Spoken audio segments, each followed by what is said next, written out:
Hello, hello. Welcome to a surprise build stream. Yeah. This time with Oki as a guest from Akiba Ferret. Um, Yep. just the wrong overlay. So no, very it's okay. fancy. No, I guess. Yeah, I have to come up with an overlay when we are together in the stream in the workshop. So I even can pin it a bit in this direction. The option overlay. Yeah.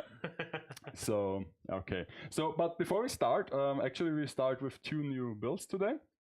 But before we start, I have prepared a little video message. Okay. Yeah, because originally I wanted to have this like as a studio stream, where I just talk about my month in figure and my month in the hobby. I see. But then I realized that I haven't anything like prepared, and it also would have been like only a half an hour stream, so it's okay. like better for a video. But I made it today. I filmed it today and I edited it today, okay. So I was up like from early morning till noon, and Easy boy. yeah. And now I have the video ready, so we can watch it together. This is because sure. I messed up with the sound. And I will set the background music. So just I will now turn this on. So can we hear it? Is it monitoring? No, it doesn't monitoring. Okay, so let me see if it's the video is set to monitor and output, and the headset is monitor off. Okay, that's great. That's great. So I will now lean back so that it doesn't ruin the illusion of the video, and yeah. So enjoy my month in figure, and afterwards we will start with the build. So welcome to a pre-recorded message, my month in figures. And who knows, if this goes well, I might do this for an extended period of time. So record my month in figures prior to a regular build stream, maybe a special build stream with a guest, and then we can watch it together. So, of course, first question, the most important question: did I do any figure photos in January? Well, January isn't yet over technically, but the short answer is no. Long answer is also no. But I did one doll photo shoot with Ivory because, believe it or not, it snowed in January and it was also freezing cold the whole month. And so I went out to my backyard, not because I was lazy, okay? So I went out to my backyard because I wanted to make a snow angel with my Ivory smart doll. So I dressed her up in wintry clothes and I laid her down in an untouched field of snow in my backyard, and I made a little snow angel. And I think it's a cute photo. I also made a landscape one where she stands on a pile of snow. Maybe I can use this for my calendar, because I did the Smart Doll calendar for this year. I finished it December 2025, and now I have the task to come up with 12 new photos. And believe it or not, the wintry photos are always the hardest to get, because you want to have it like themed around like Christmas, New Year, winter, and you only have a short period of time to do this. For summer, it doesn't matter if you take a picture in April and use it for June. Doesn't really matter that much. But yeah, I'm not sure if I can get 12 really good Smart Doll photos this year, and maybe I have to come up with another thing or another theme for the calendar for next year. But this is like next year's problem. So next question: did I buy any new figures? Also, the short answer is no, I did not buy any new figures or receive any new figures in terms of spending money to receive goods. But also the long answer is I pre-ordered figures. I only thought I pre-ordered one item, but then I looked at my AmiAmi account, and there is this helpful little page that tells you your pre-orders in the previous 30 days, so the last month. This is perfect for this format. And I was wondering, why are there 3 items? So I checked them, and the first one is this Girls Band Cry figure of Nina. And I ordered this mainly because, first of all, it's a really cheap, or should I say inexpensive figure. Yeah, it's a bit of a hard pill to swallow that a figure that is like almost 10,000 yen is now considered a cheap figure. Then again, we will see it shortly into this video that the new base price is almost 20k yen for a proper scale figure. But then again, the yen almost lose half of its buying power over the last 2 years, so maybe it balances out a bit in the long term. So yeah. Okay, so what's the second item? Well, the second item I could remember from the top of my hand. It is this artist support item. It's basically just one-to-one scale replica of a human hand that you can pose, and of course artists use them to help them draw hands, because hands are very hard to draw. Ask your local AI for that matter.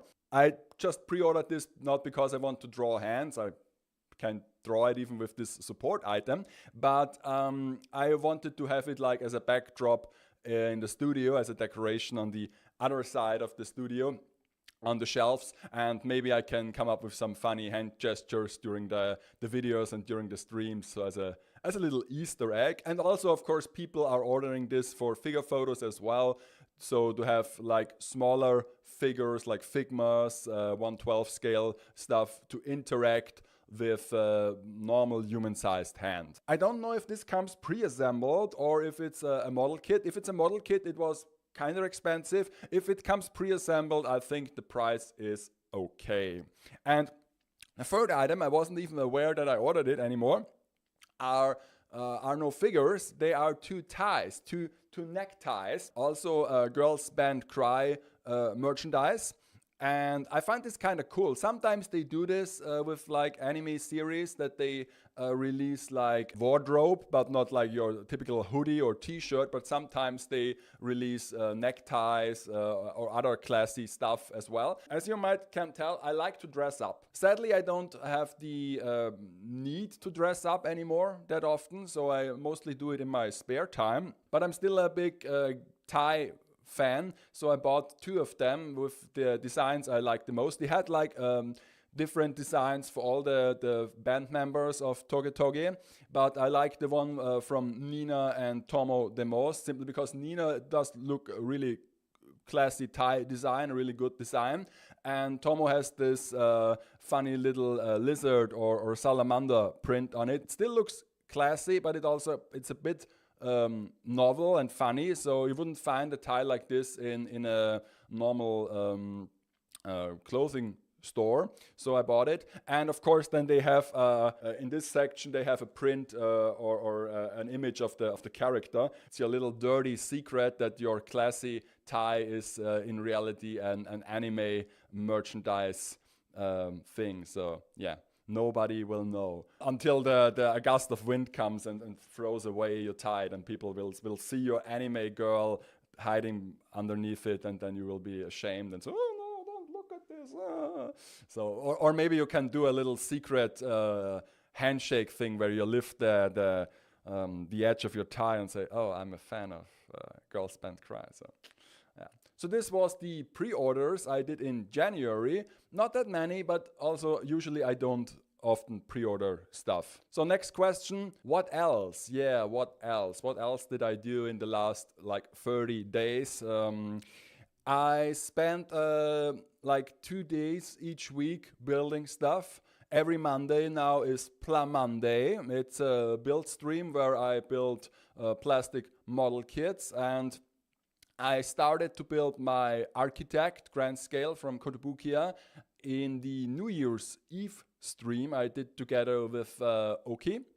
And now that it's finished, I decided to paint her. And let me tell you, building a model kit is an easy task. It usually takes you around like 3 to 6 hours, but painting them is a different beast. First, of course, I put her apart totally, and then went through the trouble of sanding all the pieces, and now I'm in the midst of painting them. And since I don't have the like professional proper materials like the good paints and the good like sprays and markers, I just use normal acrylic paint. So I mix together a shade of gray, and now I'm in the midst of painting it layer by layer. And the last step is now panel line them, so to bring out a bit more of the details.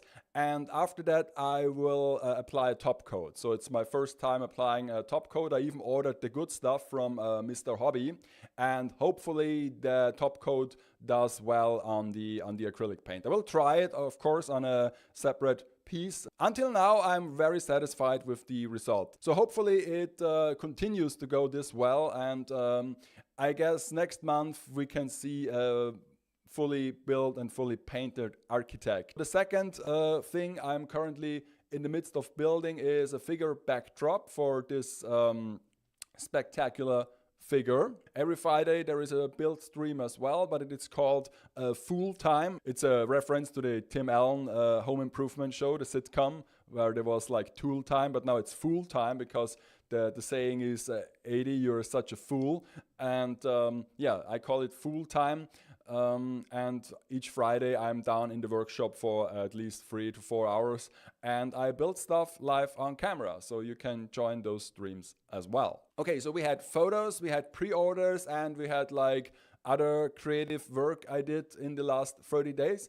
So what is left to do?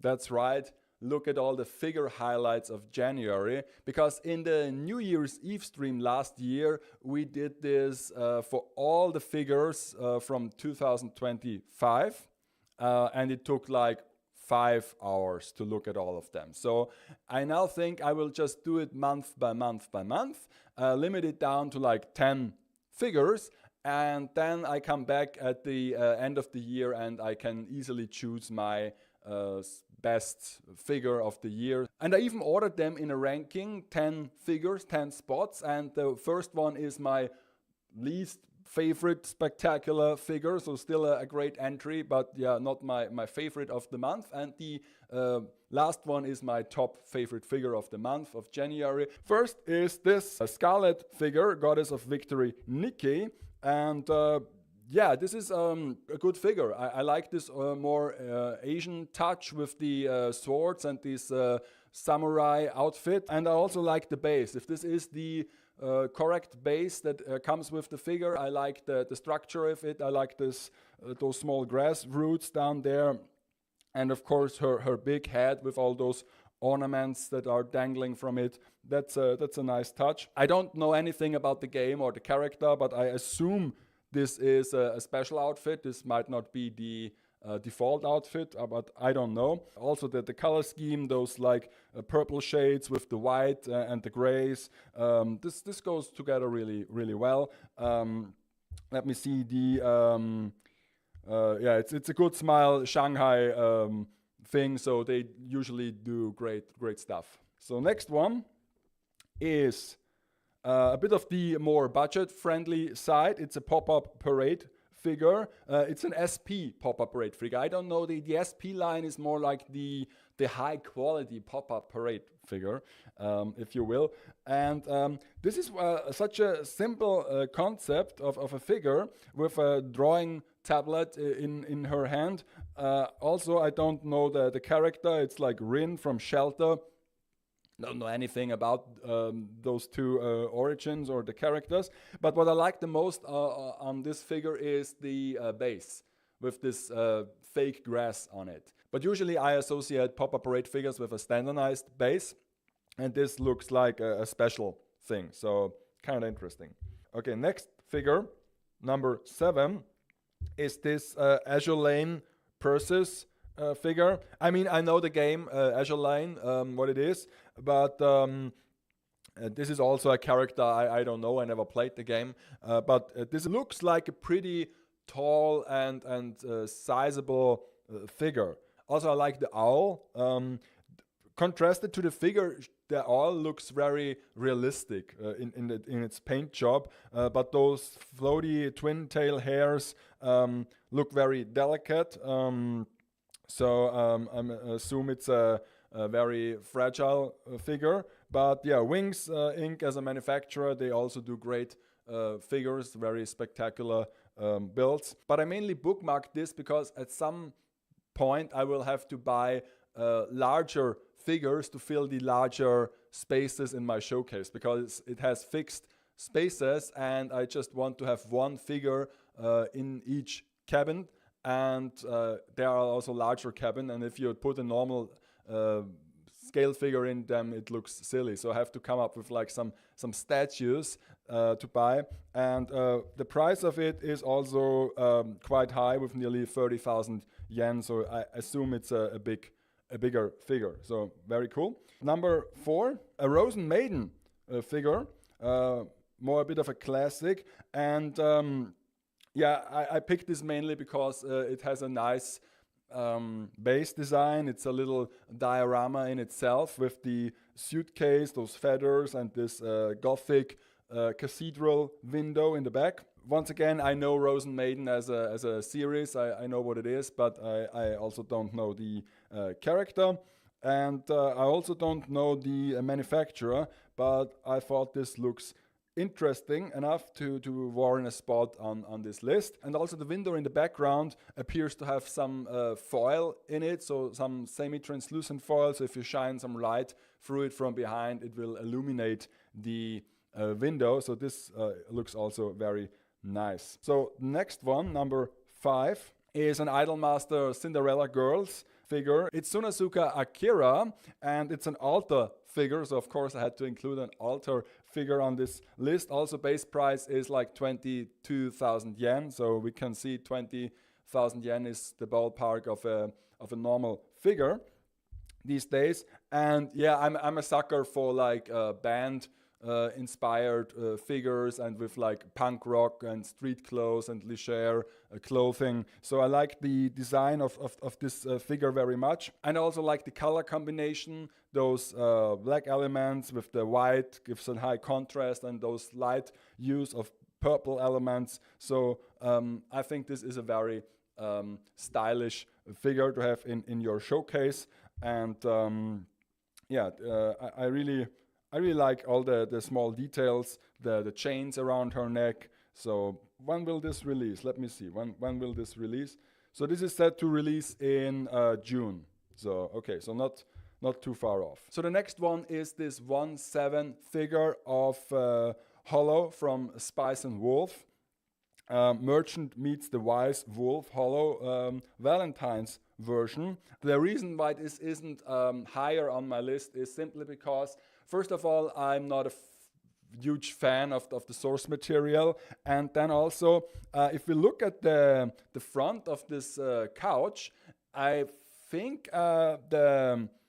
it almost looks the same like the Hosho Marin figure I already possess. It's not the same design, I'm sure, but it looks very similar, and I don't need too much figures sitting on a red couch on a red stool. So, and it isn't even that expensive. Like 23,000 yen isn't that expensive, considered you get a nice figure, you get this huge couch, and even a small chibi figure included. And I think this is already released. You can already have this in your showcase if you bought it from the China release, because this was released in China first, and now it has a standard release in Japan in January. So you could already possess this figure. And in fact, I've already seen people taking pictures with her, so I know that she's out in the wild.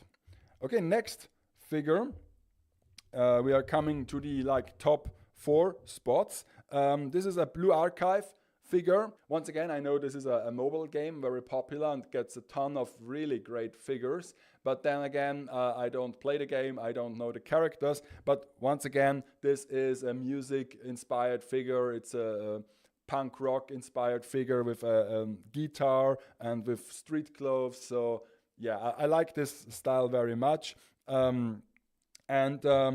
It also is like 21,000 yen. So for 1,000 yen more, you get the this hollow version with the couch, which is substantially more figure for your money. But then again, this is just an elegant a standing figure, has a nice print on her shirt. I think the guitar is also molded very well. So if you like those figures with leisure clothes, with street clothes, with urban fashion, I would highly recommend her, because also the base with those graffiti on it is a nice touch. So now we are coming into the top 3. So on the 3rd place, my top figures of the month is this figure, another Blue Archive one, and yeah, it's themed around New Year, so it's a perfect fit for the season, and it was released in January, so you can theoretically already buy this.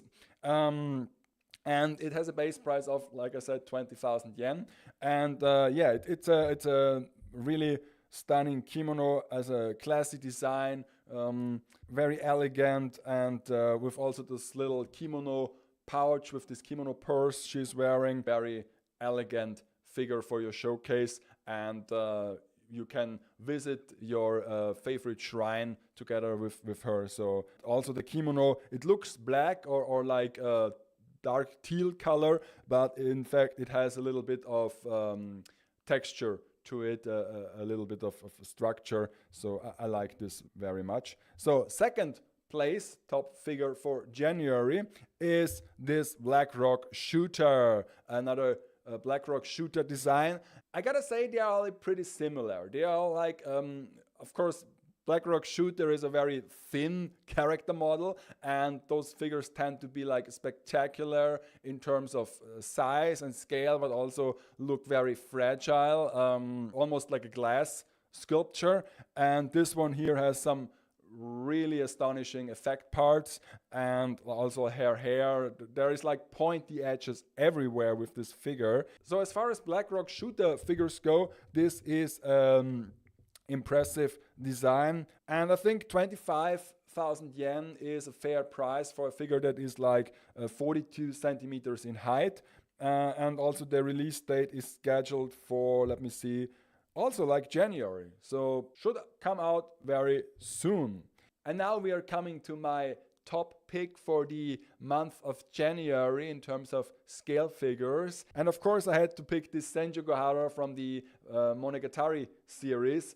First of all, because I really like the design of this figure, where she's sitting on this mailbox with the love letter in her hand. And second, I have a history with Senju figure. I did a really cool photo back in the day with this iconic version of her, where she drops all those utilities, all those stationary items out of her skirt. And I think this figure is once again relevant because they re-released it, and I didn't follow it that closely, but I think they re-released a bigger version of this figure, because the original version was like 1/8 scale. It was like this big, but now they apparently do a bigger version of her with the same pose, the same style, and yeah. So, but this is a totally new figure. This is a totally new sculpt, a new release, and the color scheme is great. The purple shades, the dark red, the glossy dark red of the mailbox. I even have an idea for a figure photo with her, so I might order this figure. In fact, if it's my top pick of the month, why not order this figure? So when does she come out? Let me see. It's a Good Smile Shanghai figure. It costs 20,000 yen, exactly 20,000 yen. And it is scheduled to release also in January. So yeah, I better hurry up and pre-order her and buy her, so that I have a nice Senju in my collection. In fact, it will be the first and only Senju in my collection, because I sold off the version with the stationary items a long time ago.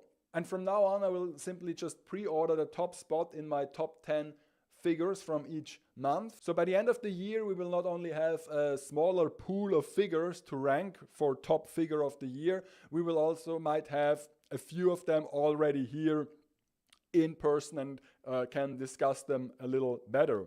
Okay, so I guess this sums up my month in figures for January. And now back to the workshop, and let's build some model kits. Okay, so Yeah. This was the little video I prepared, my month in figures. So I plan to do this every month from now on, and maybe I do it like in a separate video. I don't know if or maybe I show it in the stream and then release it on YouTube as well. So let's see. So okay, so now we can just mute the television once again, and I will make a bit of music for us and for the stream as well. I guess only for the stream, because otherwise we would hear it double. Let me see, how can we put this on the screen? Okay, so I mute the television, and then I will just play some music. Okay, so a BGM is playing now, and do I have the let me see, do I have the filters on? No, there is no filters on the headset part. That's a bit of a shame. So let me see, I have to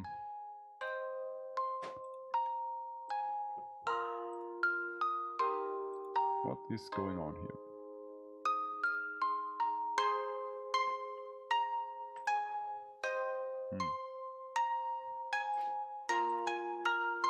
There's the compressor. Okay, so normally it should work, but I don't know.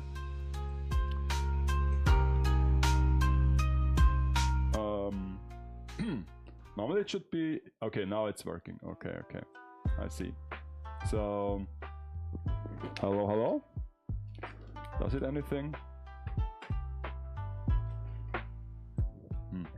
I don't know. Or maybe I'll turn off the music. That's how it goes. We don't need the music, do we? We don't need the music. We can sing a cappella. Yeah. Okay. So, what are we building today, Oki? What should we start? Today's bit for me is Moderoid Strelitzia from Darling in the Franks. That's nice. It's a new manufacturer for you, or did you build this before? I built two kits of Moderoid before, Gunbuster from Gunbuster and Buster Machine 7 from Diebuster. Okay. Yeah, I like Moderoid because they also have older and more niche series. Okay. So, and I start with my Emmer, as teased before. She's so cute. Huh? Yeah, Kotobukiya, from the, what is this? Sosai Shoujo Tain. You know, that's the schoolgirl line from Kotobukiya. Schoolgirl line. Yeah, I still have to get my hands on that version of her, because there are different versions with like another winter school uniform, summer school uniform, different hair colors. But I like this one, and it's sold out everywhere. I see. So yeah, okay. So I still have to open all the runners first. I have to say the instructions are really nice. They have those full color sheets in them, and also like little chibis. They're so cute. Yeah. One of the Moderoid gimmicks, if you could say, is they have pre-painted parts on the runners. You can show that. Here's the pre-painted part. Is this unique? It's pretty unique. Most girl kits today have pre-painted faces. Yeah. Some have like some pre-painted details. My Amy from Shoujo Teian has like a pre-painted bow tie.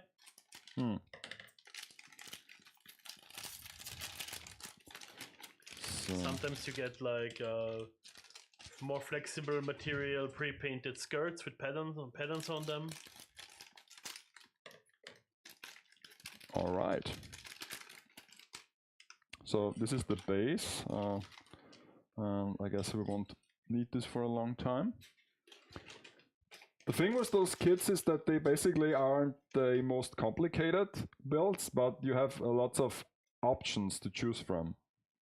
So either you build it one way and leave the rest in the runner, or you cut out all the parts and prepare them, so you can Yeah, I swap them. usually prepare all options and put them in a part separator bin afterward, like a little.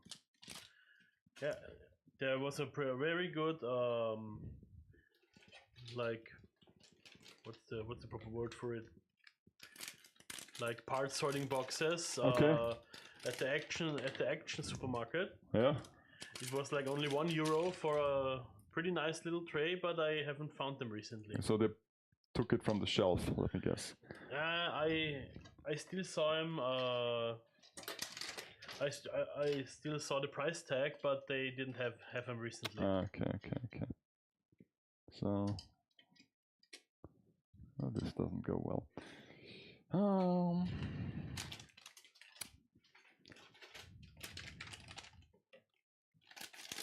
Okay.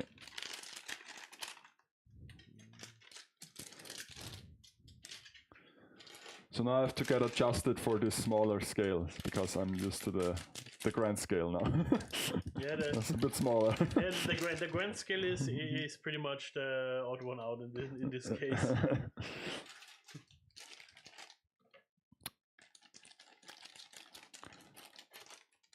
There are quite a few runner, actually. Also, this is the sitting part. Yeah. So this is also a molded piece. So I've got some... Oh, and there are even blank faces. Yeah. Ooh, okay. That's why you get the decals for the blank faces. Yeah, I wasn't aware of them because I saw the decals and I thought like it's with the architect where you have decals but no blank face. And usually you get blank faces too. Okay. For Blank example, faces. she also has a blank face that just have some printed parts. Oh, okay. Hello, unknown. Yeah, we are sure having fun. We start with the new build today. I can at least fit the smaller ones in here, I guess. So, yeah. Okay, so now there are those connector bits. Oh, they look fragile. Are they problematic? Not really. Not really? I guess it's like a Figma joint, but like you have to build it. Yeah, exactly. And it's a bit smaller. It's pretty. Or is it now? It has to be bigger if it's 1 time scale. The figures are pretty much buildable Figma. Lots and lots of hands. That's always great. It's a bit bent, but I still leave the hands packed. And then I have the water slide decal. So we just have the eyes.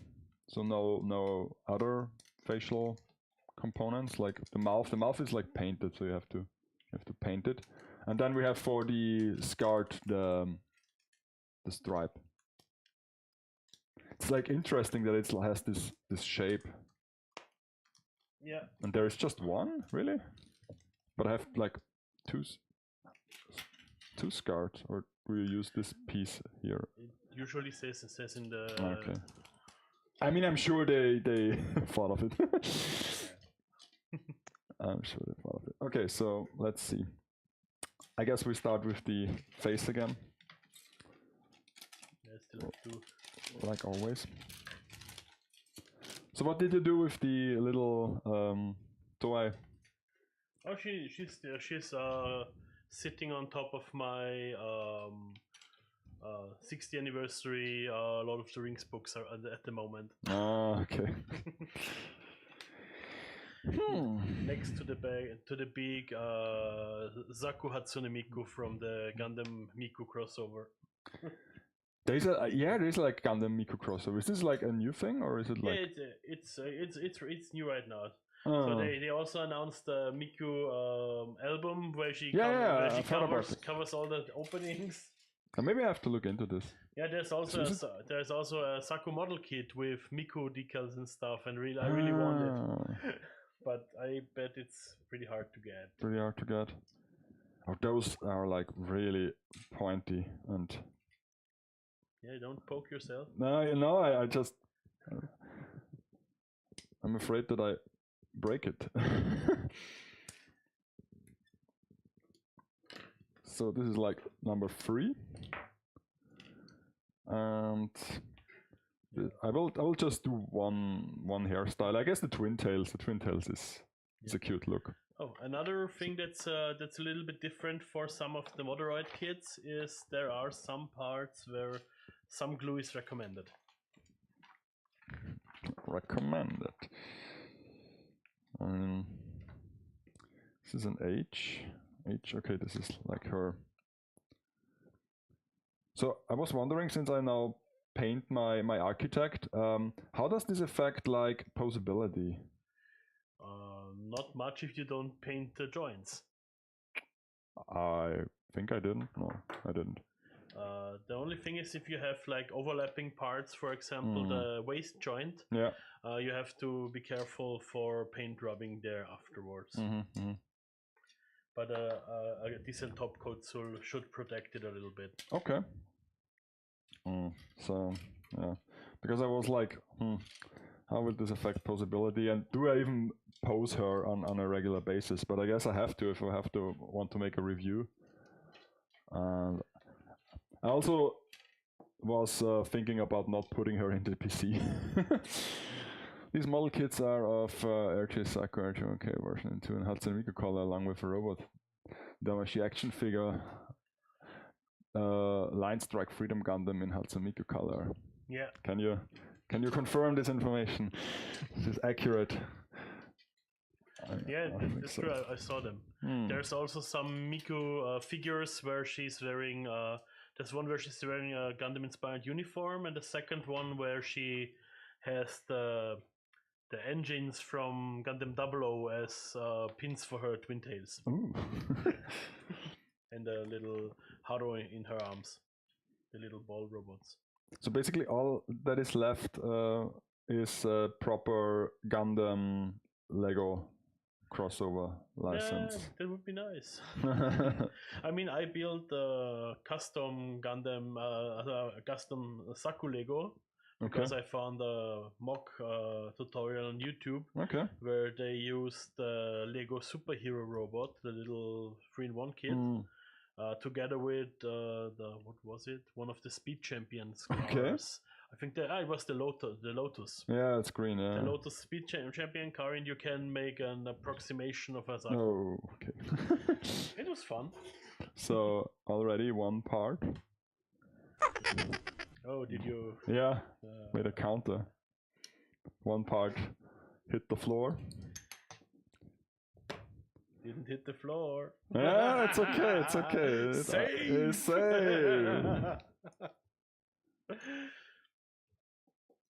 Yeah. So I now also have some new fancy tools and supplies to help me craft. Supplies. And yeah, because I really want to. I don't know if I paint her, to be honest. Maybe someday later. I mean, the one that I built, Amy, she's really nice even without painting. We'll see. I hope that if it's a smaller scale, that it doesn't, look as plasticky as it does on a bigger scale. Let's see. I mean, yeah, Lego does like Star Wars and stuff, so I wouldn't put it off that they do Gundam as well. So I don't know, but I mean, they tried a mecha team back in the day, Lego Exoforce, with pretty not so great looking anime style hair pieces, like anime style, like Bank Austria made anime style characters back in the day. Okay, those are like 1, 2, 3 sheets. Okay, 4 sheets. Okay, so yeah. I mean,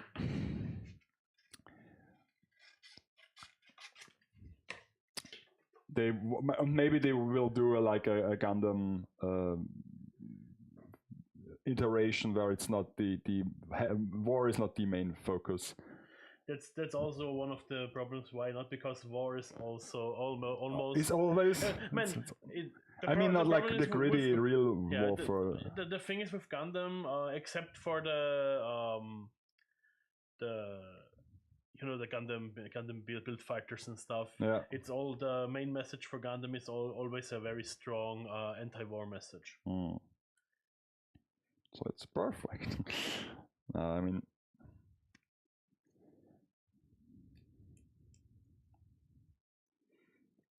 so yeah. Yeah, but they are war machines in the end. No, they are mobile suits. So yeah.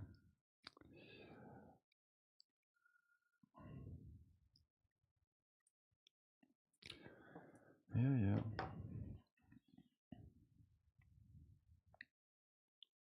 So be interesting to see if I have to like wash those parts. Maybe I need a bit of water. Where is my water? I have Do some you have water. some residue on it, or? No. Just like when I sand it, it stains.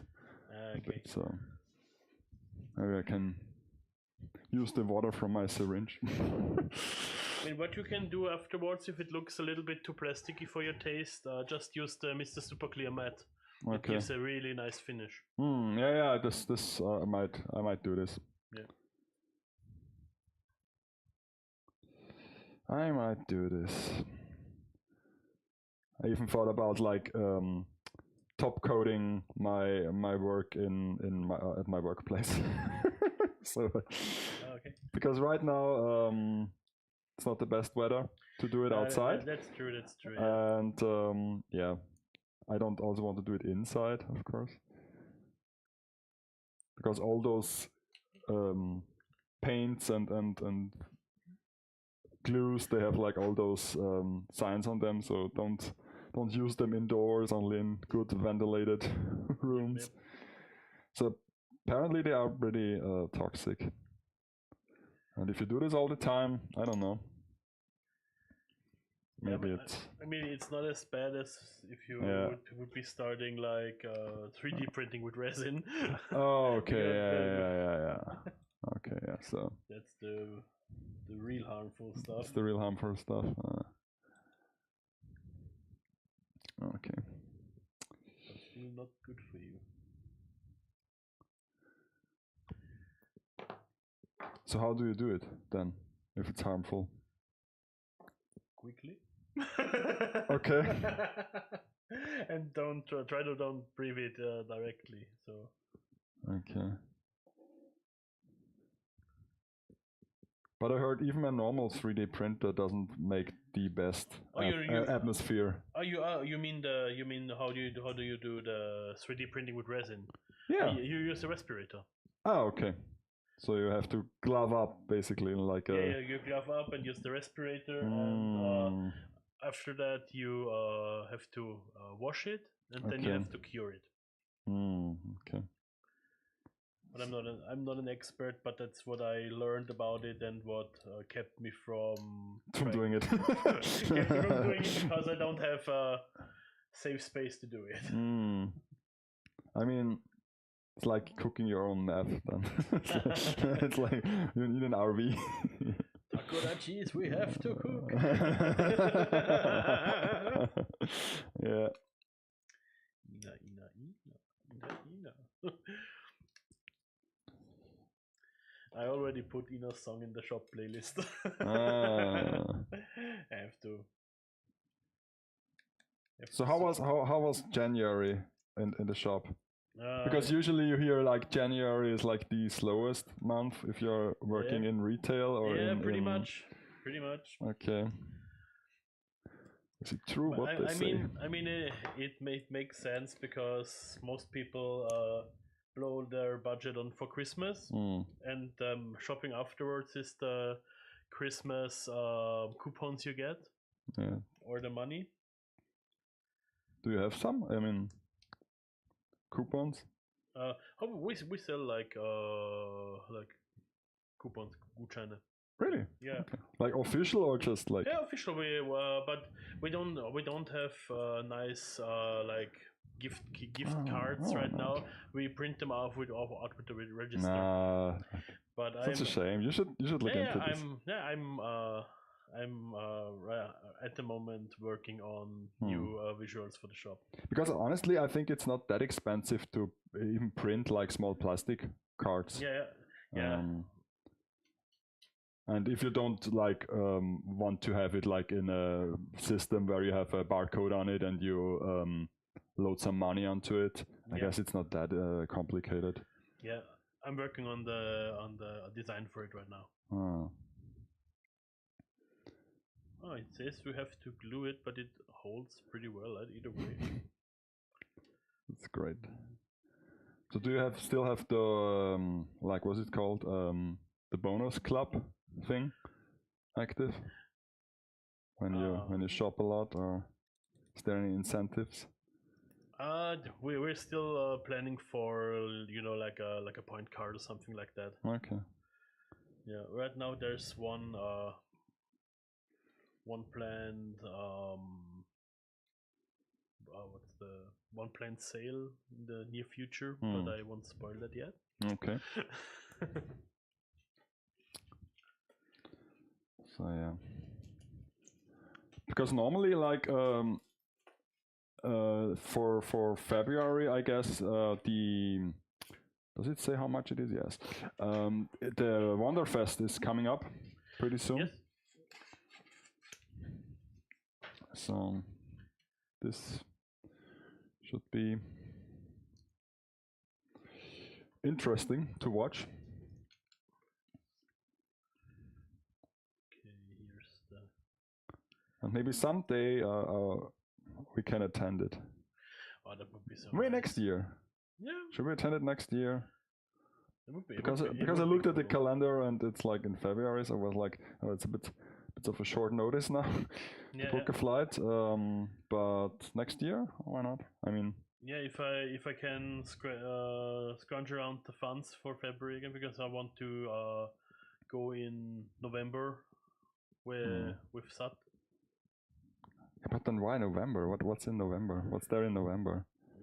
Not nothing special, but we have to do, because if it's off season or it's off season, yeah. Because if you go in the spring, you have the hanami and everything gets more expensive. And then if you do it in autumn, then there's Obon and everything gets more expensive because of the people that travel in Japan. I see. You know, all the people that go home to their families for Obon. Many of them also need hotels. Okay. You know, it's like back in the convention days when they had some expo at the same weekend. No, that was so bad. That was so bad. It's basically the same problem. Okay. So okay, then let's experiment here. Experiment. I want to see how good the plastic cement works with this plastic. Ooh. So if it's like getting smell some chemicals in here, if it's you. Let's see, we do a little bit here, a little bit here. And then we put them together. No way that this holds. So I mean, it's a plastic weld. I've never seen this before. Like, no way. Yeah. It's like. Man, it's not super, because I just tried it and I didn't line it up perfectly, but I just wanted to check if it reacts. Because if you have a plastic that doesn't react at all, it's just like it's the same as if you would put water on it. Water. But I have to bring me some water to wash the residue off. Basically, I will just use this here. I fill it with water and I come back later.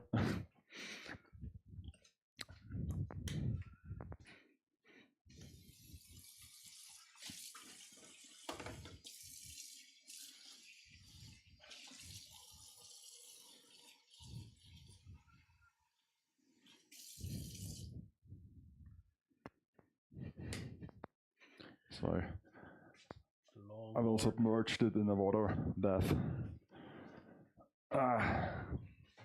You see? so that it gets all the. Yeah, okay, this looks better. Yeah, if you send it, it's good to get off the particles. Yeah, and then I will set it off to dry a bit. Okay, so now I have water also. That's dangerous. That's so dangerous. With like technical equipment and water and oh god. Oh my god. Okay. Well. So 2 parts together. I think the mic is coming down. Okay, the mic is coming down. Okay. A little bit. Curse the mic. I mean, you have to. Oh, screw it. I have to get a proper mic. Still don't know why they have to be this heavy. So it's also mystery. Because if they're heavy, they can argument it's expensive. Yeah, sure. Sure. So this is the J, the bear. What hair clip should I use? And why is there? Oh, there is no hair clip. So this is her for this version. Okay, I need another one. So I have to do all the parts, I guess then. I'm not used to variety. Yeah. I live in communist country. Yeah, we don't have variety. Yeah. You have to do is the wrong mindset. Yeah. You get to use all the parts. You are blessed with all this variety. I'm blessed with the variety, yeah, sure. Can I use your nipper? No. My poor damaged god hand has the nick in the blade. That's exactly the position I need to cut. It's so annoying. Yeah, sure. So I already sent an agent to get me a new god hand. okay. So it comes directly from Japan. Yeah. I was quite surprised. I ordered those supplies on Wednesday, and today, Saturday, they were already delivered. So Yeah, that was quite fast. yeah, free of charge. Oh, it was free shipping too? Yes, I only had to order like for almost $200. Okay, Yeah, but honestly, all you see upstairs is more like 180, 190. So it comes together really quick. Yeah, no, I just mean that's why I don't see free shipping that often, because I don't spend that much at once. Yeah, and since I didn't have anything on stock, so it was a wise thing to do. And I hopefully don't ruin the painted kit with the top coat. Yeah. It's not likely that you will ruin it. Let's see. I'm not a big fan of spray paint, to be honest. Normally, do it with my brushes. Oh, you put it over it, okay. And yeah.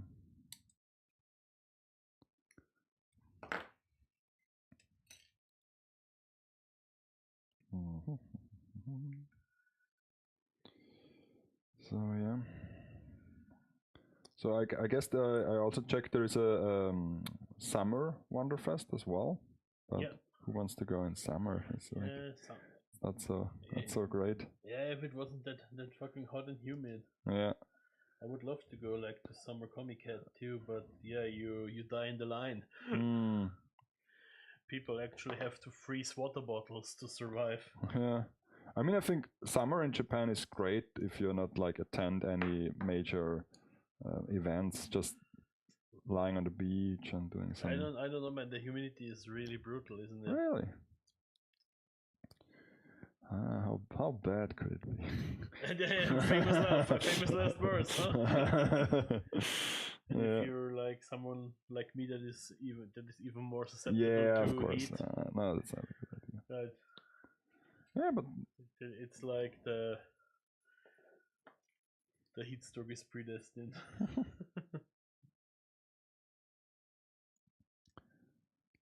Is Wonder Festival even in Tokyo? Or like the greater area? Oh, I have to check it actually. Or is it somewhere else?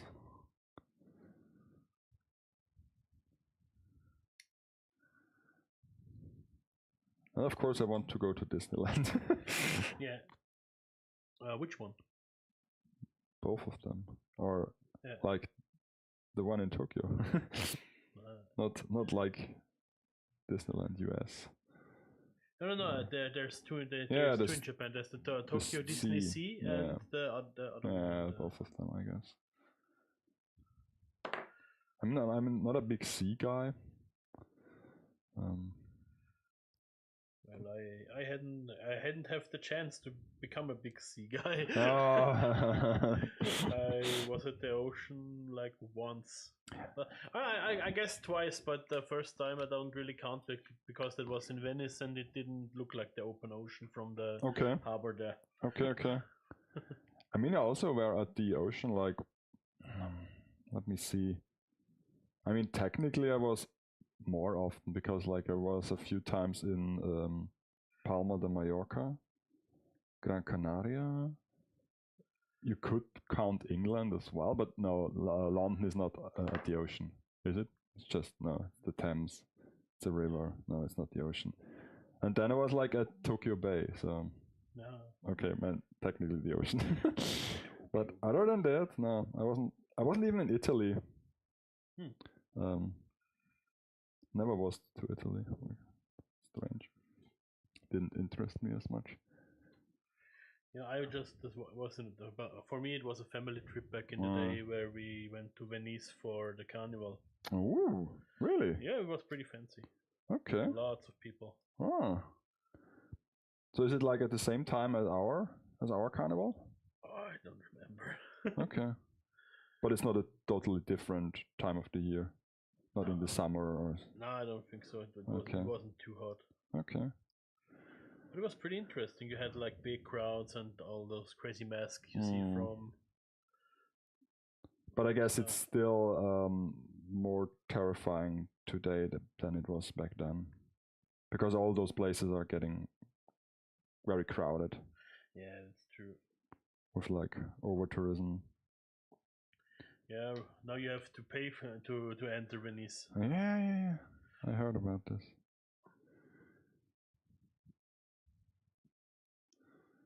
So, yeah. Well.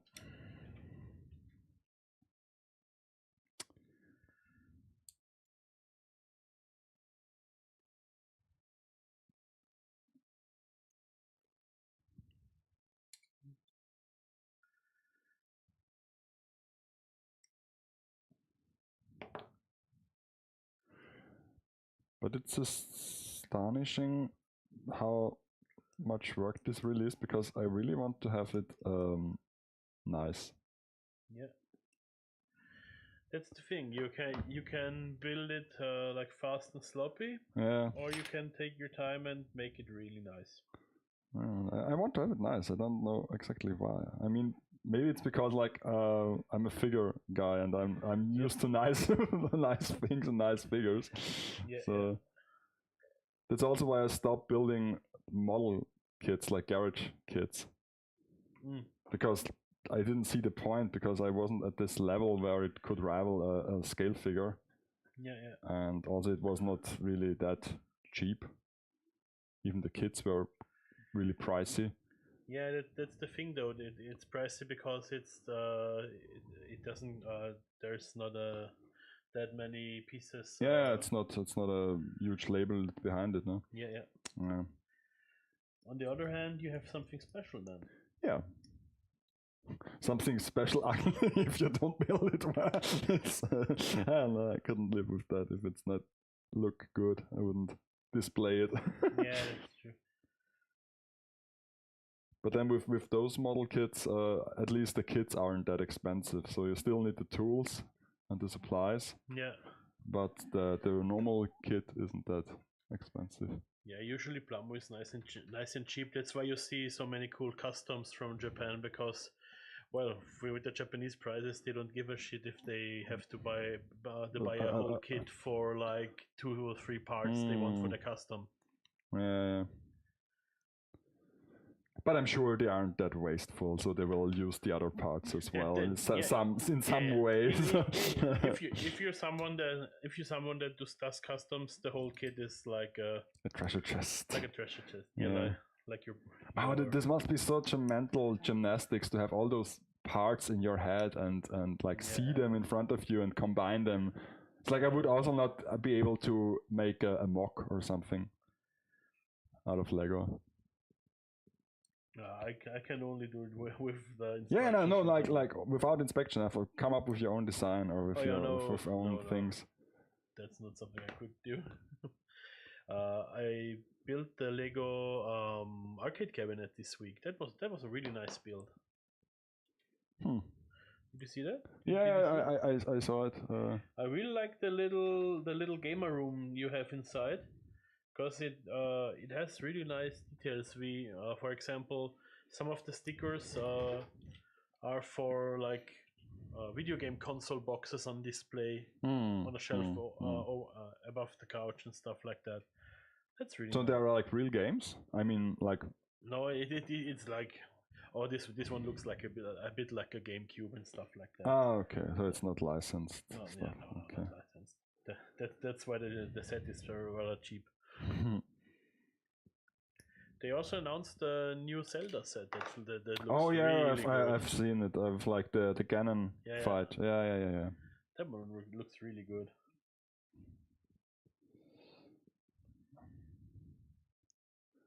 But then again, I've never played a Zelda game. Oh, no. You did? No. I mean, technically, I did like one of the earlier ones on Game Boy. I guess it was it a Link to the Past? Is this what the top-down thingy? Yeah. With the gold package. No. The gold packages were for the NES ones. Okay. So I bet it those. Crazy hair. Ooh. Yeah, this looks interesting.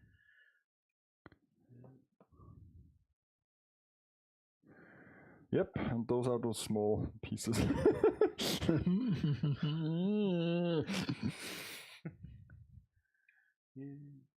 small pieces.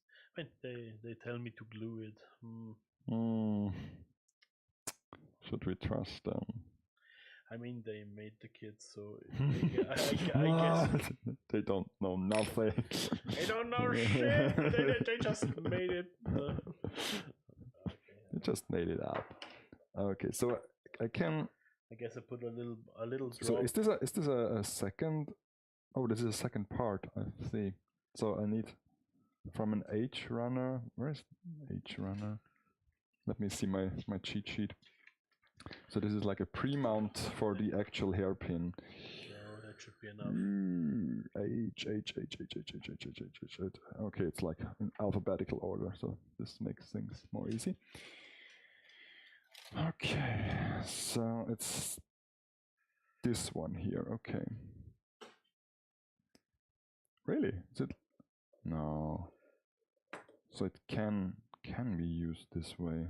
No, I don't have to. No, it goes in. The good thing is the same capillary action you have with panel lining also works with the extra thin cement. Ah.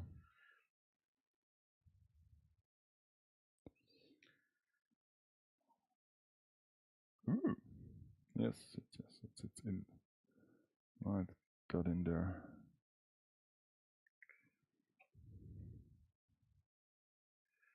I don't like it. This one is a little bit loose. Loosey goosey.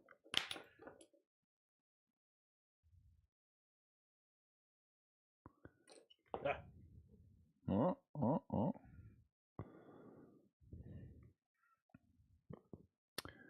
Okay, so now we have like 2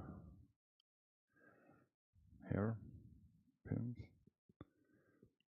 There's still a bit of. Yeah, but you really notice how it starts to melt. Yeah. Yeah. Okay. It gets all gummy. All gummy. Oh, that looks nice. So then we need the two big Next page. So now we bunny ears. It's coming off again.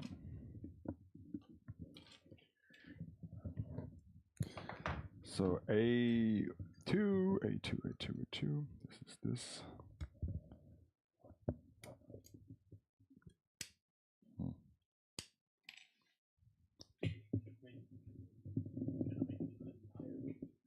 I don't think so. Not much.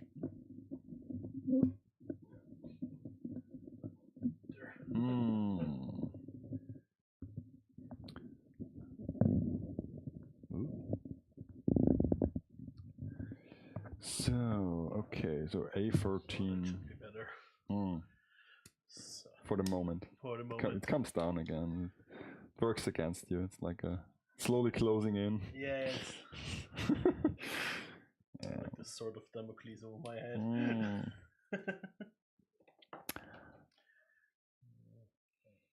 Okay.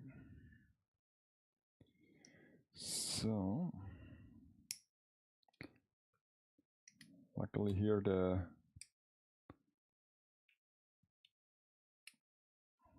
stress marks aren't as visible as with the hair, so I don't have to sand it that much.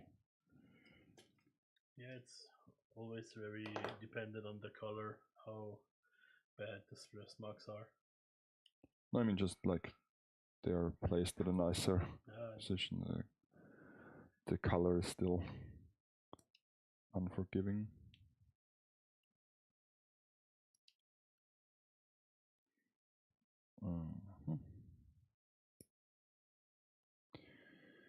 Okay.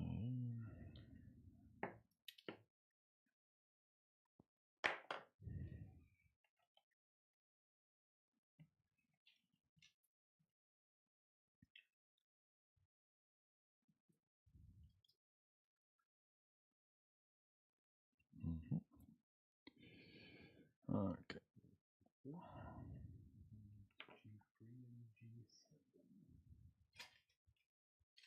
So I told you about the show I came across, like this tokusatsu show. The girl gun lady. Yeah, those are even crossover sets with 30-minute sisters. Really? Yeah. Where you can build like the toy gun, and you get the girl that sits on top of the gun and has the scope as the back part of her hair. Oh. It's pretty funky. Yeah, apparently there are a bunch of J-dramas on this free streaming service. Yeah. And they are even in Japanese, so... And first I didn't find the subtitles, because I changed the subtitles on my television remote, where you normally set the subtitles, and it did nothing, so I assumed, okay, there aren't any subtitles, so I watched 2 episodes in Japanese, without subtitles, and then I found the options. It's like in the streaming service, so a separate point. And then the good thing is you can even follow the story without subtitles. It's not that complicated. Yeah, there was also a streaming site online where you could directly stream Japanese TV stations. Really? Yeah, I had those running in the background for a long time. But it shut down. I don't know, but I haven't used it in a while. Okay. But it was pretty fun to see like the commercials that run right now. Sure. Japanese McDonald's does crazy commercials. Don't get me started on McDonald's. Don't make me hungry. Come up with dinner plans for today. Yeah, but Japanese McDonald's they did many like legendary internet meme commercials recently. Yeah, recently, because normally they weren't like that focused on this whole anime and meme stuff. Yeah, but whoever does the the like marketing. The marketing, whoever does the online marketing is a genius because Just one guy. yeah, it's just one guy sneaked in. that apparently loves Toho too because we had like Oh yeah, the pepper nuggets. yeah, pepper nuggets. But before we had the Cyrano's perfect math class with where they were counting the cheeseburgers. God.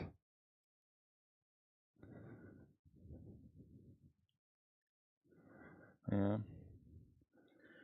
Or recently they used Nightmare City, one of those legendary Flash animations from back in the day.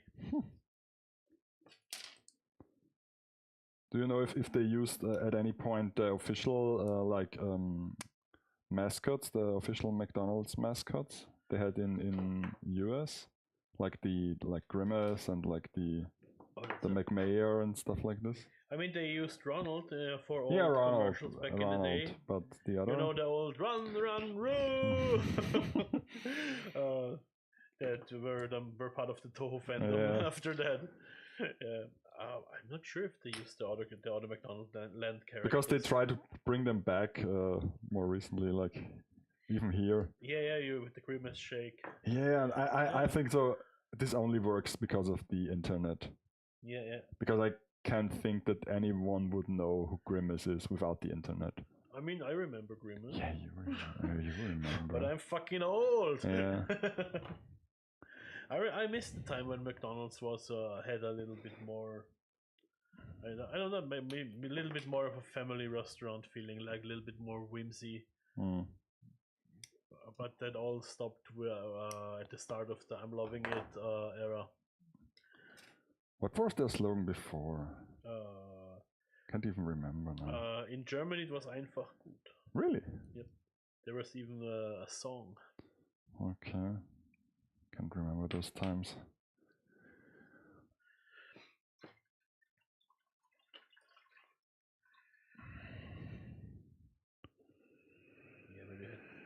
Back in the day, you had every McDonald's had like a big place and stuff like that. Yeah, sure. They sometimes still have them.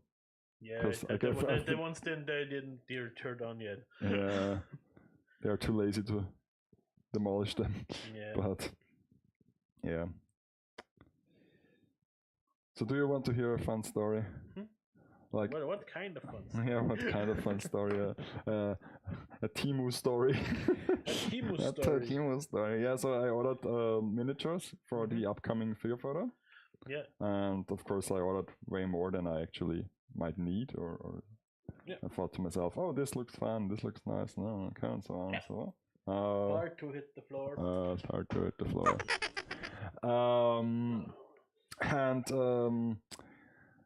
So they received on Friday.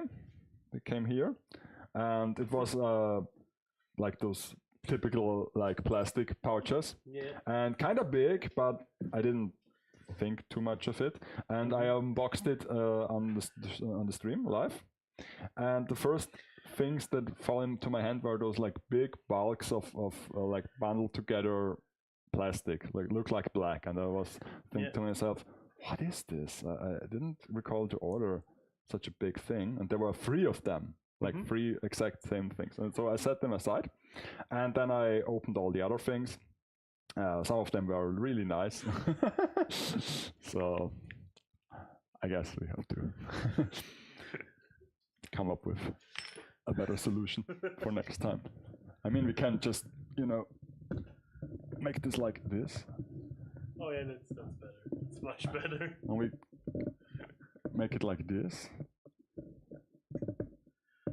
And we just bring it in a bit more. Then it has less of a lever. Yeah. Yeah, that's better. Yeah. Oh, genius work here. It's like some kaiju slowly coming from. Yeah. So that's how you feel like when you're sitting inside a crane game. Dodged it. So I was unboxing all them, and when I reached the end, I almost forgot about those large items. Yeah. And I couldn't still recall what it is.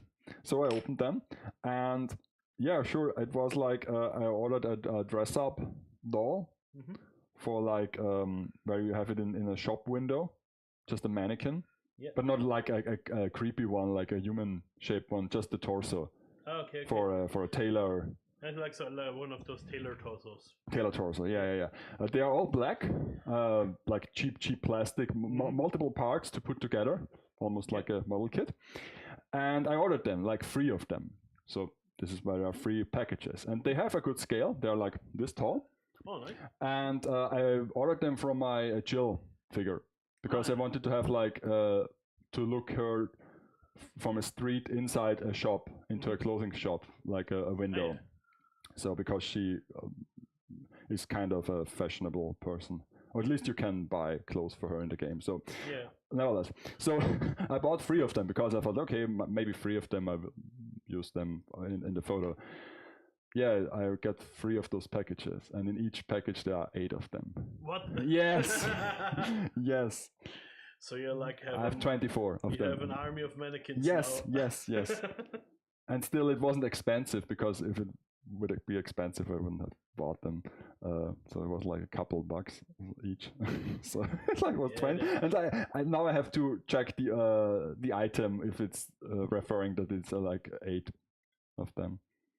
So I guess if you have a really a shop window, you can use them for, I don't know, for what to use it, because I guess they are compatible with like 1/6 clothes, like the Barbie scale. Yeah. And yeah, so if I do the photo, I have to order some clothes as well and maybe customize them a bit. Interesting. The kit even has different structures. If you feel her bunny ears, they are a bit rough. Yes. Rough bunny ears.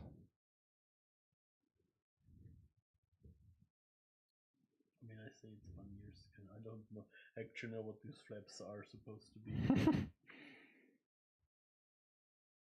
Is Darling in the Franxx, in terms of mecha anime, is it like very detailed, like the world building, or is it just like whatever? It's weird. It's weird. I mean, it's pretty cool. The mechs look really humanoid. But is it like, do they have like a reason for some of the designs, or is it just like, oh, because it looks cool? That's a good question. Because I think with like Gundam, it's all explained. Yeah, somewhere. It's not like super mechanical like Gundam. For example, you in Darling in the Franxx, you also need 2 pilots. Yeah, I heard of that. Yeah. It's like a Pacific Rim. Yeah. Whatever happened to that franchise? There was a second movie. I can't tell you what happened. The second movie. Second movie happened. Where they tried to do it again without any sense of weight or scale. So they cheaped out on the effects. Okay, and I can put together the one hair strain of the twin tails. Let's see how this goes. It's like this. Goes in there. I remember when Pacific Rim was popular at the time, when all the Asylum bootleg copies of it came out, yeah. like Atlantic Rim and stuff Atlantic like Rim. Oh yeah. Every time. Mediterranean Sea Rim. Yeah. The same thing happened when the Transformers were big. They made the Transmorphers. How does this? That's Asylum. How does this work? Oh, okay. I was desperately trying to put it together, and suddenly it clicked. Yeah, sometimes the parts like to tease you. Yes. They do. And this goes on the back side.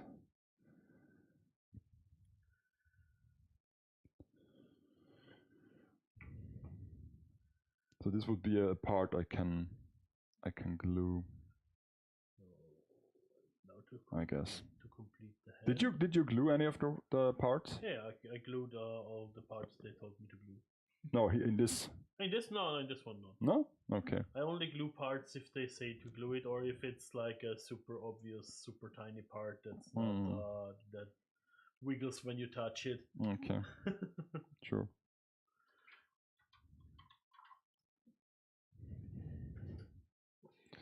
Sure. Okay, so next strain of hair. 11. I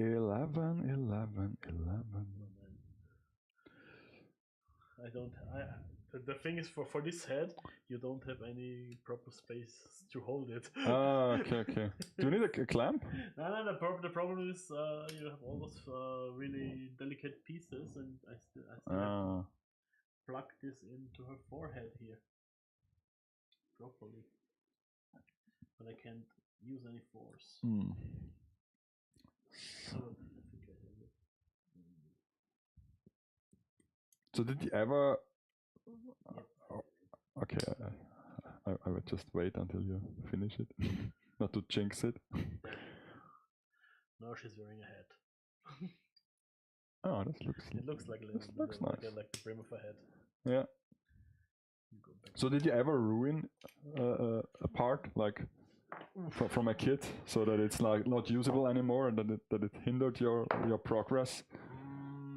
Not yet. But Really, all those builds and no like major damage. No, I had one kit that's the cursed kit that killed my god hand. Yeah, okay, it killed the tool. Wow. Yeah. what a strong kit. It's a keeper. The thing is, it was a very old Bandai kit from Macross Frontier.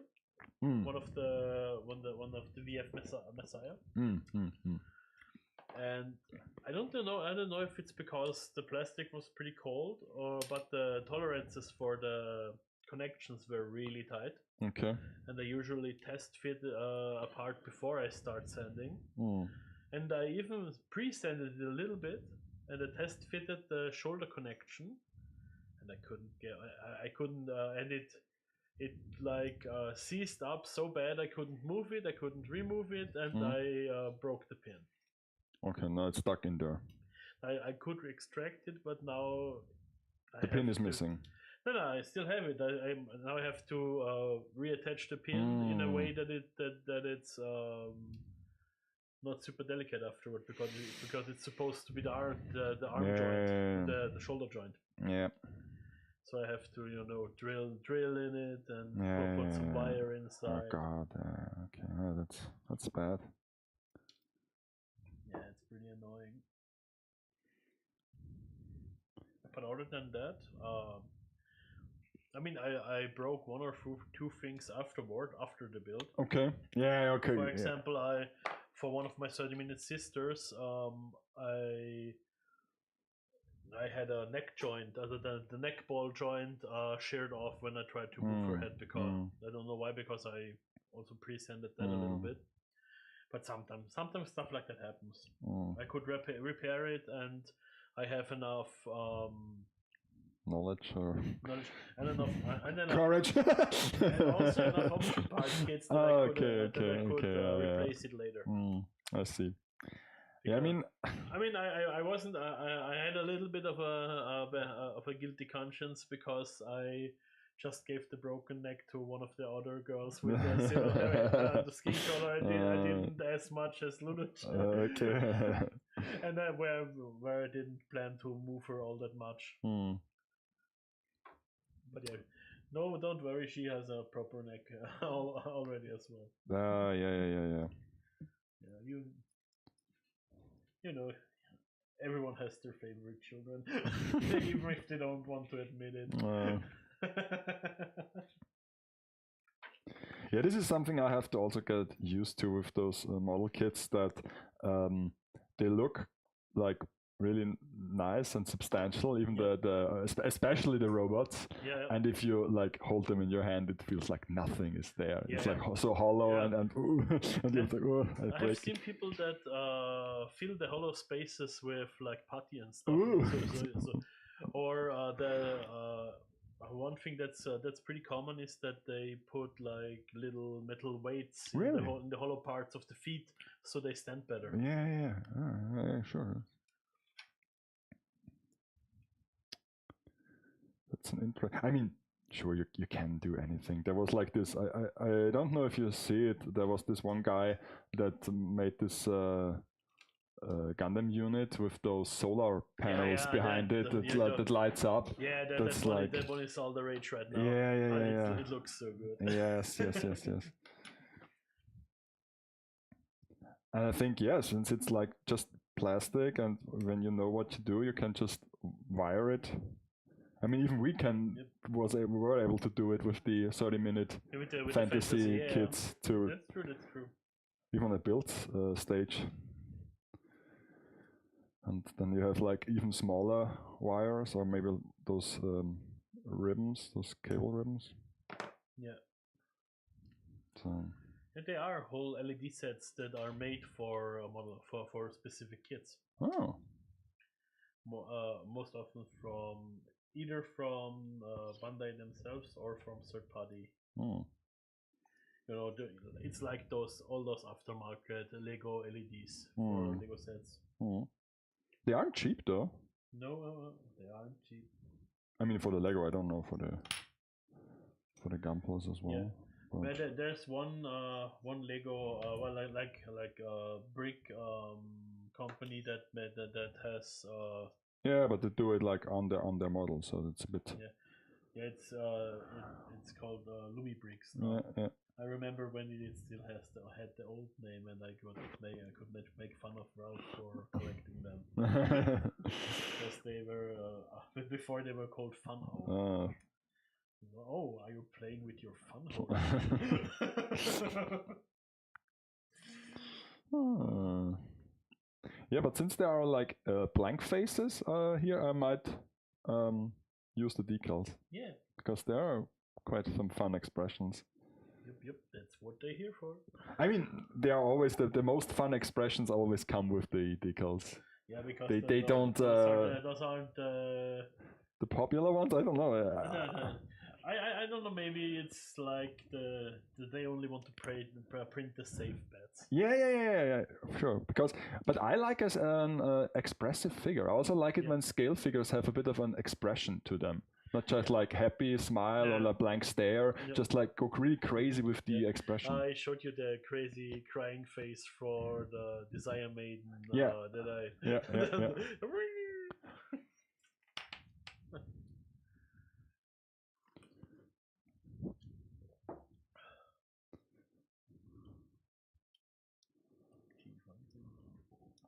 Those are also a little bit pre-painted.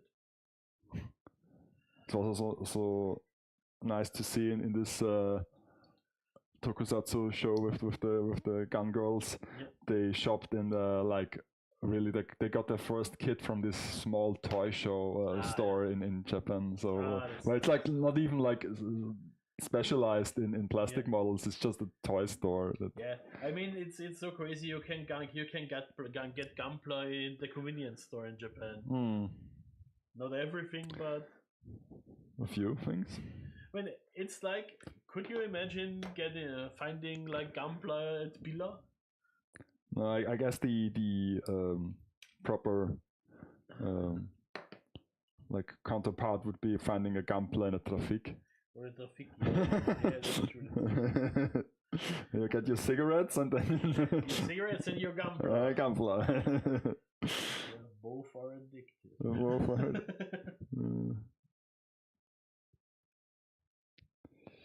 Oh god. So does this get together or don't come together? Okay. This part is keyed. Yeah. Yes. And G4. If you think those water will remove the residue, then you would be wrong. I have to brush it with a brush. Oh, brushy. So now I need other parts. Is it like, or do I put them together? 1 and 2. Oh yeah, put them together like this. Okay. Okay, I see. Okay, interesting.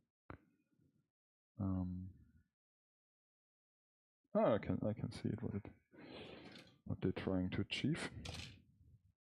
9 and 9, 5 and 3. Okay. 3, 3, 3.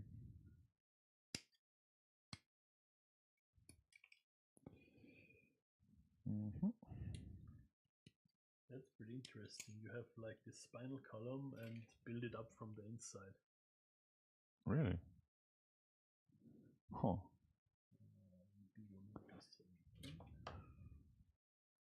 Yeah, so you're getting new techniques if you try out certain companies, or is it just always the same? Yeah, it's how they are built is pretty different often.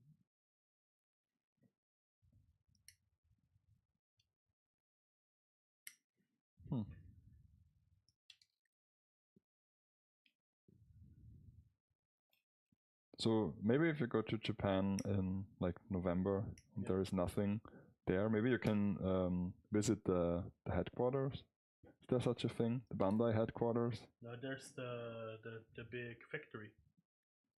So is it like a closed thing, or is it like you can visit it? It's like the Zotta. It's like the Zotta, but only with like plastic. Okay. Only with plastic. Really? Yeah. Like you can like tour the whole thing. There are like guided tours. Mm. It's pretty cool. What I really love about the videos I saw of it, all the people that work there are wearing the uniforms from the Federation. Okay. I mean, that's crazy.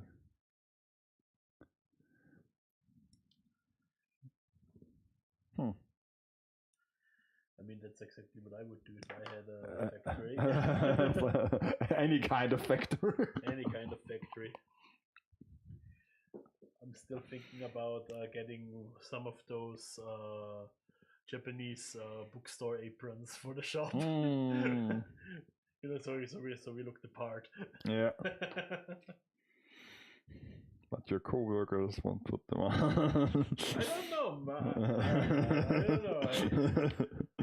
I mean, I'm sure I could.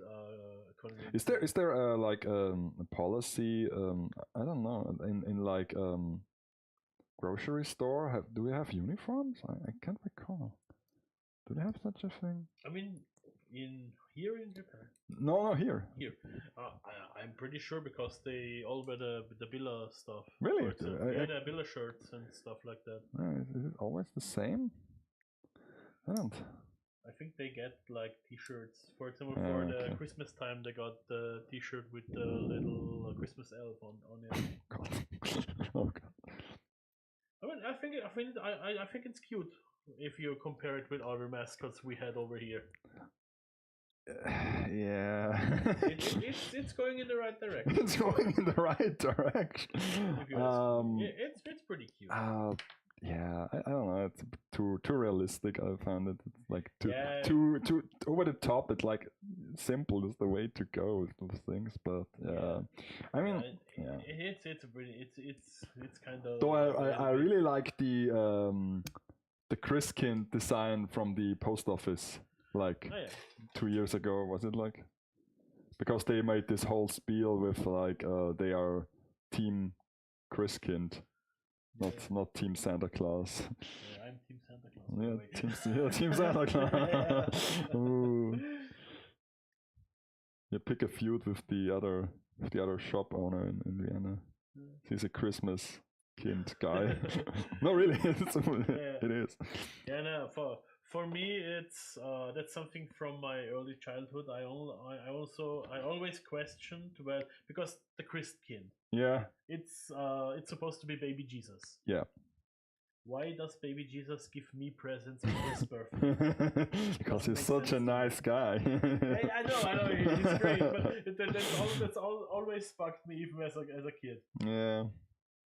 Sure, it's like, but then again, they moved away from this. Like, you should see it as an angel or like a Yeah, totally different person. So Yeah, they accepted the flaw in the story and they Yeah, but- rebranded and say, okay, Yeah, it's but why not a really nice, good male role model then, like Santa Claus? well, we should ask the what is it called, the guardian of light? So. Yeah, that was a great Santa Claus. That was a great Santa Claus.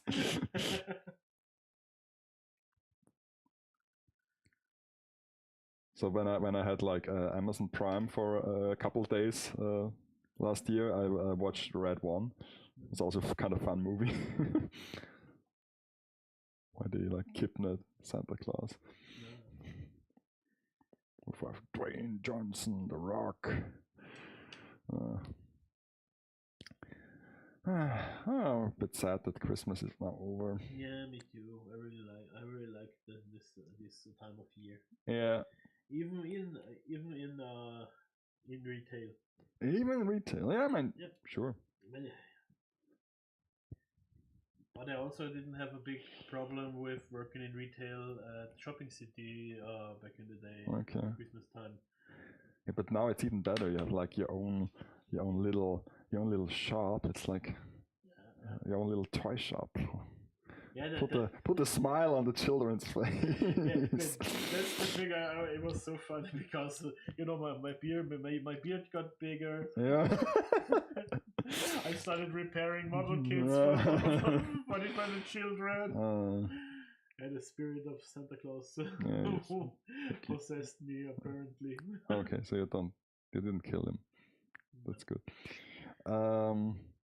Yeah, when I was in Germany in December, we started to watch like Weihnachtsmann and KKG.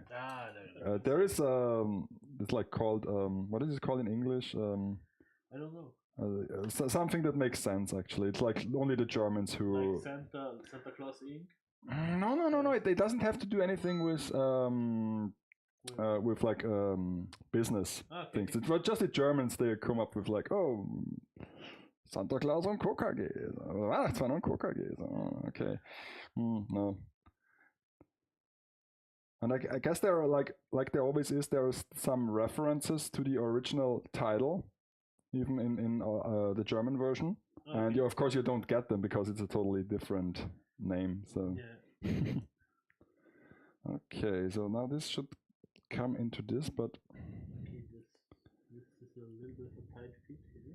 I'm just going to break it. I have come to this part again. Oh God, really? Don't do this to me. Why would this happen to me? Exactly. I mean, okay, now I get it. Those hair are pretty complicated to build.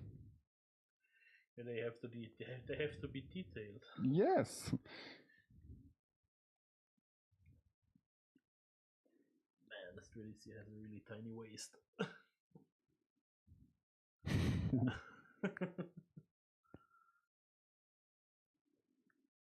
So yeah. Why are you this tight? Don't break it.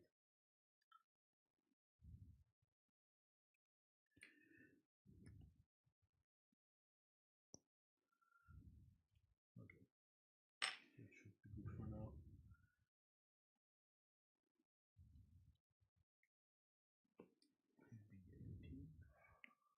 Okay, so this is a finished part, and now this goes over here. Okay.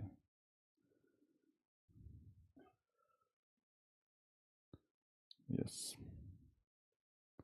Well, it comes together really nicely. Yep. It's like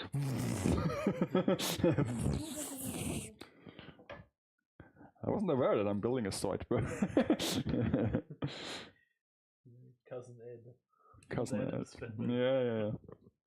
That's when you put the head on backwards. Mm. Yeah. Okay, so now there are still things left to do. Okay, so this is still hair colored. Well. And then there's the D runner. Is it the initial D runner? Does it give you a déjà vu? I don't know. Have you been in this place before? I've been in this place before. Bro boobs. Bro boobs.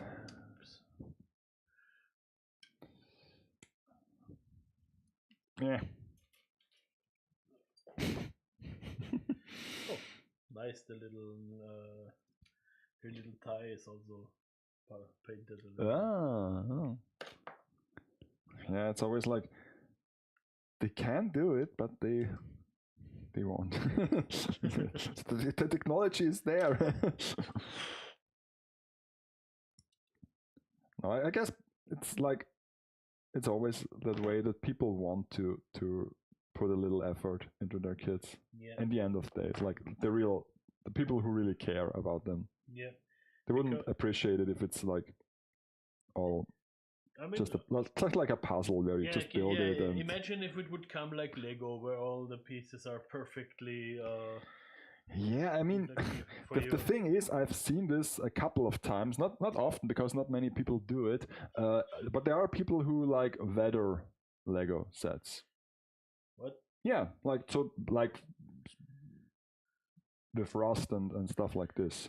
But then of course, it does like, because Lego is like you build it and you can take it apart, and it doesn't really, change the value of things, because like a build kit is, like you said, is pretty much worthless in a reselling environment. It depends. If you're really good at it, and yeah, but really nice. just your average smog. Yeah. So if you want to resell your collection, for example, if I see, there's a Gundam for cheap on Willhaben, shit, it is built. Okay, then I'd rather not. Yeah. Because I don't want to take it apart and rebuild it. Yeah, I don't. First and foremost, I don't want to deal with maybe the build mistakes the other guy did. I mean, there's some. And I say that, but I actually did that with a whole collection recently. Yeah. But it depends. It depends. Also, it depends on the price. Yeah. Because if he wants like $3 or $5 less, then I can get it for as a new one. Doesn't make sense, of course. But yeah. And taking it apart is actually a little bit stressful. Yeah, of course, of course. It's not like I mean, even Lego is sometimes a bit stressful to take apart, especially the Technic components. Yeah, but here you have the added stress of breaking little connection parts. And stuff. Actually, the pressed blades for the Architect that are out on the torso that are not all flush with the build. I tried to put them apart and I break 2 of the 3 pins. So I stick it back together and say, okay, no, I didn't. I just paint it and mask it and leave it where it is. So that sucks. Yeah. I mean, still you won't notice it, but I stopped pulling it apart because the damage risk was too high, and I can simply paint it as it is. Yeah.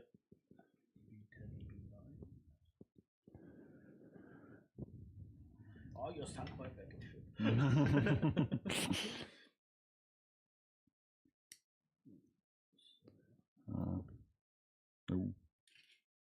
Careful there with the sanding.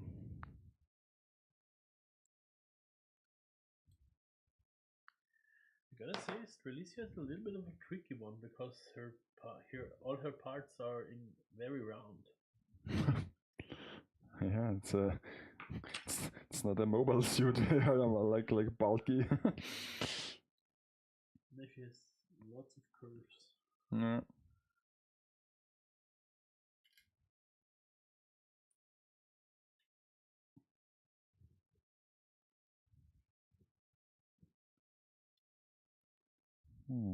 Okay. So, yeah. That's really interesting how that fits together.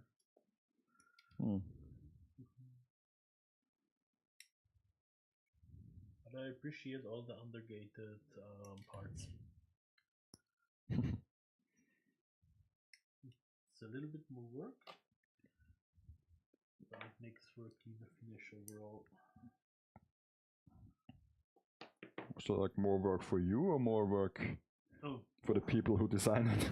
Both. Oh, okay. I mean, it depends how you work. It can be less work actually if the parts are undergated, because you have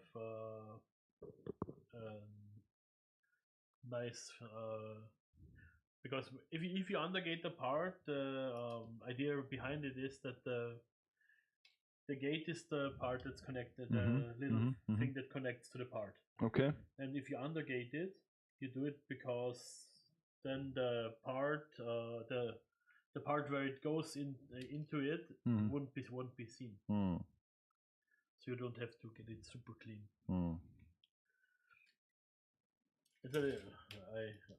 I explained it horribly. Yeah, but I know what you mean. Yeah. So,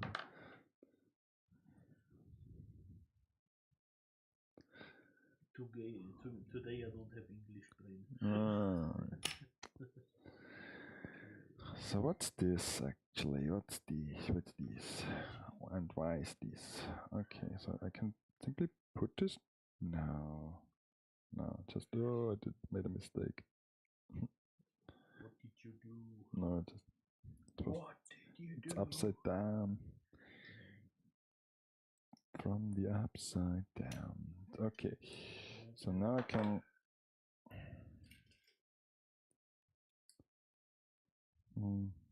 So did you watch any like shows recently? Anime? Or let's see. Or something else? I mean, I'm still keeping up with One Piece. Really, One Piece? Yeah. Okay. But we are in a Bleach renaissance. So good, yeah. But we are in a Bleach renaissance. Well, we're in a Bleach renaissance. We actually are. Yeah, but the Bleach doesn't get a new chapter every week. I still have to wait for the last 4. So how does one keep up with One Piece? Like you read the new chapter every week. So you read it? Yeah. Oh, okay. So you read it on. So you read it online and. Yeah, I read it online. Yes. Oh, okay. There's the official Shueisha app, the Manga Plus. You can read it for free actually. Okay. Or you read it from fan translations. Those are released 1 or 2 days earlier. Which one I use depends on how big of a fan you are. No, how urgent I want to know how. Oh, okay. The cliffhanger. Yeah. To resolve or something. Yeah. Okay. Cliffhangers and stuff. Yeah.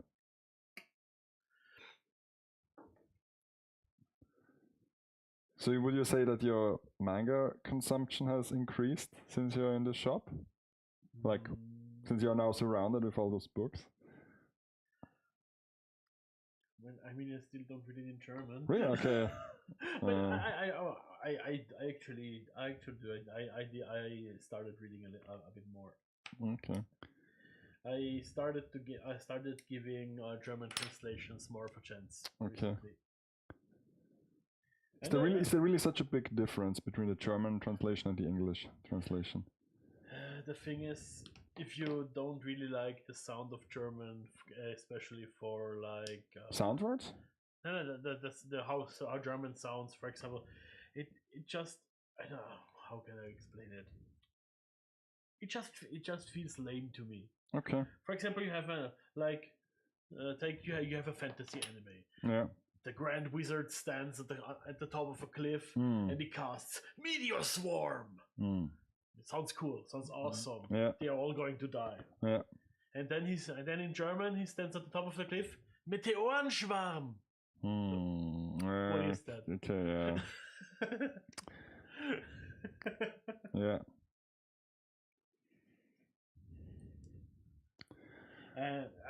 I mean, I read many manga in German back in the day, Mm. but there was one thing I really disliked, and that actually pushed me away from German translations, and that was when they used German dialect for as a proxy for Japanese different dialects. Oh yeah, yeah. And I hate it when they have people when they have the people from Osaka speaking Bavarian. I really hate it. Really? Yeah, sure. Yeah, that's something. But I mean, they have to like come up with a different like style. I mean, Yeah, but it's still so lame. yeah, and I think the Germans love it, though. Yeah. I think so. I mean, it wouldn't. I mean, it's the same thing if there was like a German translated manga and then someone is speaking a dialect, and they would have a Vienna dialect or a, like Styria or Tyrol. I remember the old Final Fantasy IX translation. A ganzer schöner bin ich erst mit fix. Yeah.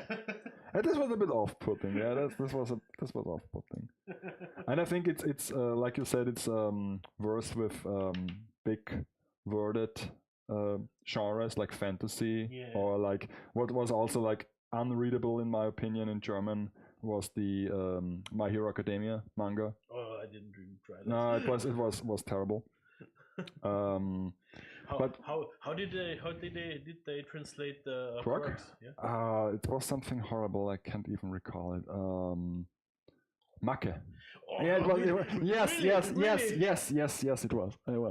I had to think about it. Macke? Yes, What yes, the fuck? yes. Well, that actually hurts me physically. I mean, this is a word that often will appear in one chapter like 30 times. Fuck. It's not just one instance. It's like the major plot of the whole series. Macke. Yeah. Das ist so, als würde Manga sein, okay, das ist das Manga auf Deutsch lesen. Yes. Nice. Oh, yeah. So, but I think like stuff that is grounded in reality, like romance, and so it's okay in German because they have like simpler words and. It is. I for example, I read Dan Da Dan in German for a while. Yeah. And it was actually pretty okay. It's another thing is when they start you know using like German youth slang a little bit because it feels a little bit infantile. Infantile. I don't know. But I'm also a grumpy old man. So. Oh, sure. Back in my day.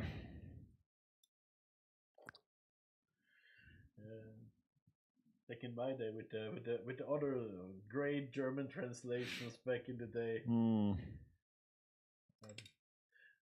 I'm still thinking about that El Hazar dub. Oh god. But actually, that's actually the only one I kind of like because it's so shit. It's hilarious. It's so shit. It's hilarious. Makoto, du Bastard! Alle meine Pläne lässt du scheitern.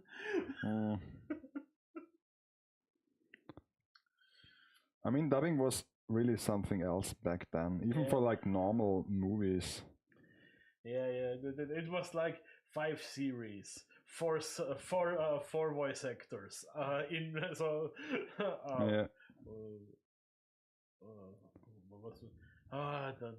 fucked up. I fucked up the quote. Okay. Yeah, 5 series, 4 voice actors, infinite possibilities.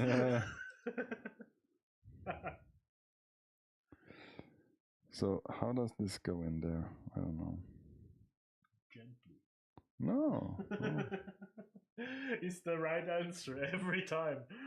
Yeah, but there are still some gaps here. Okay, this can't be right. Can I see? I mean, so this comes off very easily. So I don't know. You have to get this part here flush. Flush? You can see no this, way. this part here has to be flush. Really? Yep.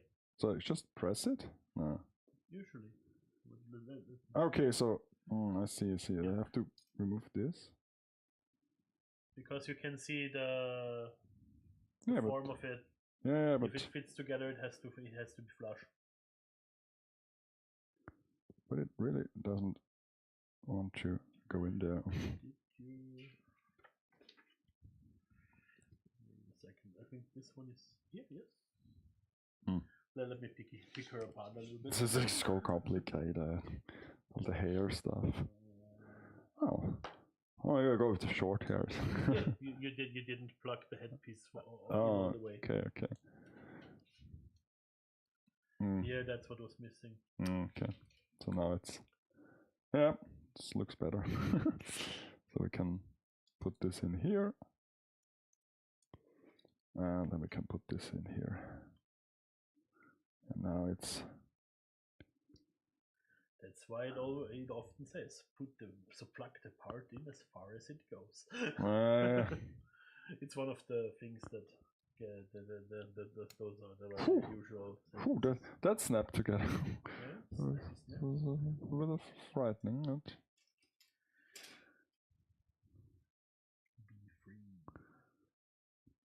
Be free. Okay, so now I can have my nipple with hair. It's like two legs.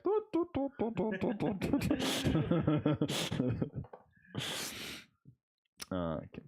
Welcome, Nipper-chan. Nipper-chan.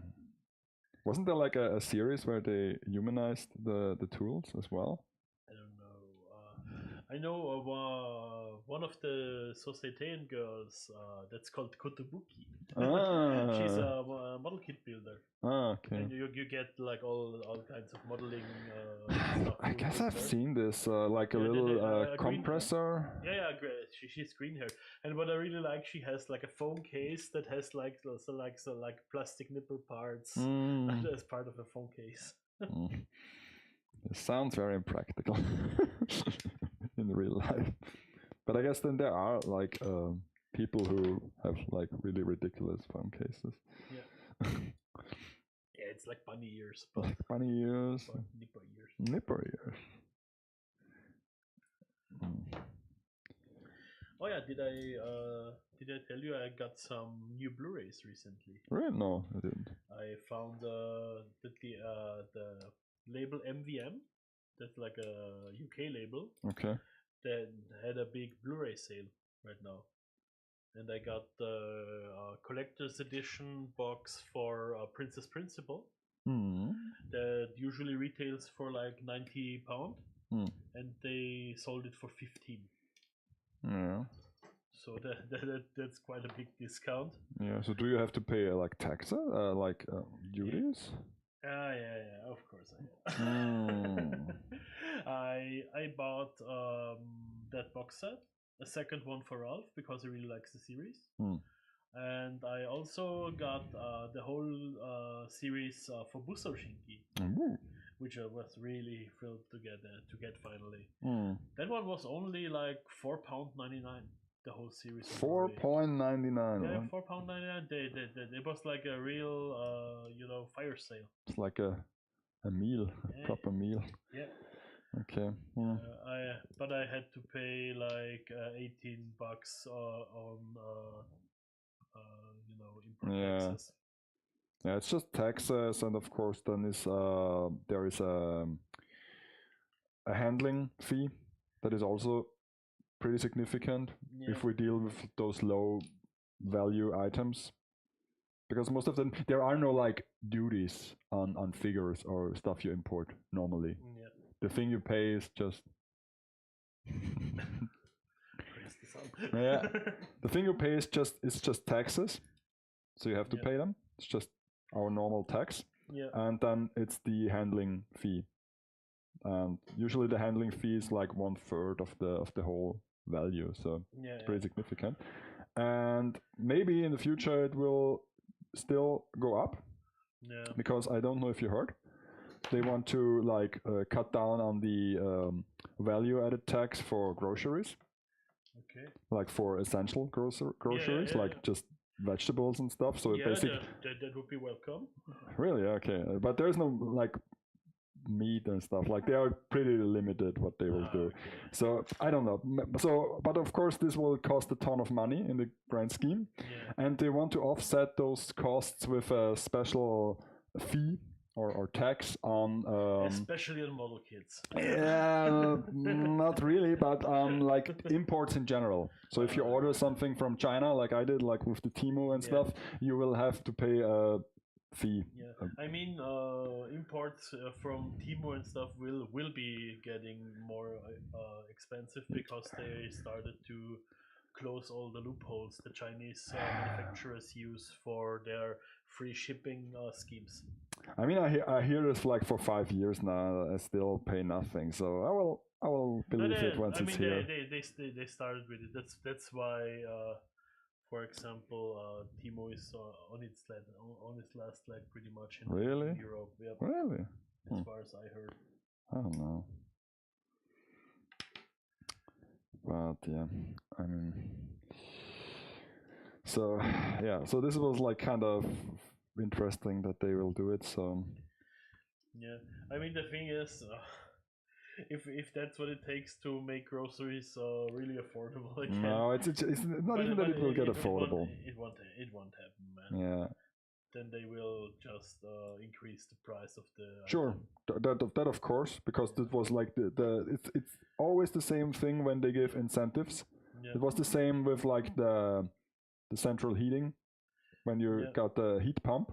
Mm-hmm. So yeah, basically you get big incentives, but also the prices that you got offered from the companies who install them also increased at the same rate. Yeah. So it doesn't really matter. The only thing who profited was the company who sold them, because this is the reason why they are so keen on incentives. They like them. It's like with the automotive companies as well. Yeah. If you get like tons of incentives to buy an electric car, they will just increase the price and pocket the difference. Yes. Yeah. And then of course, like we had with the electricity, where this was also subsidized, you can't do this forever. And if you stop, then suddenly it gets a lot more expensive.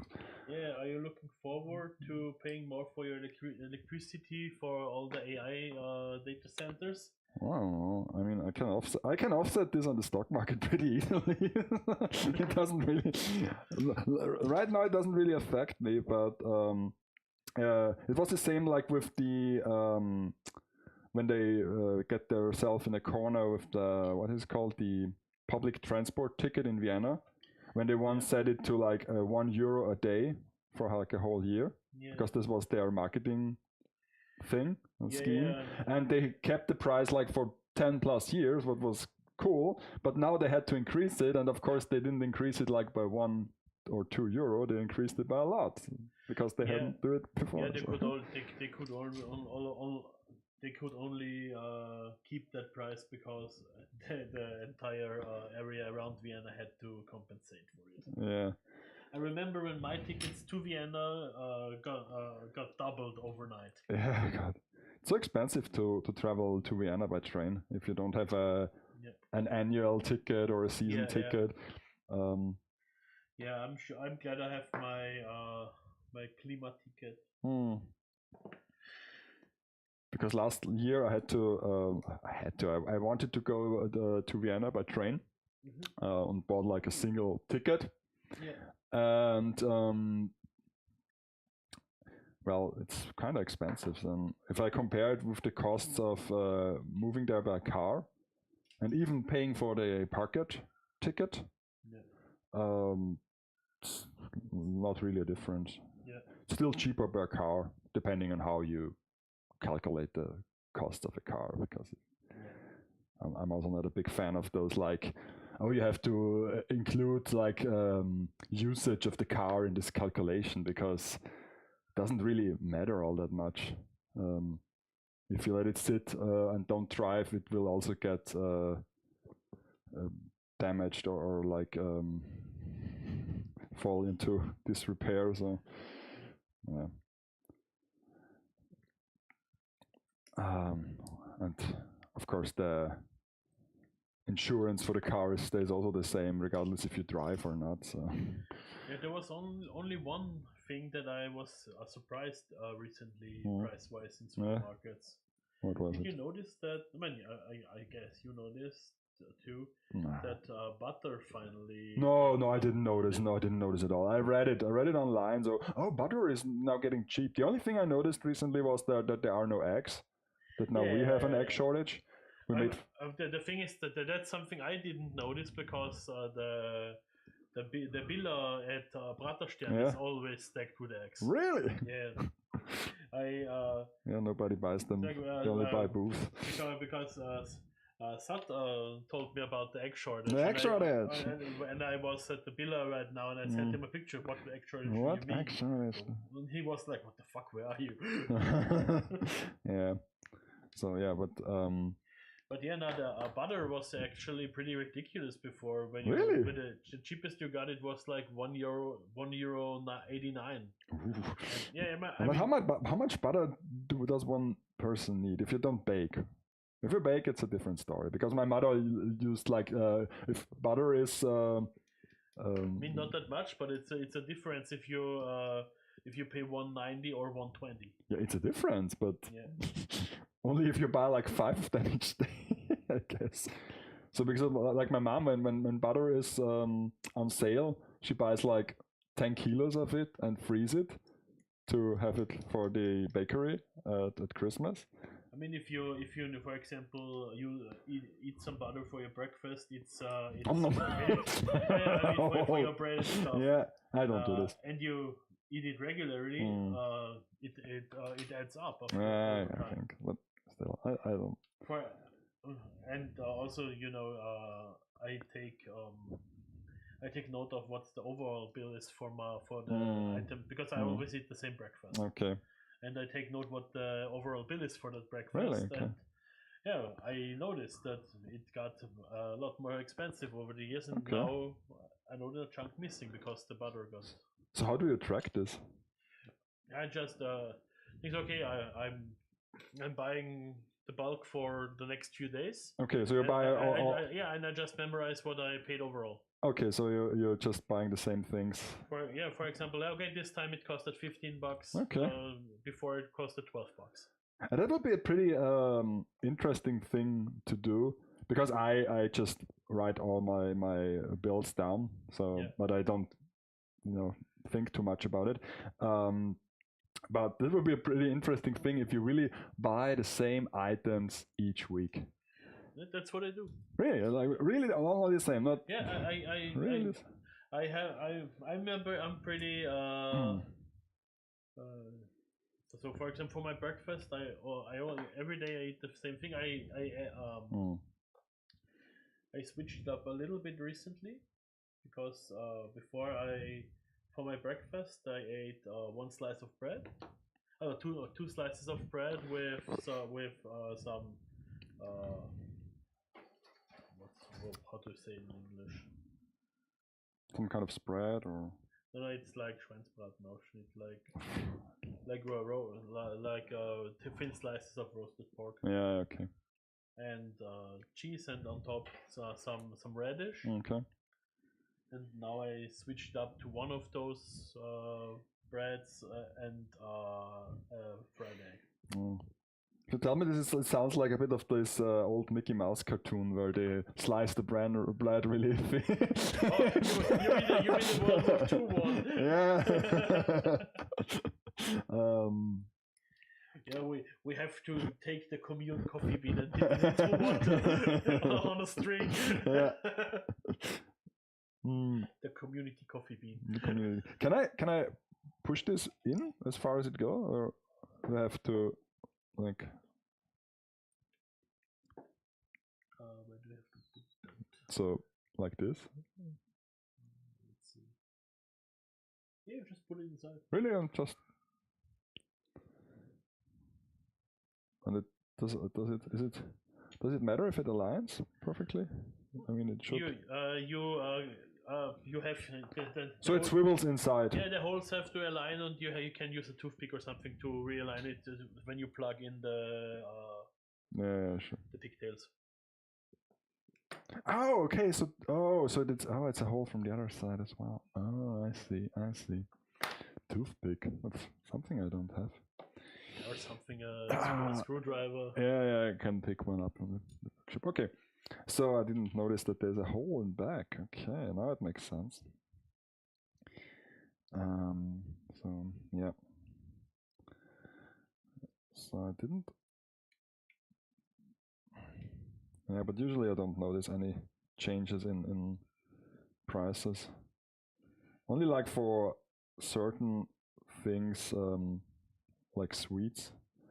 I mean, I know what I noticed is that, for example, chips got really expensive. Really, I couldn't tell because I normally don't buy them, and for example, back in the day, the normal price for chips was like €1.20, €1.50. Now €1.50 is you buy one get one free super sale. Okay.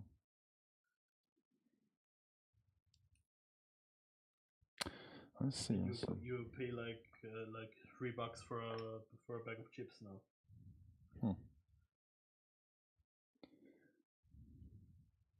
I mean, I try to get rid of that habit, but it's hard because I like salty snacks. But I recently found an interesting salty snack at a Spar that had surprisingly little calories. It was like a salty potato snack. It looked like little blown up crunchy pillows. Okay. You could get that in different flavors, for example barbecue flavor and stuff like that. And normal chips have around about 500 calories for 100 gram. And those had like 130 calorie for 100 gram. I see. And the whole bag was like 60 gram. So it's something nice you can snack on and don't have to have that bad of a conscience. But I only found it at one Spar market at the moment, the big one in Vinmita.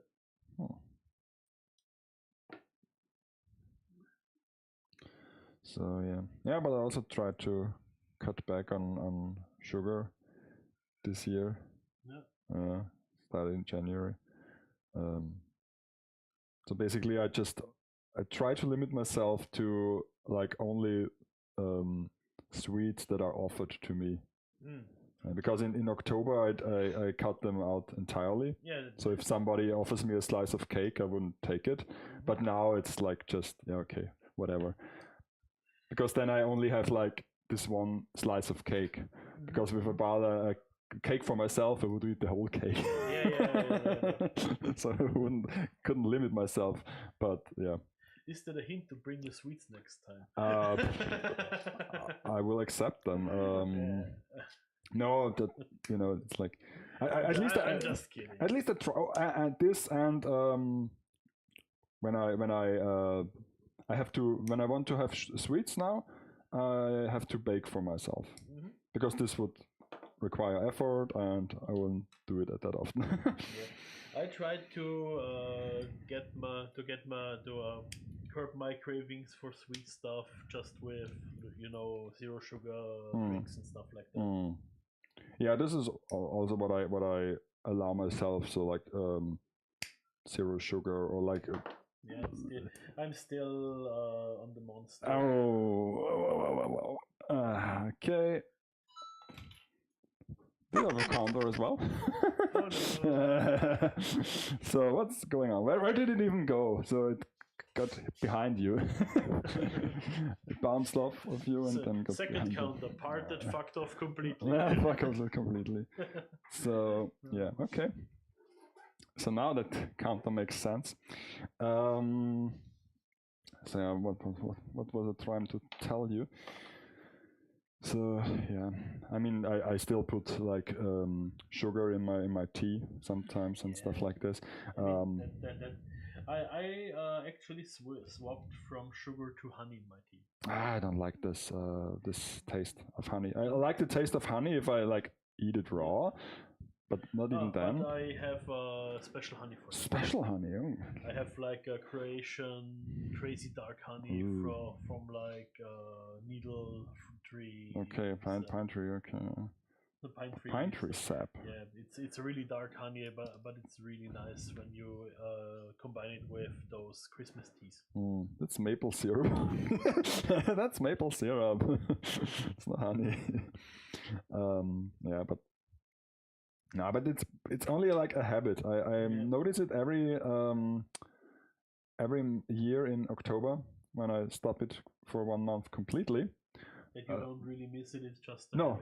I miss it like it's like with every addiction. I miss it like the first 3 or 4 days, and then of course there was a study I saw recently for because sweets in Japan have less sugar than in, for example, America. Yes. And they were still they taste great.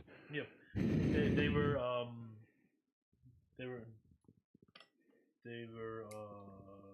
subsidizing. No. They were checking. So how do people react to, for example, when you when someone moves to Japan? How long does it take until they can't tell the difference anymore? Okay. And people say when they go to Japan, the sweets feel less sweet. Okay. And after about 2 weeks, they are plenty sweet for the people, and the American sweets are too sweet then. Okay. Because I wouldn't say that Japan treats are less sweet, but maybe they aren't like the stuff you get here is like maybe adapted. Sometimes. Yeah, they had. I mean, from the study they made, Japanese sweets have like half the amount of sugar. Okay, but still, I wouldn't be able to taste the difference because if you're, the only difference I noticed is that their portion size is significantly less than our portions, and like this is like the thing that I have. For me, 1 bag of something or 1 bar of something is like 1 portion. I can't limit myself to do eat half a bar of chocolate. Can't do this. And so if the portion would be smaller, then I would just accept it. So okay. That's the problem I always had. They had the small bags of chips at the cash register. Yeah. But they cost the same as the big ones. Don't buy at the Quengel. The Quengel is so expensive. My problem is I would buy the small bags. Yeah, but it's expensive. If the price would be scaled accordingly. Yeah. I also would live in a small flat if the price would scale it. Sometimes it hits a limit. I know what you mean. It's the same, but that's also interesting because you have the Japanese drinks in all the vending machines. Yeah. And you can get like the big half-liter one, or you get the small one, and the difference is just 10 yen. But if someone only wants a half one, they don't care that it isn't price efficient. Even the spray cans are smaller in Japan. I've looked at only the premium. Because this was like you shop for those top coats and spray cans, and you see the price and you think to yourself, okay, that's an okayish price. Like 10 to 15, maybe 20 euros. So you think, that's an okayish price for such a sophisticated product, because I still have in mind what a spray can looks at the hardware store, like this big. The big ones, So I still have this in mind. Then today I received the package and it was so small, and I think to myself, how does it all fit in there? And then I was, and it was packed really well. So kudos to the shop; they packed it really well, really delicate. And so and then I just remembered that those spray cans are tiny. And that people always say, okay, if they do it proper, they can maybe build 2 or 3 kits with one spray can.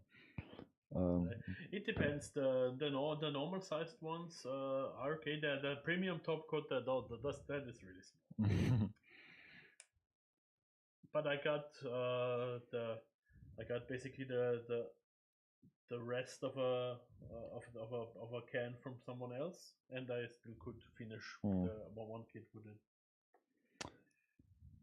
So if you want to top coat a kit, you really don't have to spray a ton of. Is it enough No, if you it's just? It's enough. Yeah, that's enough. Okay. You have to spin the part as well, of course. So Okay. For example, if you have like this here, you make Yeah. foop, foop, and foop, foop. Yeah, obviously. But you don't need much. Okay, and it's still you will still see it still. Because when I do it for my miniatures and builds, I usually use a ton of spray on it until I see I see the results. But I guess this is the problem when you work with like carton and soggy materials that sog up your paint. Yeah. You have to build a layer first. So it's also the nature of the color you use. For example, I have another top coat that takes like 8 hours to dry. Okay. Those Humboldt paints. Oh. Yeah, one model kit shop in Vienna that didn't have the Mr. Super Clear Matte. He told me that is a good replacement. Substitute. Okay. Yeah, man, maybe the finish, but Mr. Super Clear Matte dries in like 2 minutes. Okay. And this thing was still taking after an hour, so it takes like 8 hours to fully cure. And that's not really useful if you want to weather something. Yeah. Where you weather a bit and you set the layer and you set the layer with the top coat and then you start another layer. Yeah, so honestly, this is like really intense. Can be an intense hobby. Because when we researched like the proper use of the top coat with like temperatures, and then you put it in the water to heat it up a bit, and it's just crazy how much thought you can put into it. Yeah. But it's also the Japanese way, so you know how they are with their hobbies. I mean the fear what I have is that it's just starts to spill on my surface. No. When there is like droplets and they get because the nozzle will get like dirty and filled with residue, and then if like there is droplets and then it spills to the surface, and then have you the drops on the surface. That's not good yet. Yeah. And like I said, normally I doesn't care because if it's just for a background, I will find a way to remove it either in post production or just don't take a picture of this spot. But yeah. So okay, so now we are just building the twin tails. Okay, let me see this like this, and this goes here. Okay. Is it all the way in? I guess. And now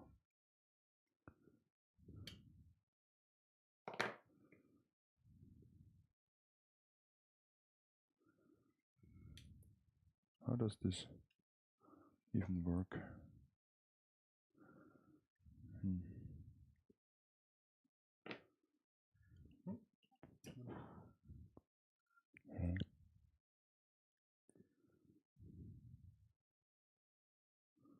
Should I?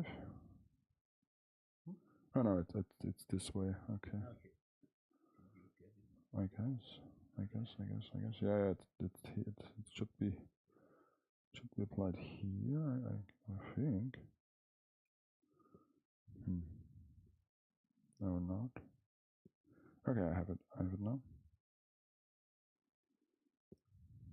So is this like a normal gap?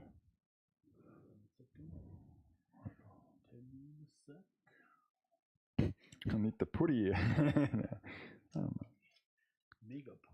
Mega putty. Okay, because the ribbon goes here, and there is an B13. So there's a part. Oh, okay, there is a part where the. I don't like that. Do you have some sandpaper for me? Yeah, sure. Like how rough should it be? A little bit. A little bit. So okay, then we use the. I just have to buff the rods a little bit because I don't like how snug they fit. Yeah. Sure, this is like that's okay. Yeah. Where's the? Yeah, that's fine. Okay, so well. So now I have to use the right part for the right twin tail. Oh.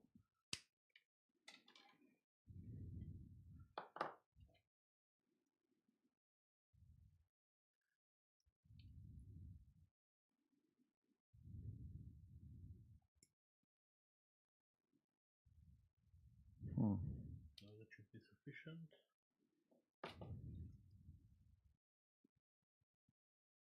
Yeah, much better.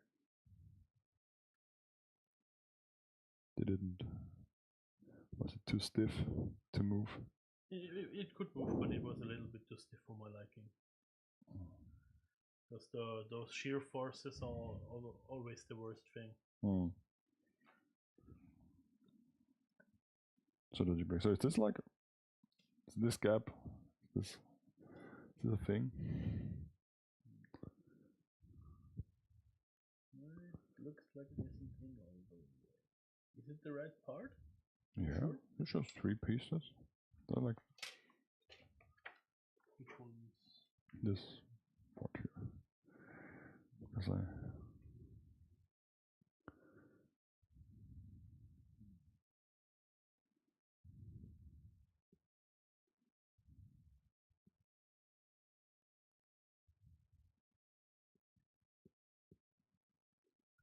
Yes. Look a little bit strange to me. Okay. Let me get the part separator. No. So does this work on a universal scale? Part separator? Yeah. Okay. It has like a blunt point that gets narrower. It's like. Okay, so. SSB. SSB.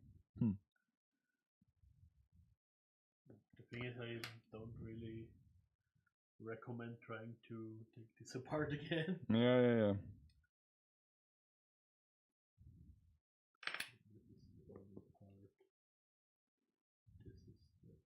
But maybe it goes together with this part. It overlaps because this comes here. Oh wait. Is there still another? Yeah, this is like the last part. Okay, then it makes sense. Oh, does it overlap?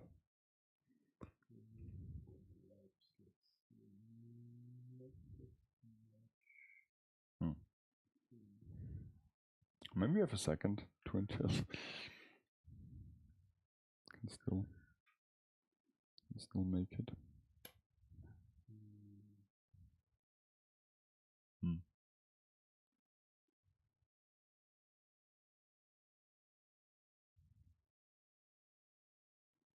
Made some on the back side, yes.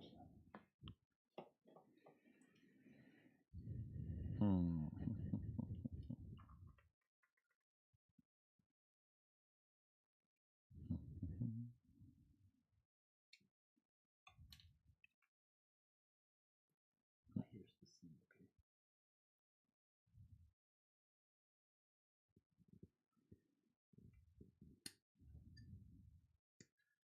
These parts really Yeah, it's into each other right now.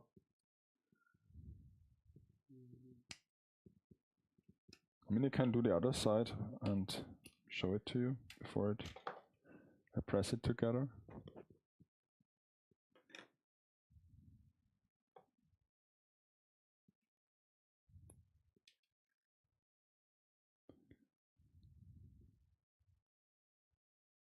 I don't think they will be fully symmetrical though. I think so.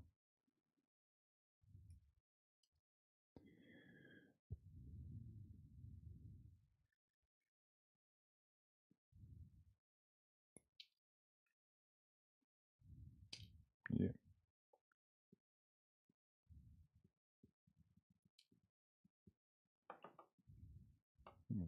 See.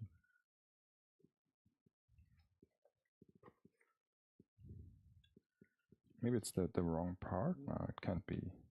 But it's not like you really see it because it's inside the hair then. Yeah, sure, but it's not. Maybe that's why they Yeah. did it flush there.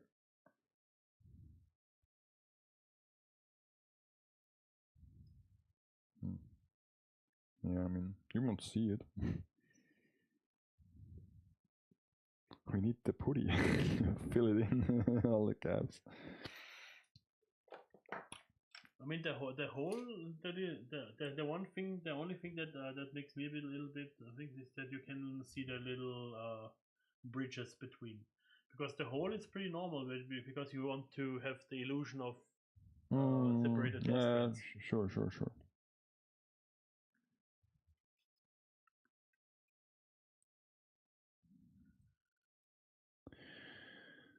Okay, we'll see how this looks once I apply it to the head. Is it right? This side? Apply directly to head twice a day. Yeah, but I don't know. We will see. We will see. So I have to clip on this bow. Oh my god. Oh my god. Oh god. Those are those bows. So it basically tells me not to nip this pit, of course. But then again,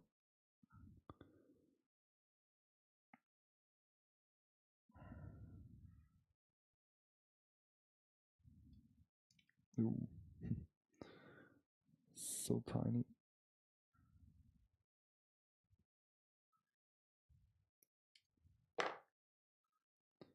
Now I have to stick it into her twin tail like. Is it asymmetric? It is asymmetric. The right should face this direction, okay.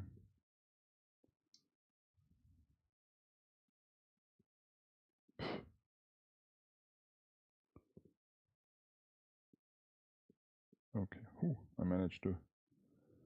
Those are really like delicate pieces. Ooh, yeah, it goes. Small little legs. Small little legs. So apparently this is a bit of like a softer material. Those bows. Oh yeah.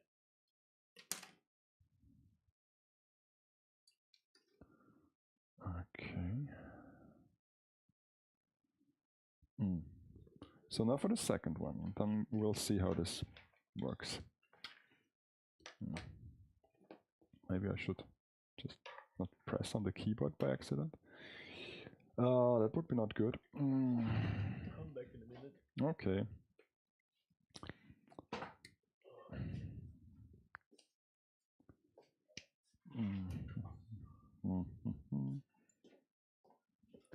Oh, it's dust clay. I have to put it back. So, okay.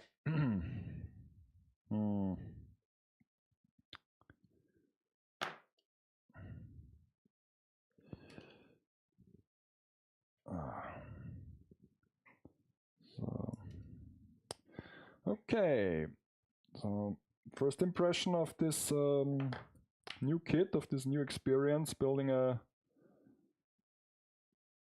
head with some long hair. Yeah, I gotta say the stress marks on those red pieces are pretty visible, so I spend most of the time sanding it and try to get rid of them and try to not have it like super obvious that I sanded those parts. I guess I still have to really wash them because the top part, the front part of the hair strains, they look ugly now because they're still full with dust. So I guess I have to use a brush and some soap to get it all off. I mean, it's flush with the rest, but you can still see the residues on this piece. So yeah, I mean, look at it. Where is it? Okay, it's too small. I have to switch the camera, but I won't. Yeah. Okay. But other than this, and of course I have to get used to this scale again, because the grand scale is so much more bulky. But on Monday I will continue to paint her. And yeah, hopefully get it done into a finished product by the end of the month. But maybe not. No, this won't be. This won't work because there's still much work to do, and also I have to use the top coat as well. And yeah, I mean,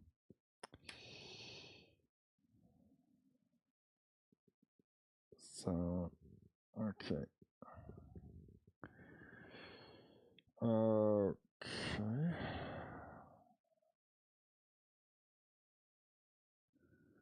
But yeah, I hope you liked the little summary of my month in figures, because I will do them for each month now.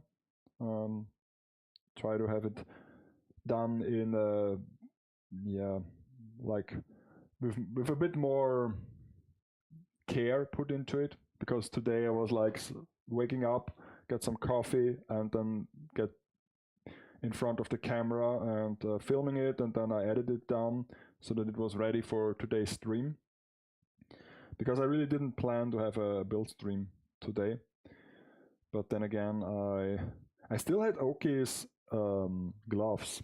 He left his gloves last time, and I mean, it isn't like it was cold or something in the past couple days, so now he has them back. But I got he had some spares, don't worry. It's okay. It's okay though. And yeah, I was also looking forward to try out the new materials and tools, and yeah. So there's a build stream today.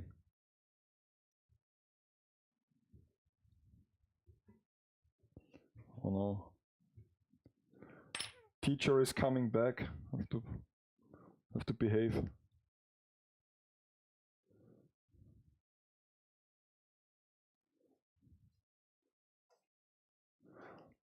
The School of Model Building.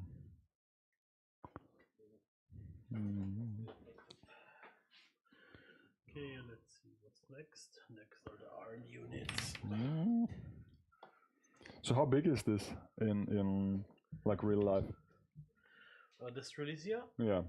Is it like a big robot or? It's pretty big. It's pretty big, okay. Yeah, sure. If it's piloted, then it must be big. Yeah. It also can turn into a lion. A lion? Yeah, but that's a feature they couldn't include in the model kit, unfortunately, because it's not really a mechanical transformation. Yeah, but sometimes you can just rebuild it. There are kits where you can just transform it or rebuild it, like with the Macros Frontier things. But it's more like... It's more like a real lion. It transforms into a real lion. Yeah, it's more like It looks a lot more. Like a real animal? But why a lion though? Is it like a I mean, it's Zodiac themed, it's not or really a lion. it's not really a lion? It's more like a I cheetah. mean, it's if I Darling in the Franxx, it's been a while, but I think all the mechs in there are basically because they're fighting an alien race called the Klaxosauria. Klaxosaurus. Okay. And I think it's like an Eva that they are like backward engineered. Ah, okay. So the enemy was you all along.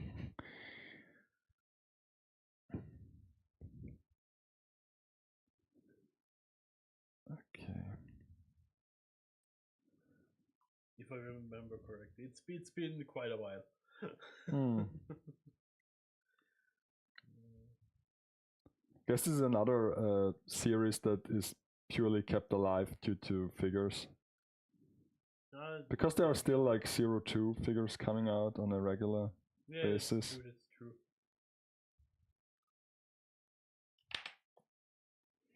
Hmm.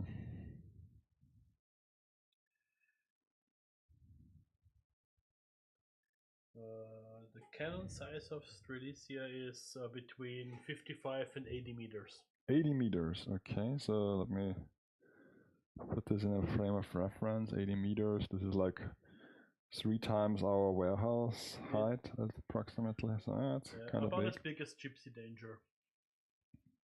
Oh, okay.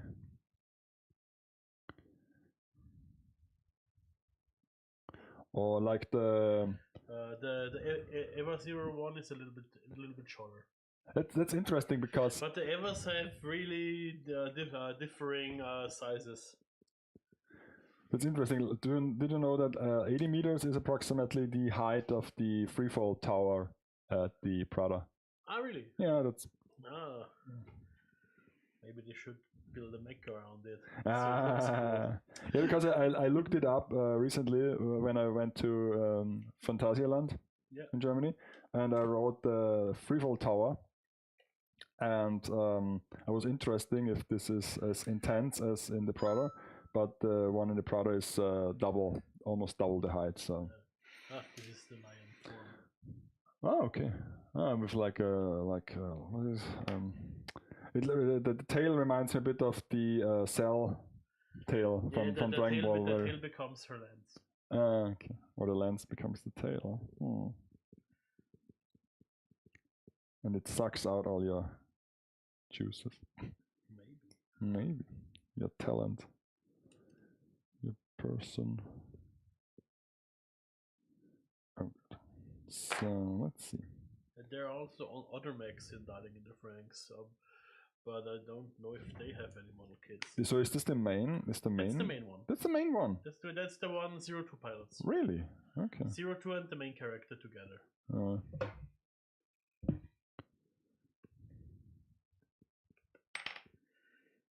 Stradalia. Sounds like Strelitzia. Another one is Italian word. And another one is called Delphinium. Delphinium. Is this where Delphinium print got their name? From.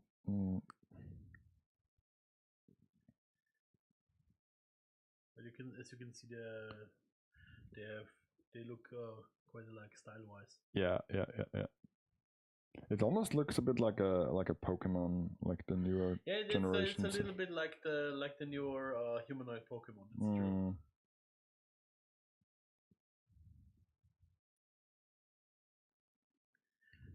One thing I liked is that even the big mechs actually have strong expressions.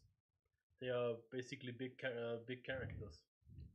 Yeah, you like your mechs when they have expression.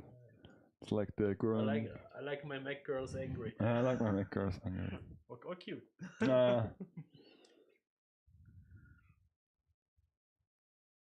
How would they even do this? Yeah, this one looks better. There's no visible gap. Maybe. But those are totally different parts, so. Yeah. So now they have. Maybe you didn't push this in all the way, but now it's a little. No, there's this also. Look, there's also the gap Okay. behind. So. Yeah, then it's normal. Then it's no. You won't see it anyway. Yeah. Sure about this. Because if there is a flaw. The right answer is, but I will know that it's. I know that it's there. Correct. So maybe I can use this cheap screwdriver to get it aligned. Ooh, it's perfectly perfect.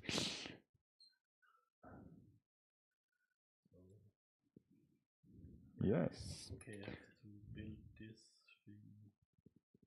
Okay, the right one into the right side. Ooh, shoot. Okay, this just fell off. Okay, this is all symmetrical.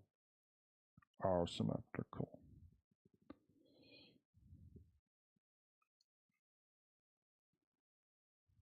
Okay. It can be moved a bit, but yeah. And now the other side. Okay, I have to align it. Let's see.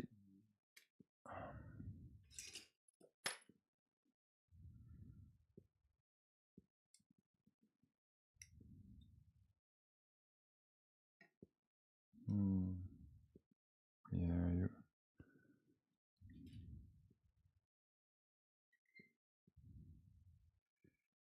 But the funny thing is, you can still see it here that it is open.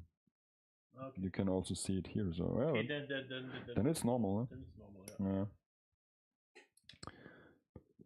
Because there are like two different heads. This one and the one with the buns. With the buns. No, it's the same. It's the same. Okay. This is the same. You can either attach the twin tails or the buns. Okay. Yeah, and this one is a separate. Yeah, with the hair. So I will now do the buns. Bun makes me hungry. Yes. Ah. Oh. It's a really nice part. The leg part. Things. Oh, the shoes are. Oh, look at those shoes. They're cute. I really love the little printed shoes for Amy. Those are really cute. They are printed. Yeah. Oh. So how many of there are 3 of them, right? Oh no, many more. Many more. Yeah, there's even like a cute like like gal, you know, a little bit tanned with the blonde wavy hair. Okay. That one is really popular. So those 3 on the package are just like a canon trio of like a themed trio. Yeah, they okay. like friends or something. Friends stick together. Man, I have 2 of them. So is there like a story behind those characters, like a manga or? Not really a manga, if I know, but they have like personalities. You have like descriptions for them. You can role play or. Yeah, you can watch videos on YouTube where you can see them talking. They even have voice actors and stuff. Oh. So it's a bit like a radio play. And it's more like character trailers for a game. Okay, even if it's not a game. Interesting. Just a little character introduction. Little character. So.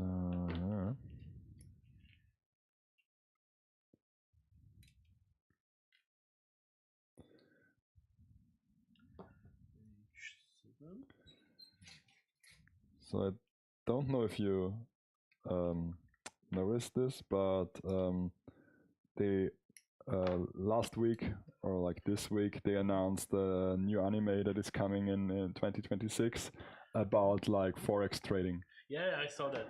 Yeah, and I was like, that's actually finally something for me. There are quite a few trading animes. I mean, I know at least 3 of them, but they are weird, kind of weird. But one that I know that is a little bit with finances and stuff Yeah. was that was called see the money of soul and possibility control. That's not like. But that's Yeah, I know. but I liked it.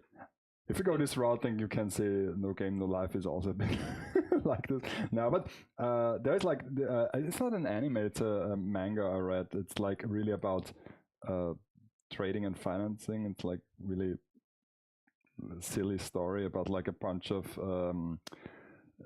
like high school boys, and they have this secret society where they finance the school. And they have like the school of like a treasury, and the treasury is not just like the stock market, but also they have like gold and paintings and stuff in a vault, and it was like a really like old school manga. But now, this new anime, it seems like it's a bit like cute girls trading stocks. But then I read the backstory; it's pretty intense, actually. Wolf of Wall Street. No, actually, I think not. I mean, it's like the promotion says like her mom got killed herself actually because she traded herself into debt, and now she has to make it. It was like, okay, that's pretty intense. I wouldn't have like thought about such an intense story. And then again, I was thinking about like my where they might personify stock tickers, like with Mecha Musume or like Uma Musume. Yeah. But then I thought, like, I guess this would be complicated because of all the trademarks. Yeah. Because the Japanese anime, I know they are like kind of stingy with like trademarks. Yeah. They always show like what is called a phony to the Sony and things like this. So I don't know if this would be. Is there a reason behind this? Where they can show it? I mean, one of the reasons of course, is the why would they give them free marketing? So it's a like a decision by the makers of the show, not like the other round. I mean, also of course it's a copyright thing. It's kind of strange because if I film a movie, like a real action movie, and I film stuff, and there is like a TV shown in the frame, then of course it has a brand. But I guess in real professional movies, if they don't have the license, they cover up the brand as well. So yeah, you know. Like every MacBook in existence that always has a sticker over there in every show and everything.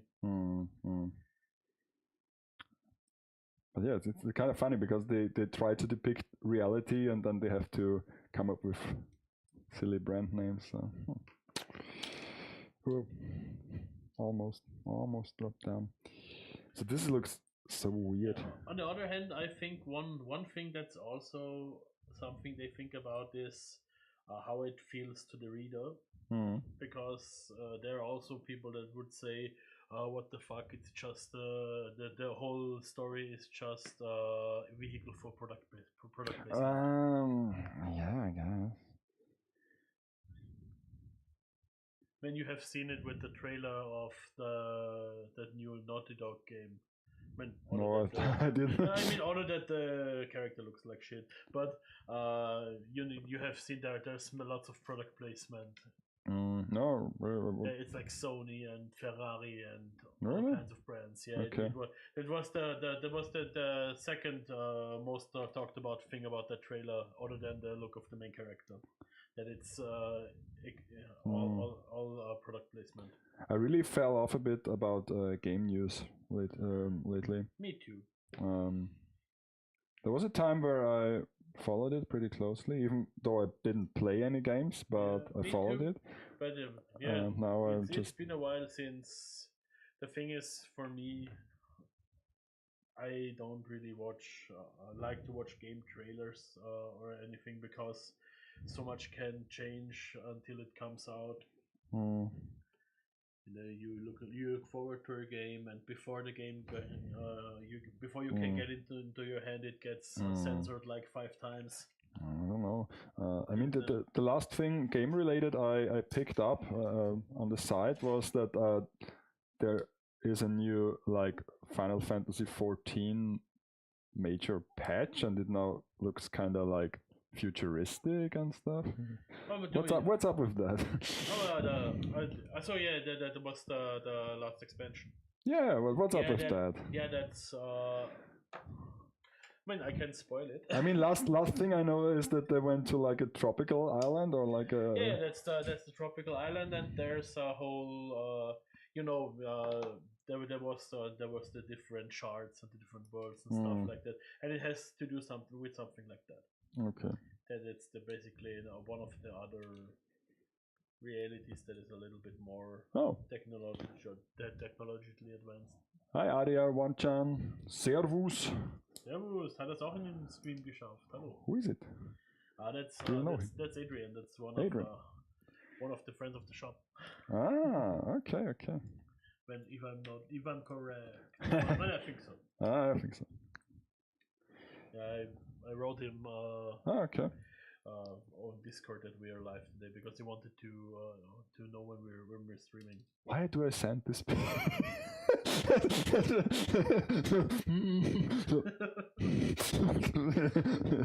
So many of them.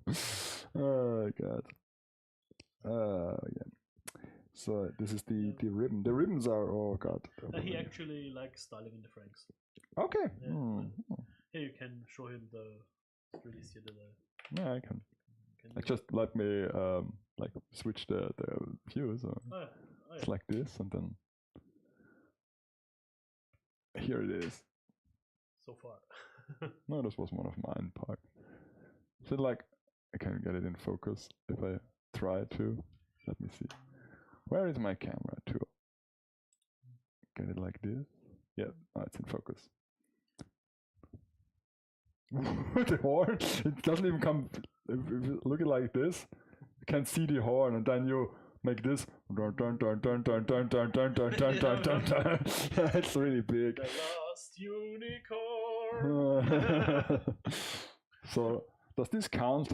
I guess it counts. Curse it. Okay. Let me switch back. Okay, so where was I? The bow. The bow. Is this? What is this? What even is this? I guess I can get rid of this thing as well.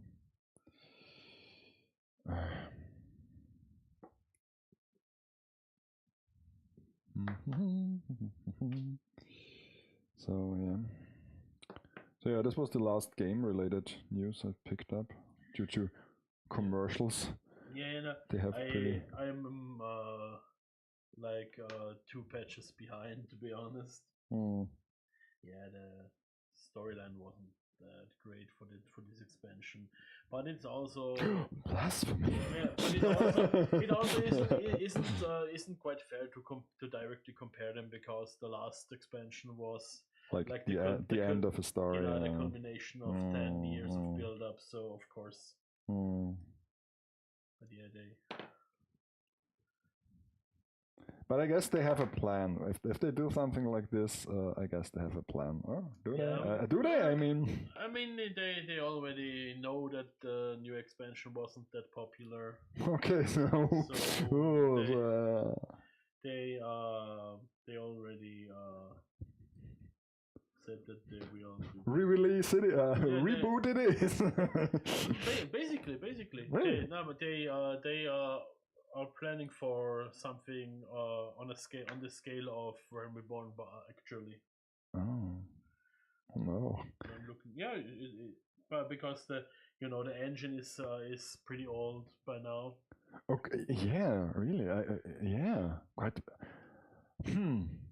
That was one thing I didn't think about, because there was like this whole spiel with the graphical update when the PS5 arrived. Yeah, but I guess.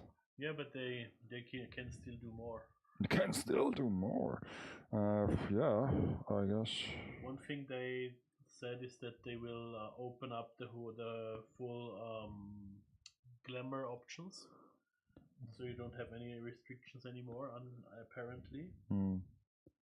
Oh, I guess I mean, shit. there's something I don't like about that, because if it's really like that, then I don't want to see paladins running around in the white mage outfit and stuff like that. But maybe that's something they still lock. I made a mistake. Hopefully. Can we pull this apart? Oh.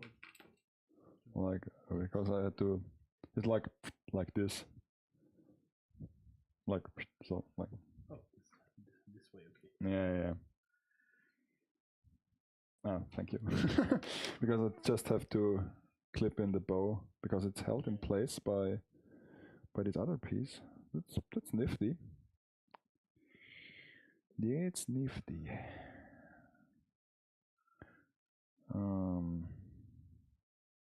I hope so. God. But yeah, for me, it's mostly that, especially Japanese games. Many I was really looking forward to got censored before they came to us, and then I lost interest in them because I don't buy censored slop. So okay, and I have to just. Oh no, that's quite good. That's quite good. Because you know what Mark Twain wrote about censorship? No, I don't. Censorship is telling a man he can't eat a steak because a baby can't chew it. He really wrote that? Yep. Okay.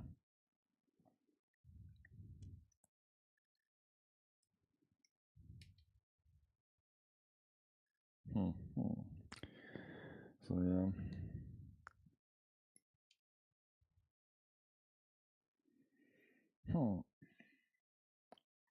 And also now, since all the PC components are getting really expensive again. Yep. I mean, wasn't every... How's the Strelitzia going? Oh, pretty fine. Pretty fine. We have the torso. I mean, sure thing. Torso. Yeah. Nah, this doesn't work. No, this doesn't. Well, you can see her fine. No, I can see her. Torso, torso. And right now I'm working on the shoulders and the arms. Did you build it in order this time? Yeah. Did you glue it? Did you glue things? I glued some things. Okay. I glued the things they told me to glue. Coward. I mean, yeah. If they tell me to do it, who am I to disagree? Yeah, because the smaller than I thought. I mean the legs are pretty big legs. She has really long legs. Yeah. Where's the? Overall, she will be like 2 heads taller than Gundam High Grade of the 78-2. I saw a comparison picture, and I can make my own when I come home.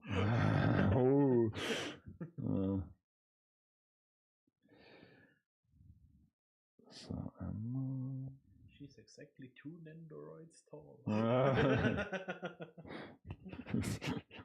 It's like a unit of measurement. Yeah, it's like the Smurfs that are like 3 apples tall or something like that. Okay. Where did you get this from? I watched a video about the Smurfs recently. About the production. Okay.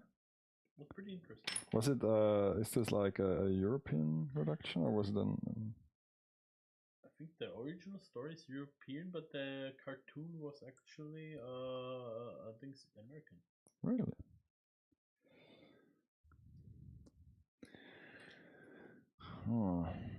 Smurfs. Something from UK, I suppose, huh? No, it's Belgium. Belgium? Yeah. Belgium. Well, they have a big comic book culture.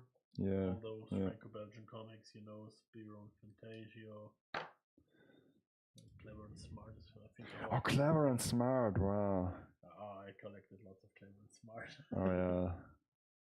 Those were like our shonen back in the day. That was more like our gag manga. Yeah, gag. Yeah, sure. Yeah. Now that you say it. Yeah. Gag manga. I guess shonen still can be a gag manga as well. It's good that there's also crossovers. But usually they don't tend to do that well. That's what I learned in, like, what is it called? The Shirobako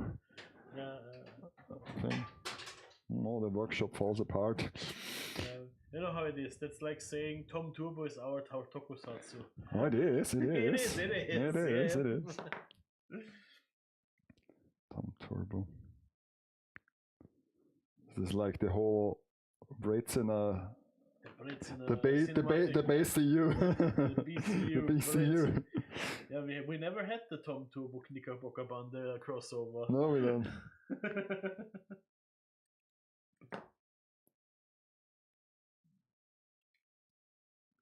It's like interesting if the Knickerbockers are they older than like the 3 question marks? I don't know it. 3 Fragezeichen. 3 Fragezeichen. Who copied the homework here? But isn't the 3 question marks like Alfred Hitchcock? Really? Is it? I think it's something like that. What am I? No way. I think they have like a pretty famous creator. Okay, I thought it was a German thing. Maybe. No. No, the 3 question marks. Is it really called the 3 question mark? It's like really okay. 3 Fragezeichen. Oh wait. Oh, it looks like who did it? Who did it? Who did it? Oh, did it? Came up with such a ridiculous thing.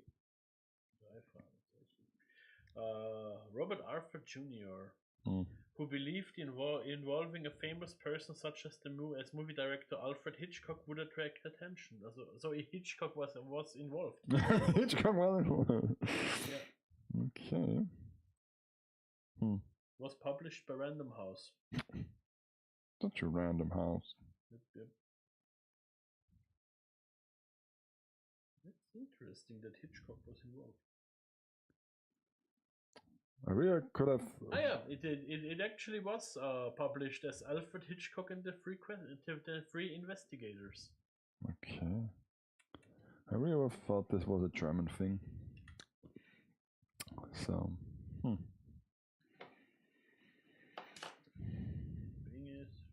Are they still in the making? So is this? I don't know. Knickerbocker Band, is there still coming out new books? I don't know. They only show reruns for Tom Turbo too. So yeah, they do, but only for Tom Turbo, not for the other shows. I mean, what other shows did he do except? Like all those game shows. Yeah, the Forscher Express. Yeah, or Forscher Express. Forscher Express. Yeah. The Ratzelburg. Yeah, Ratzelburg. Yeah. Yeah, not everything can be a winner. No. I like to watch it. It was back in the day. Yeah. Because mainly it's a local thing. Because I live near the place where this was like supposedly recorded. I mean, it wasn't like it's a Burg Liechtenstein. In Ratzelburg. I mean, they used it's like Emma 2412. They used the exterior for the scenery, but they never actually filmed there. Actually, I ride past the Emma 2412 every day. Yeah. Because it's before you go to before you arrive at Meidling. Yeah, that's right. It's still abandoned, this building, I guess. I guess so. I mean, they didn't demolish it yet. No. It's like the famous shopping mall where they filmed the Blues Brothers scene. But I guess it's demolition now, the shopping center. But it took a very long time.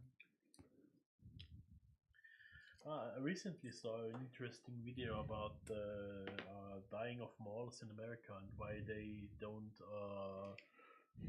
Work die anymore? in Europe. They don't die in Europe. Yep. Okay. Too bad. Have to live with. So what's the reason? As per the according to this video, it was because the big malls in America are always outside of the cities. Okay. So it's like something like Excalibur City, Yeah. where you have to Yeah. drive there, especially just Yeah. for that. And here you go past them. Sometimes. I mean, I mean, even shopping cities like Westfield now yeah. is not that far away. Yeah. But I always compare this like okay, now I put it together the right way. Like the Parndorf. And people drive there in droves. So it doesn't really matter that it's in the middle of nowhere, basically. Yeah. It's like going there is like a big event for the people. Yeah, but Parndorf also looks nice. The big malls in America. Does it? I've never went there. It's a gigantic. It looks nice. I like it. It's really like a little like a nicely built little town. Okay. Of shops. And does it have like those like an indoor sky like this one shopping mall? It's open. It's completely open. It's not a building. It's really like open streets. Okay. Huh. There is a mall there too, like a enclosed mall. Like a closed mall. Hmm. But the big thing is like an open shopping street. Okay. Yeah, I mean, I guess it must have something because it's really popular. Yeah. With the crowds. I mean, I'm also not a big guy when it comes to fashion and like name brands of fashion, so I usually don't go there. It doesn't make any sense for me. Yeah, that's the thing. If I go to SCS, there's actually like 3 shops that are interesting. The rest is all like clothing stores that I don't give a shit about.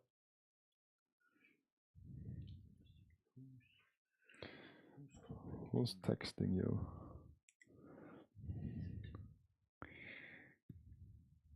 And does it have to be so loud? I have my phone on vibrate and it still vibrates in my pocket and I just ignore it. I just, can't be that important. So let's see. It was only notifications for Final Fantasy 14. Come back, make the dailies. Oh man, yeah, I actually missed two events. I missed the Christmas and the New Year's event. Those are separate events, huh? Yep, because the New Year's event is Japanese New Year's. Yeah, but then it goes a bit longer. It's not just one day, or yeah, it goes a bit longer. But I actually missed it. Yeah. For Christmas, I didn't have a subscription yet, and for New Year's, I was kind of busy. Okay. But I'm subscribed for half a year now. I had to fucking buy Krista. Oh. So I can just put in a face then. Yeah. Yeah. Ich will das cute aber später. Ja, ich will das cute aber später. Well, they're all pretty cute. I mean, it's like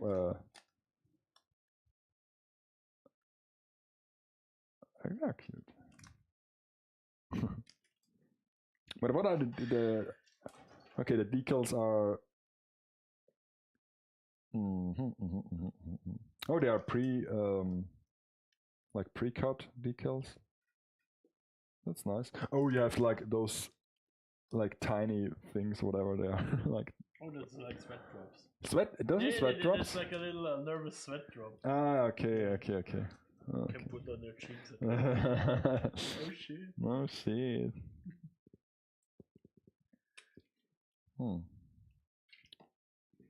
And now the hair part. What hair part Here, does she need for the... Does it you can matter? see she has very bulky shoulders. This is correct? It is correct. Oh, That's God. good. Go there. Oh god. Oh my god. Yeah, she has pretty interesting proportions. Does this...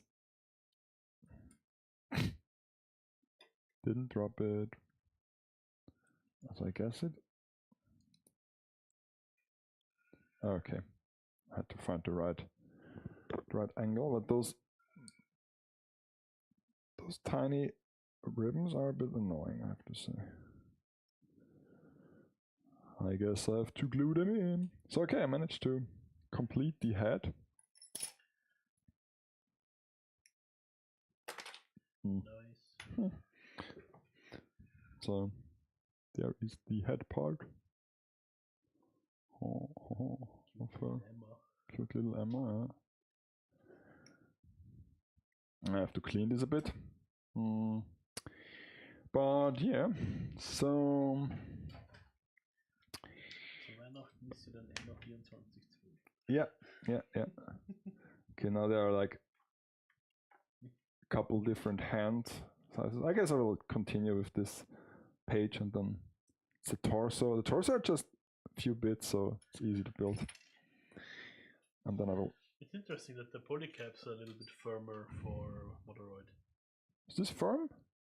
I mean, they are firmer than the polycaps Really? Bandai uses. Okay. Oh. Still feels...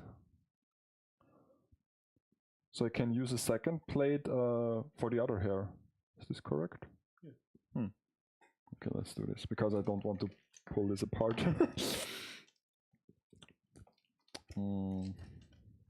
Where's my scissor? Where is the scissor? The scissor. Just put the shocked face. What a shock! What a twist!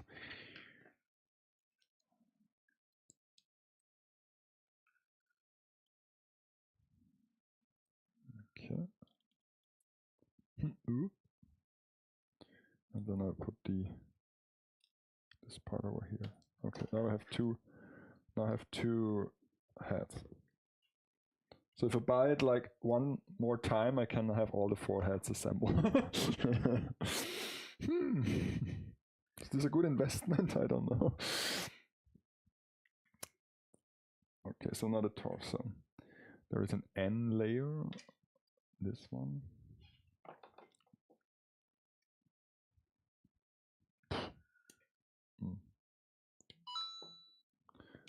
And I did put it on silent right now. It's weird. It doesn't listen to me. No. Thanks for your attention. No, look at me. Look at me. Look at me. Okay. No, watch is telling it. Nani mi tendayo.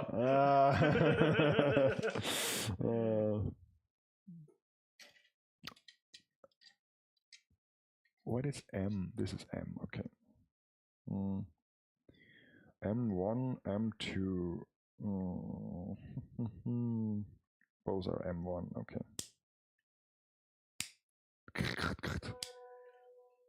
Your blunt nipple sounds so scary.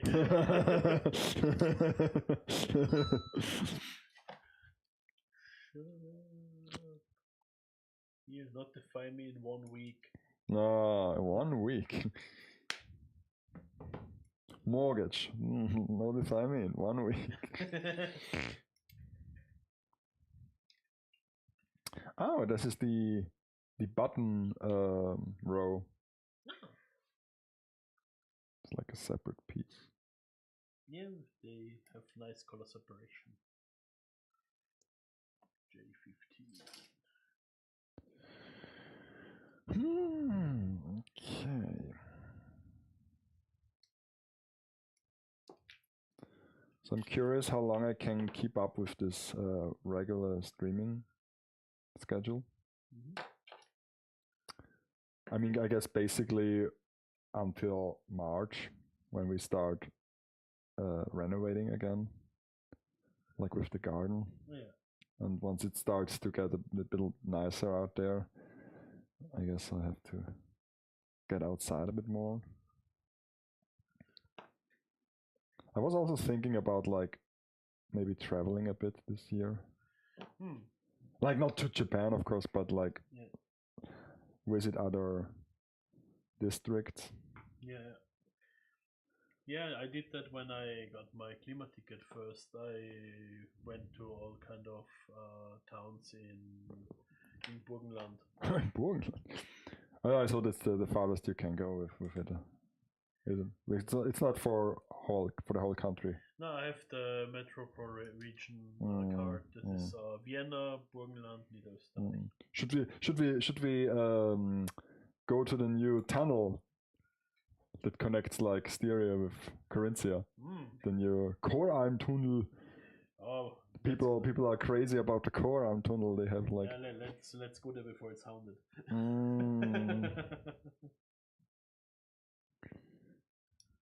Yeah. No turbo baba in Austria.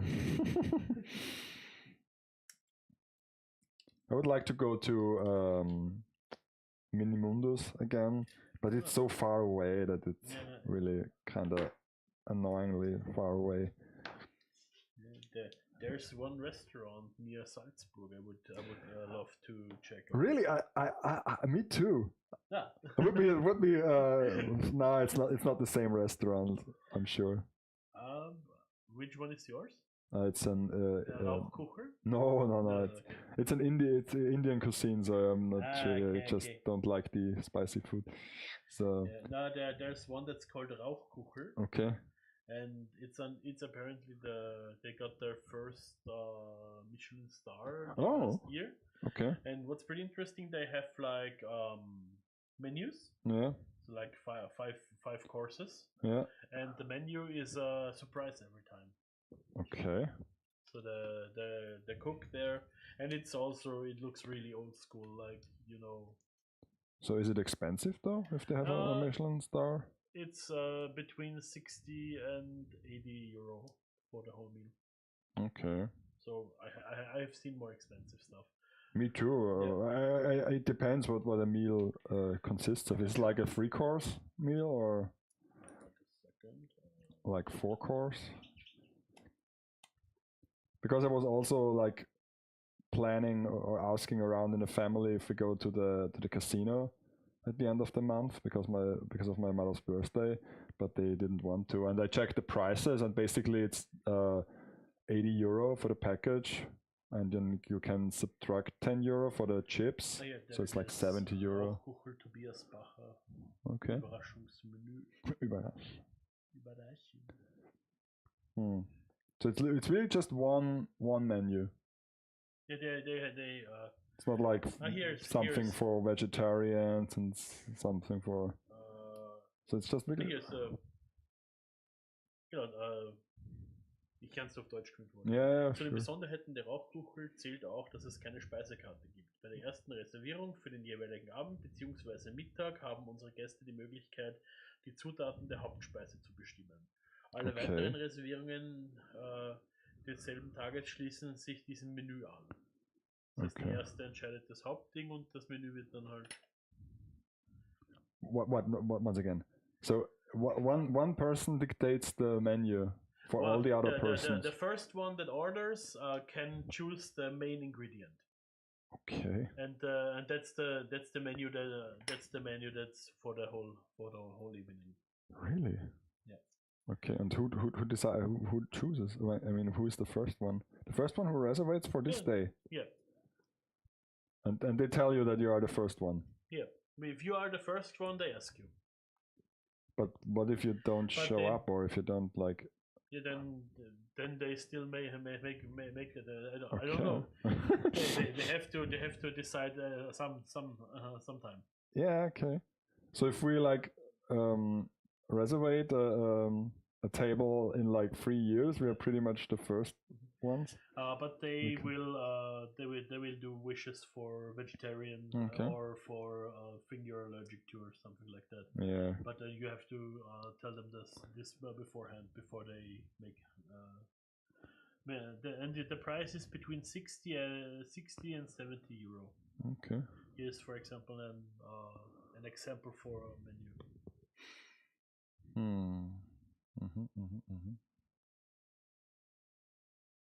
That's like it's like one. This like 7-course meal. Yeah. Really? Yeah, that's the menu. Okay. I mean, of course, it's like Yeah. Sure. It's like fancy small. it's like high cuisine, but But here there are some examples Oh, of different okay. stuff. So other question, is this supposed to go like this, to be this rigid? If I put it in, it's like pretty stiff. So That's pretty okay. that's okay. Yeah. It's not too much force on it No. when I. That's actually rather smooth. Okay. So I can. But I guess I have to press it in all the way until it reaches the end. Yeah. Sure, because I have to come. This isn't not much different. I think because I have to look when it's assembled with the whole. The legs here are tighter. For example, if you try to rotate the legs here forward. Okay, yeah, they're really Yeah. tight. Ooh, Those are Holy. pretty tight. holy. Yeah, you see. Like, Yeah. Oh, I don't like how tight they are. I already sanded them and they are still that tight. hmm.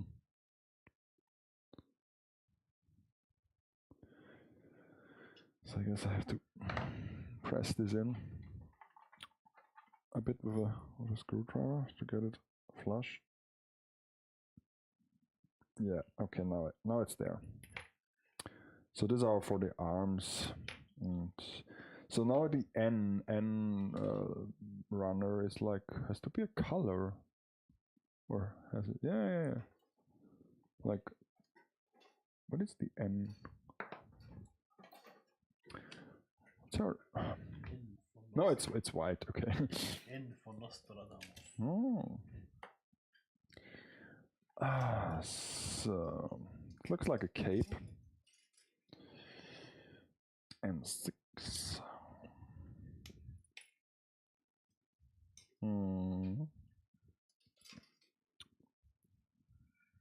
So yeah.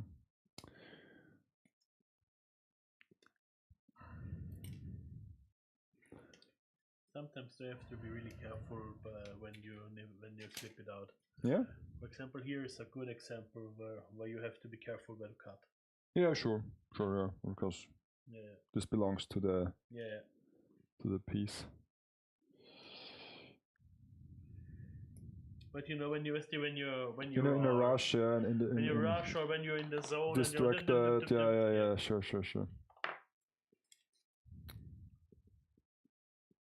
Can become quite a pain to fix that afterward. Oh yeah. But honestly, I would have thought it's boring to build those kits on the stream, because I just hear the music, all the people are hearing, and it's just like lo-fi, low beats, generic music. But actually, it's kind of relaxing and calming. Yeah, I usually, when I'm building not on stream at home, I usually put on either a stream of someone I like that builds one. For example, Kson builds Gunpla on stream. Okay. I like to watch her build something alongside me. Or I put on something like podcast style content where I don't have to look there all the time. Yeah. Yeah, Solo told me that I might have to look into audiobooks. But it's like the same with real books. I don't know where to start. Like, I need like some recommendations. Lord of the Rings. Really? Really. I actually have my copy of the Fellowship of the Ring here. I got. But what's so special about it? I mean, I know the story, I know the movies, I read the book. So what's the story about? It's really nice. Okay. It's just a really nice quintessential fantasy book. Yeah, I read the books. Oh, Yeah, I read the books. Like, so Yeah. is the audiobook something special? No, Like no, that not. I thought. Oh, you mean especially audiobook? Yeah, especially audiobooks. Ah, okay. Or like real books that are available as audiobooks. So basically, almost every of them, I guess, at this point. But yeah. But then again, I don't have a service subscription for audiobooks because I think you need them. Don't get Audible. Yeah, but I still you need them if you want to really listen to premium audiobooks. Because Audible is such a piece of shit platform. I have to. But what to use instead? If you want to like quality. That's the problem. I don't really know a better alternative. But the Audible app is so bad. Okay, that's a bummer because it's like it almost reminds me of the Sonos app because it's a great product, but then the app is not really. It's really bad. Up to the desk. I have to use it for my grandma because she's almost blind, and she can't really watch TV anymore. And she can listen to TV, but it's not the same. And she likes to listen to audiobooks now.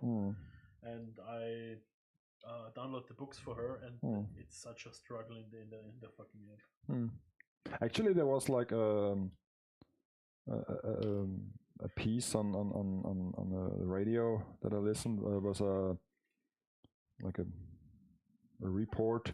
There is a bookstore in Germany that is specialized into audiobooks. Ah, I see. So they don't lend out like real books, but mostly audiobooks. And of course, people who tend to listen to audiobooks are people that travel a lot and like sitting in the car all the time. But they started not for those people, but for like visually impaired people or like people with disabilities who can't like read normal books that well. So they started with the audiobooks, and so they also give like advice like a real librarian would do. Yeah. So it was kind of a nice idea. So that something so niche can exist. Yeah. I mean, if you just want a recommendation for something fun to listen to, that isn't really an audiobook, but it's basically like a story you can listen to. I have a podcast I really like. It's like a D&D session with one game master and two players. And they make it really nice. It's called Fool's Gold Sands. Excuse me. What? Fool's Gold? Fool's Gold Sands. Fool's Gold Sands. Like sand, like the desert. Oh. Because they had they have a YouTube channel. Okay. It's called Dingo Doodles, and she made like animatic videos where she told the story of her first D&D D&D session with where the DM Felix made his own world setting and stuff like that. And you can watch those like animatic videos with where she voice acts everyone. And in Fool's Gold Sands, it's actually like a D&D session with two players and the DM, which is I also liked to watch like Critical Role and stuff like that. But it's really not something you can watch at on the side because it's so many people. Okay. But yeah, if it's also on Spotify. If you want to check it out, it's really fun. Spotify. There's like over each volume is like 1.5 hours. Oh, that's pretty reasonable.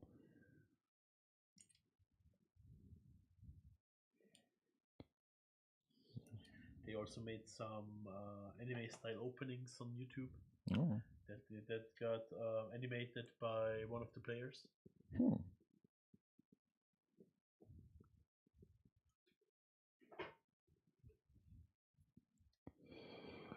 Okay. Well.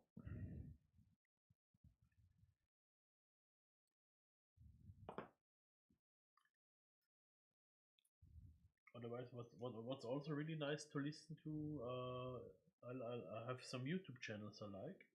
For example, Tail Foundry is pretty good.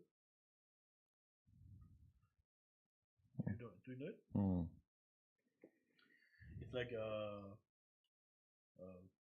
yeah, they like explain different kinds of storytelling. Yeah. Okay. Storytelling. And genres, and for example, Okay. many different themes. One of the recent videos was where he started to explain all those romantasy novels that are very popular with the women right now. You know. Are they Yeah, still? they're all You mean like the older like novels, like No, the I mean, kitsch, or like the no, youth? I youth... mean the monster fucker novels. Oh, okay. You know, the Minotaur milking farms and stuff like that. Okay, I don't know that. I lied. I don't know this. I was thinking like Twilight, but no. It's in the same ballpark. Really? But Okay. but But more. Okay. It's basically porn. Oh, okay. But we don't. So he tells me why porn is popular. Oh. He just made a video about it. I was really shocked that he actually said, the monster fucker genre. What? Excuse me. Excuse me. But yeah, he just made an interesting video where he he explained that like these art of stories aren't anything new. Okay. Because you also have like attraction to monsters and so in old myths and stuff like that. Yeah, that's always an interesting point to make, that things we consider as like a novelty or like a thing of our time is actually was always there, like the need to. It's just old enough that people don't remember. Yeah, like the need to. I guess I clipped out the wrong piece. Different option parts. So like, basically like the need to tell stories as a whole. I mean, that's true. That's true. Yeah. And that also, like, we have separate cultures, but some type of monster exists in almost all cultures. Yeah. Like for example, like a vampire. Like a vampire. They don't call it a vampire, but it's a type of monster that sucks blood or that transforms into an animal. Yeah. Like a female spirit that screams and brings misfortune. I can't imagine where that comes from. Just kidding, of course. Or am I? No. But yeah, it's really interesting that, for example, vampires is a concept that's so widespread. Or like the schoolyard S. Do you know the schoolyard S? Yeah, like the pointy S. Oh yeah, the Stasi S. Yeah, I think it's also called. Yeah, Stasi S. Oh god. I was thinking, what the fuck is the schoolyard S? What? S. Yes, the S. I don't know what you mean. Yeah. Oh, I saw something really funny yesterday when I went through our manga in the shop. I don't know who made the decision to localize it that way. It's apparently a manga about cycling. Okay, like bicycle. Bicycles, yeah. And this is called Ass of Bike, like ASS. Yeah. But like they always are as like Ace of Tennis. Like the ass. This thing is, they wrote the Ace in German, Ass Us with of yeah. bike. Yeah. So it's ass of bike. Yeah. Why? Yeah, because German. Because it's like translated proper. It's like Yeah, but why? It's the ass of bike. I mean, they even reinforce that it's they mean the cards because you have the symbols. different card symbols below it, but it's still the ass of bike, and I don't know why. ass of bike. Yeah. But there are some really strange decisions. For example, my dress up darling. Yeah. It has a different title in the German release. That's also in English. Okay. Because our version is called More Than a Doll, which is closer to the Japanese original title. But why do we need a separate English title for the German release? I don't get it. Well.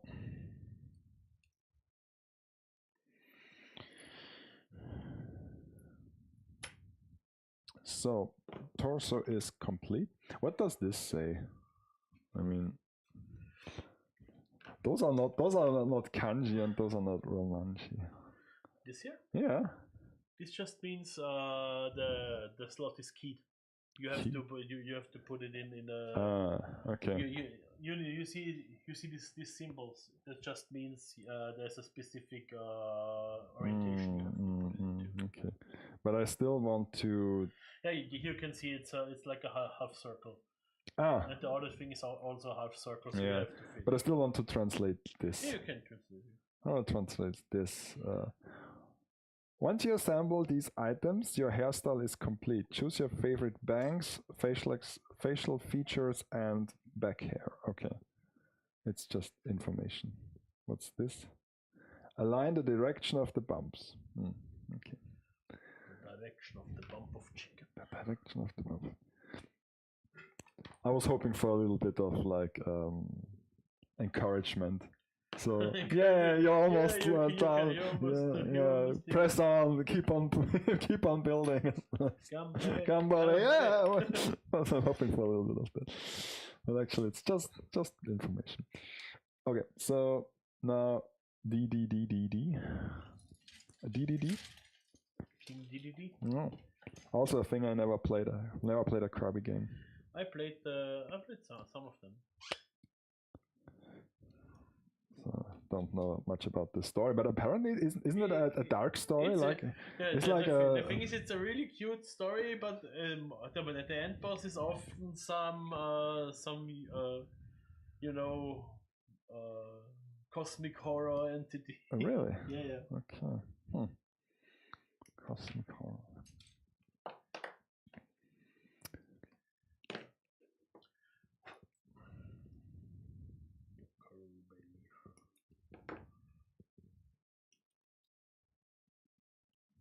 So it wasn't made by the same guy who did Smash Brothers. Yeah. Okay. Sakurai, wasn't it? Sakurai, yeah.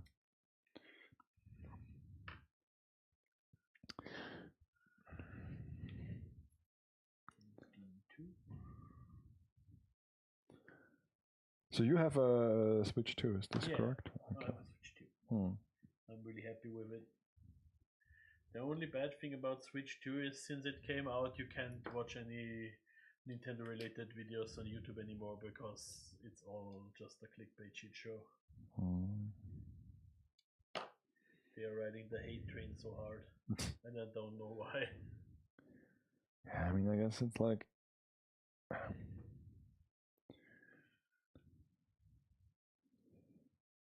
Oh god.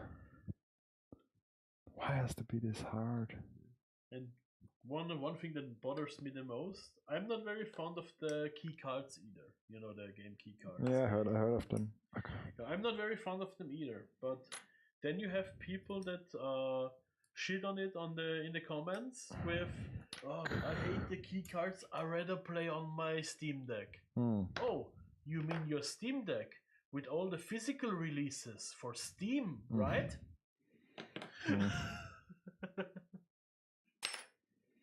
Yeah. Yeah, but I think, like I said, with the increase in hardware costs, recently. I think we are into for some console renaissance Yeah. more than we are already, because nobody will build a PC for a long time now. Yeah, the problem is the cost for parts will also come to consoles. Yeah, but still, this is like the cheaper option still. Yeah. And people, let's be real, most people don't need a full-fledged PC, because if they just want to game, still the cheaper option. If you don't like be a content. Most of the AAA these days is shit anyway, so for you don't need that good of a PC for indie games. Right. But yeah, many people wait for the Steam box now. Steam box. The GameCube. The GameCube. Yeah, it will be more expensive than they think. Unfortunately. Is a Steam Deck expensive? It's more expensive than a Switch 2 if you want it with a dock. So we're talking like 500 bucks? Yeah, but Okay. there's always like sales. But last time when I checked, if you want it with the dock, it's more expensive than the Switch 2. Okay. So can I put her head on already? It's like the last step, of course. You can do it already if you want. Yes, so that we have some progress. That's the thing. That's the things I don't follow too. If I want to put her together, I put it together.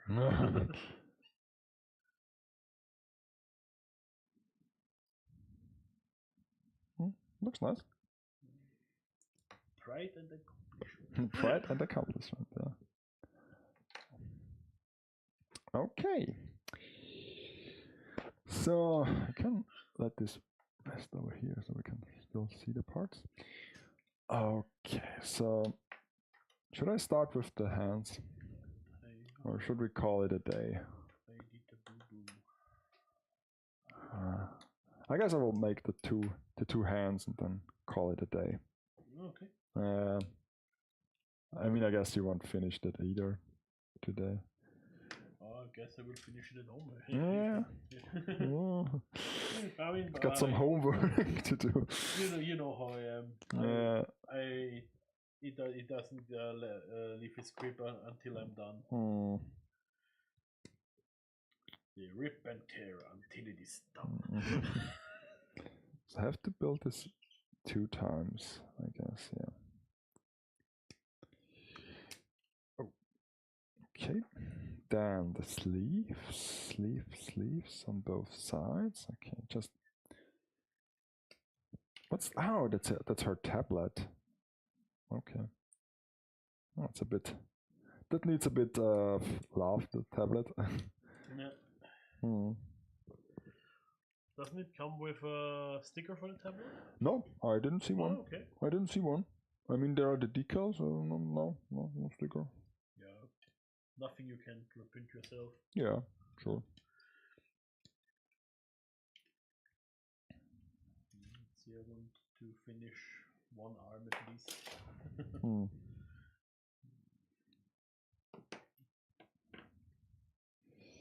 So, okay.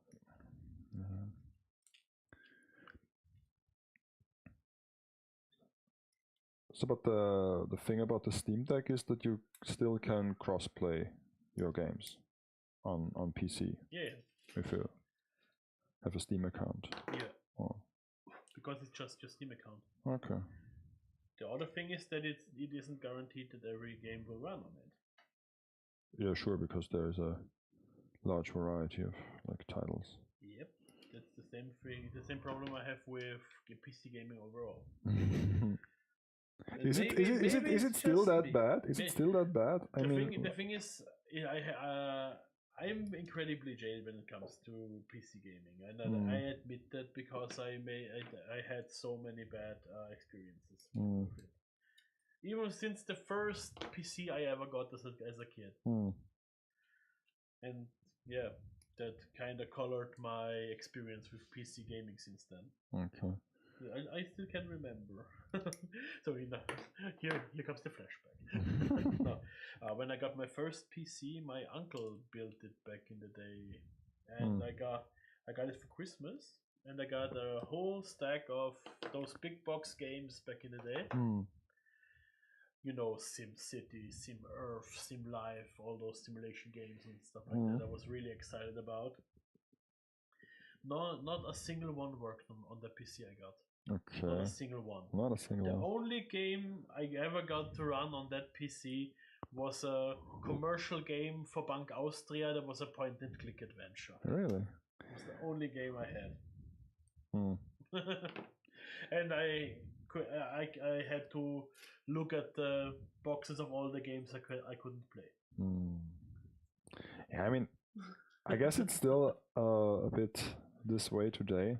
Yeah, I mean, also for example, when I got the Steam code for Dark Souls 3, when it came out, I got a Steam code from I think from Andy or from Sat, one of the two. I don't remember which one. So we can play together a little bit. Yeah. And yeah, I was one of the very few people that had very weird, rare bugs with the bonfires in Dark Souls 3. Okay.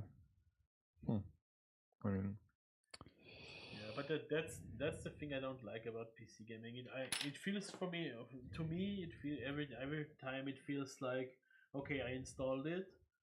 How much do I have to make it uglier now till it runs smoothly on my PC? Yeah, but even if you have the latest hardware, it isn't guaranteed that it runs without any issues.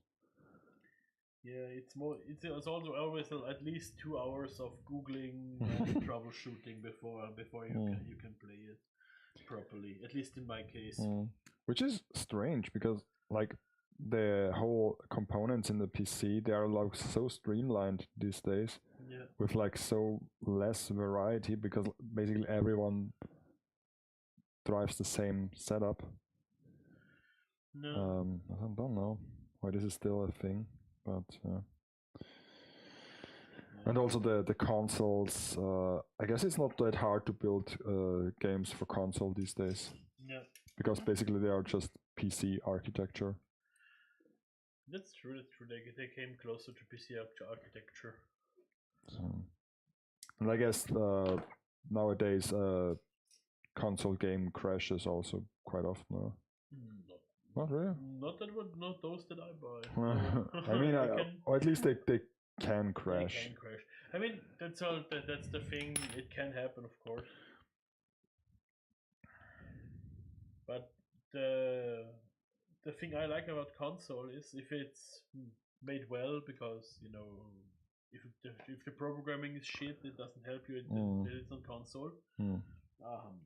But it's made especially for that platform. Yeah. It's usually better optimized.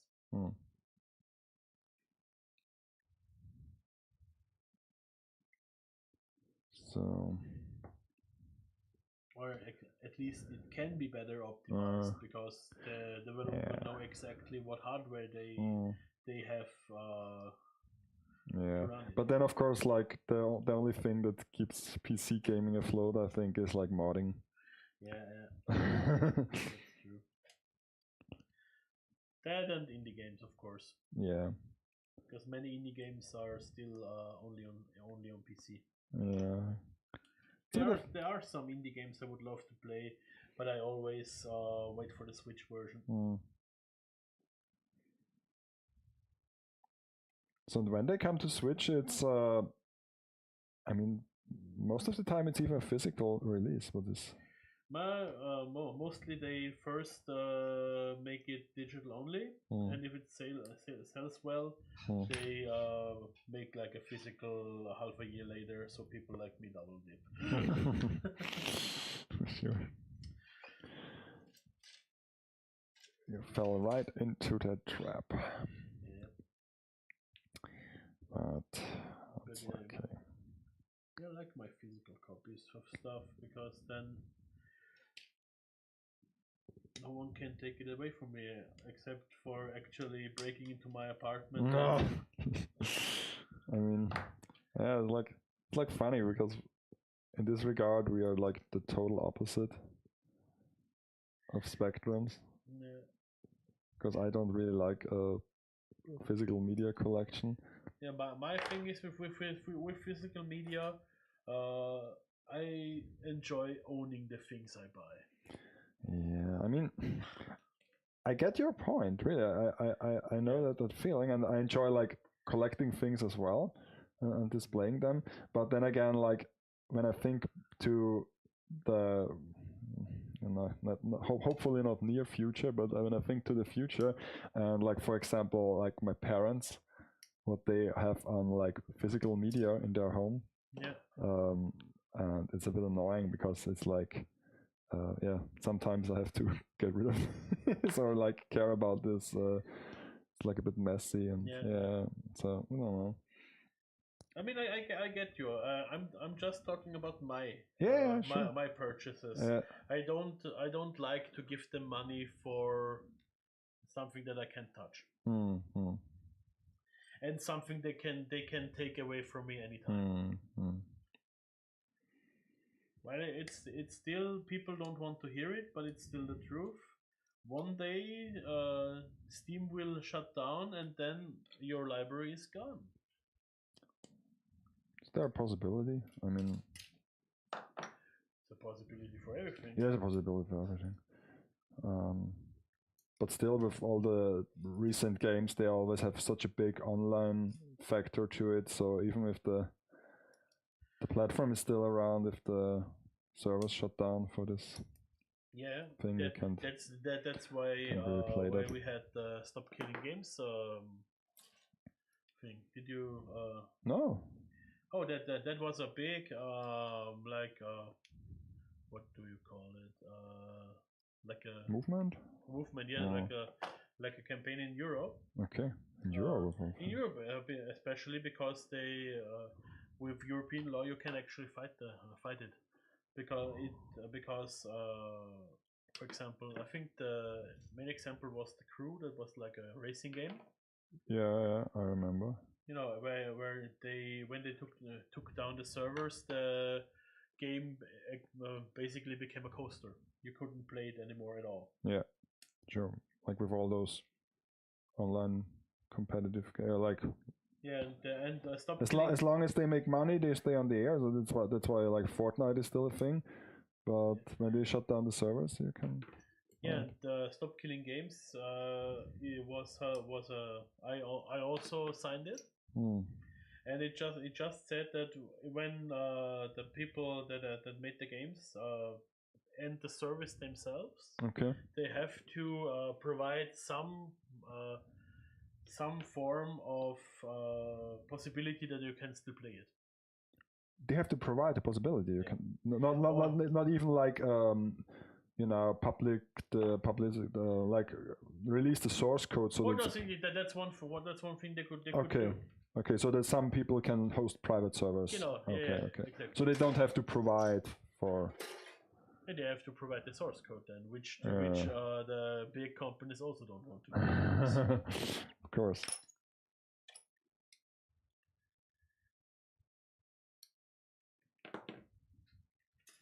Yeah, it's like a complicated thing to preserve games. Yeah.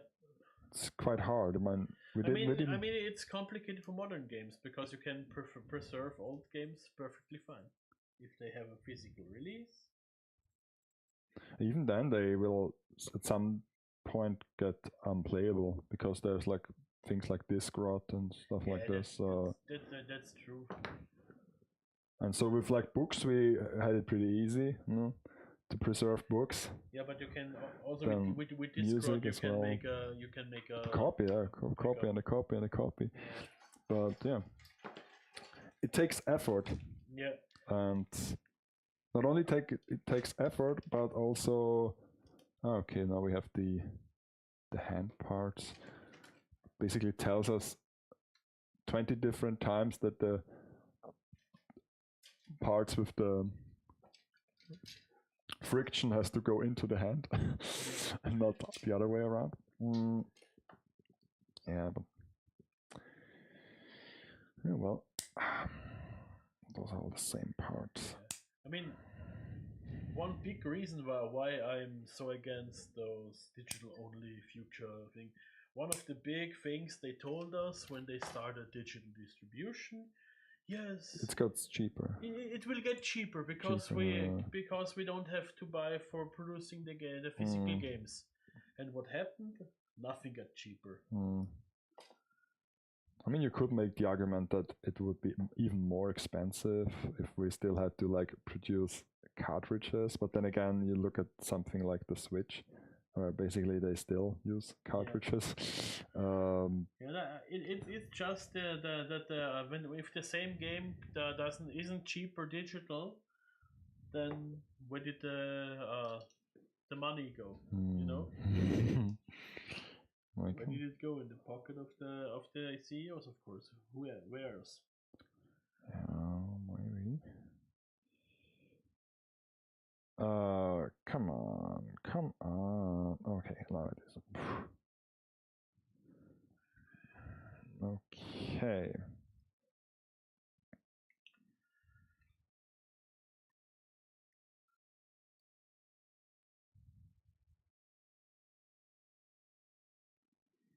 So, what was it?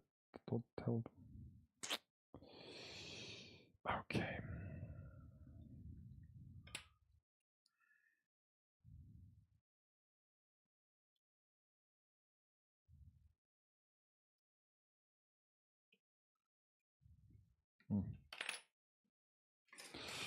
I don't really like how this looks, but yeah, I guess I have to deal with this.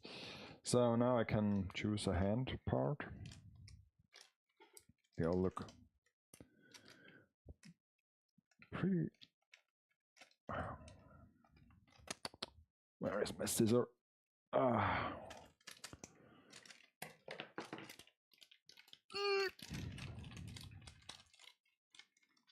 So there's like those gummy hands again.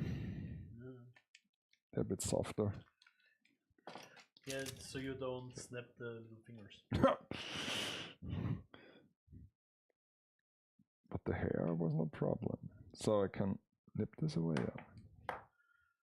Also, you want the hands to flex a little bit when you put items in their hands.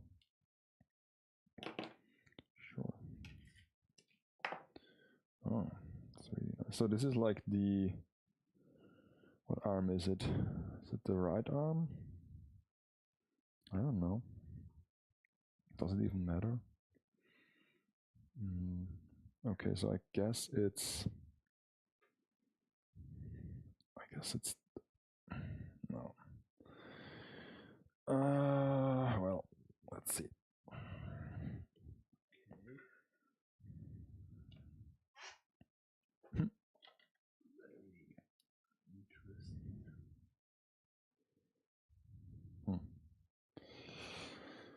Okay, let's see if we can put things together.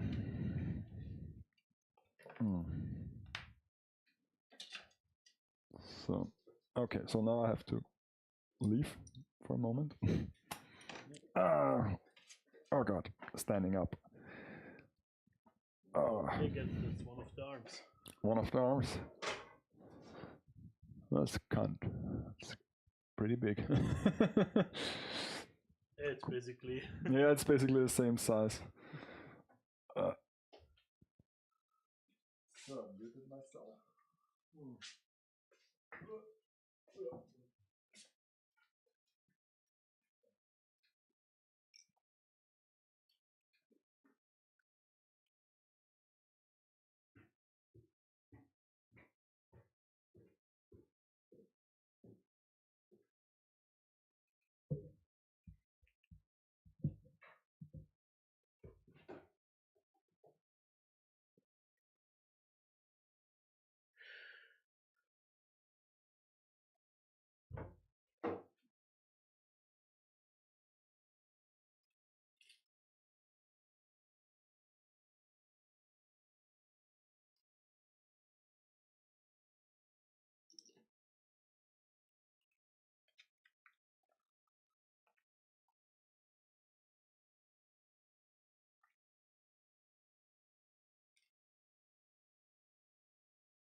So now I'm back for the last couple pieces. I mean, I'm still unsure how this looks. So let me see. I can.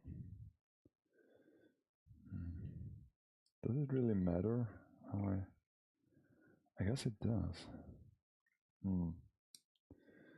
So I have to.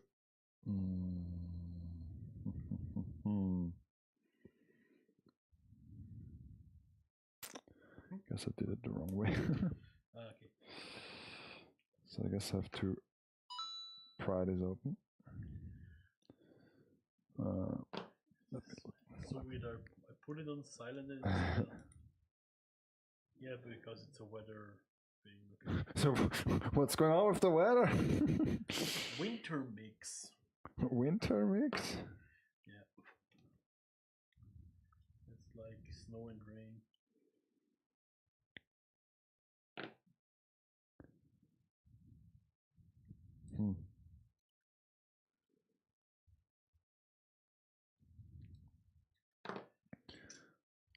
It's really hard to get those apart. Oh no, it's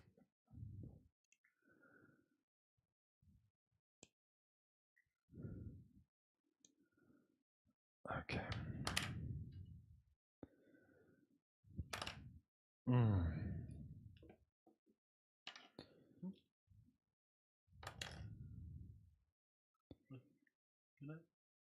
It's okay, I guess. You can. You could have put the part separator up there and. Because I think I just installed it the wrong way. Yeah. Okay. Then both are incorrect. Or are they? No, this one is correct. This one is correct. So I can now put this here. And it's the other hand. Orientation. Yeah, that's right. And so I have to do it like this. So yeah. Okay.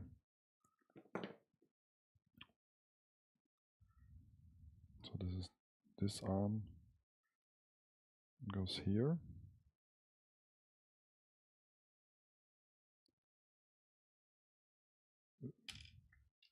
Or not. I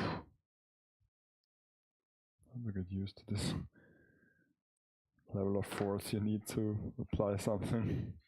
Yeah. Große, starke. No. Quite the difference. And this comes off constantly. I will glue this. Which one? The ribbon falls out permanently. The ribbon is part of the pigtail, right? Yeah. You can just glue it with a little bit of cement. Yeah. Have to put it in there. First, you take it out. Or else you glue it in. Nah. It flows. Okay. So, yeah. Where's the ribbon? Here. Which direction does the ribbon go? I can look at that. The other one is holding in place a bit better. So now.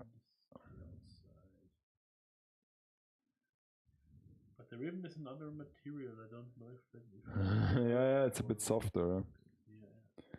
It's a bit softer. So now I have the orientation. Yeah. Holds fine. Okay. Maybe you didn't plug it in all the way. Maybe. I'm too weak. Why so weak? Why so weak? I'm malnourished. So weak. Hiya.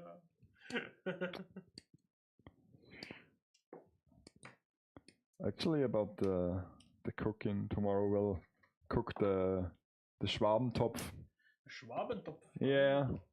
And Im Buch der Schwaben steht Yeah, and Leberknödelsuppe. What is it called in English?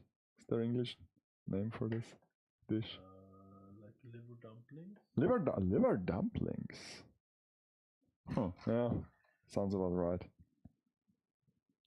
But of course I bought them because I don't want to make them by myself. I don't like liver knödel. Really? I can eat it, but it's not something I would order for myself. Yeah. What I do like is like the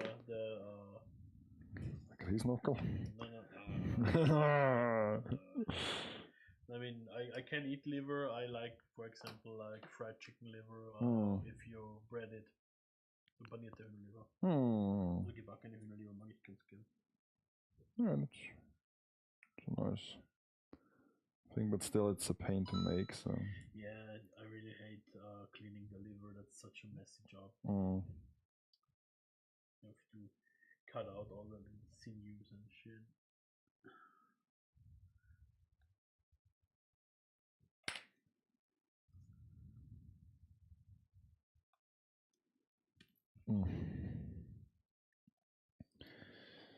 Okay.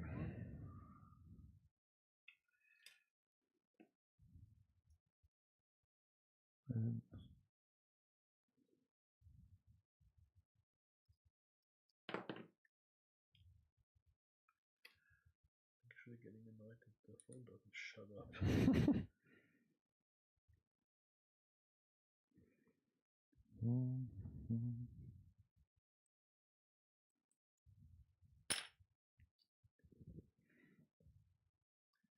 So shut all the way up. So, getting into airplane mode.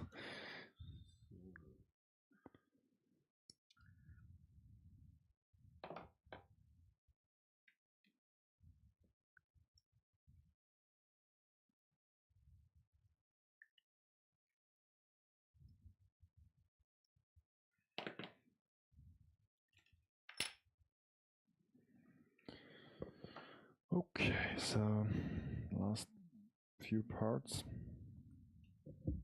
I think it's on your side.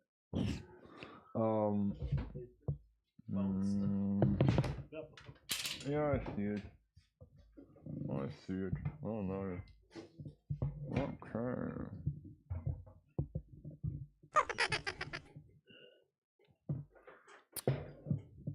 The wind slipped off it. Oh no. Yeah, but we're almost done anyway, so.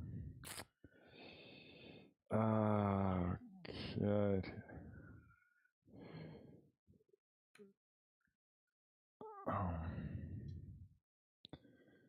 So, okay. Almost done, you say. I'm done when she's done. Oh, you can stay here. I'm going to grab something to eat. That's actually not a bad idea.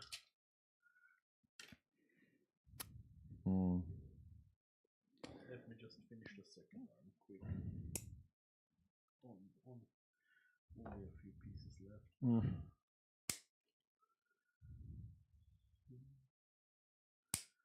It's always a little bit fiddly if you have two polycaps in one part. Because you have to line it up so they don't get smushed.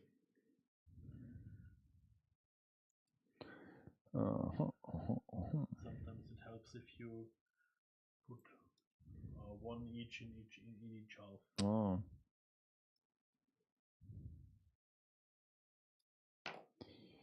So now I have to bring those joints together, or I have to still do this like so. So there are joints for each hand, basically. Yeah. Those are a little bit painful to put together sometimes. Okay. What helps if you put it in. It will sometimes if it's too small and it. Yeah, but I'm astonished that they provide so many of them for each hand. Yeah, not all kits do that. Sometimes you just have to reuse the joint.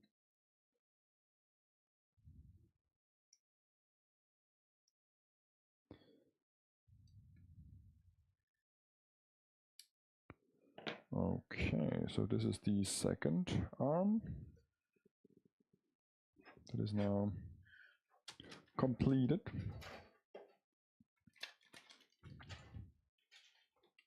Put those all together, and I can attach the arm to the torso. There. Easy there.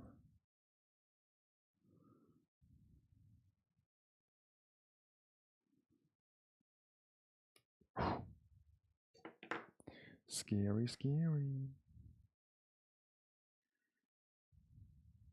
Now you can look if you can rotate the arm smoothly with the ball. If it doesn't rotate smoothly, you can send the ball a little bit. If you like feel a little bit of a resistance, like tick, tick, tick, tick, tick. No, it's pretty smooth.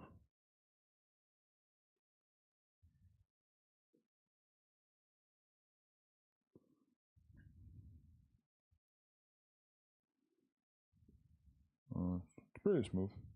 Okay. Nice.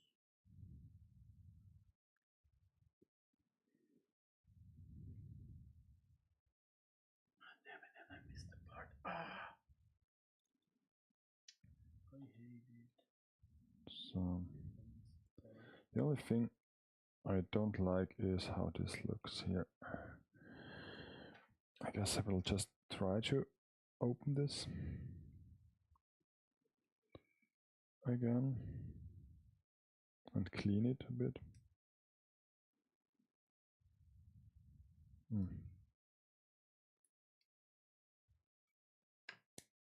Oh, I managed to pry it open. Yay. Yay me. First part. It's H5.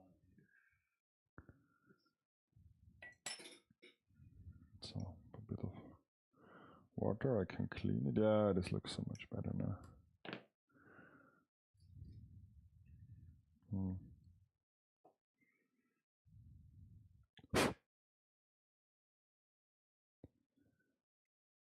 Yeah, so much better. Okay.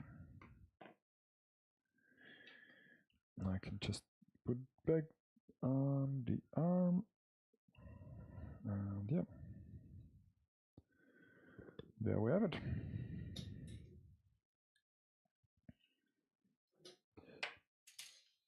So I will just clean her a bit with a brush and some soap, and then I come back. Ah.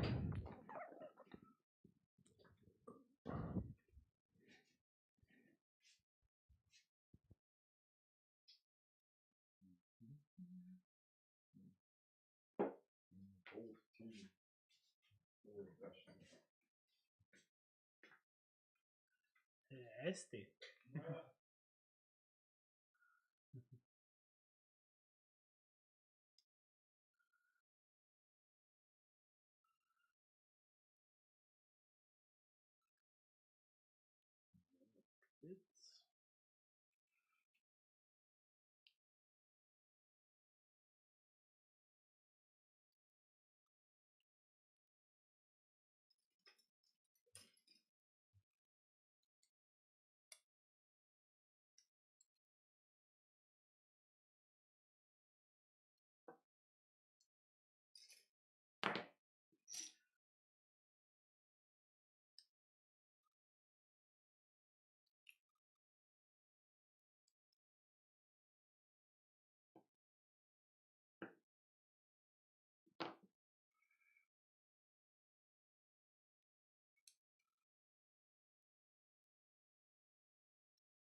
So this was less progress than I thought we would make.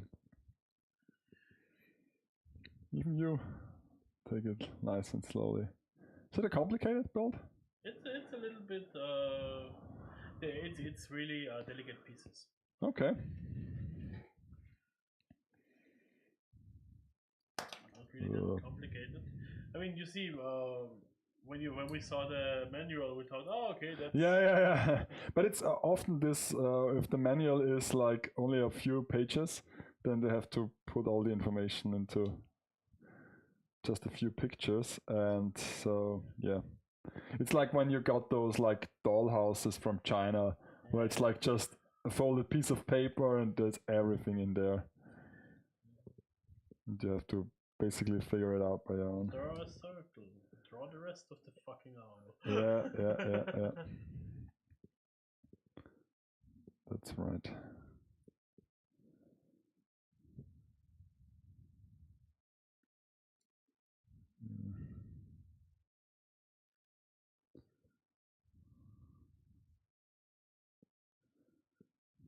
Okay. And just rinsed it with soap. So now it's clean again. With some really hot water. Yeah, she's a pretty crazy silhouette. Yeah. It's a bit like those One Piece characters, like Frankie with the shoulder pads.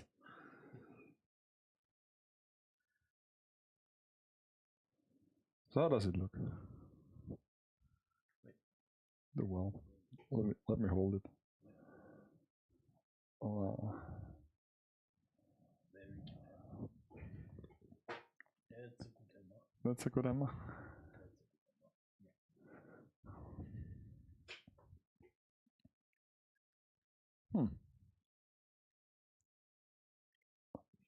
Yeah. Yeah, so good at posing. You post it out. How? I don't even move in the part. So it has a total other hairstyle and facial expression. So how do you do this? Facial expression would be the same. So what the fuck? Okay, so yeah, let's see if we can end this stream. Yeah. So let's see. Okay, I see a problem with this kit for the posing. Yeah. The shoulders are super in the way Okay. for the head movement. But that's okay. Is it though?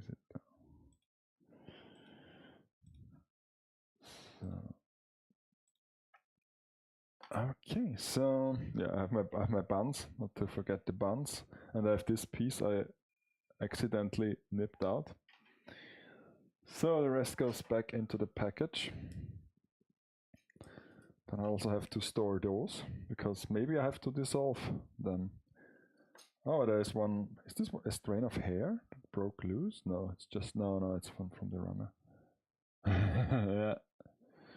Yeah. Does she have any like poses like that are recommended on the package? Yeah.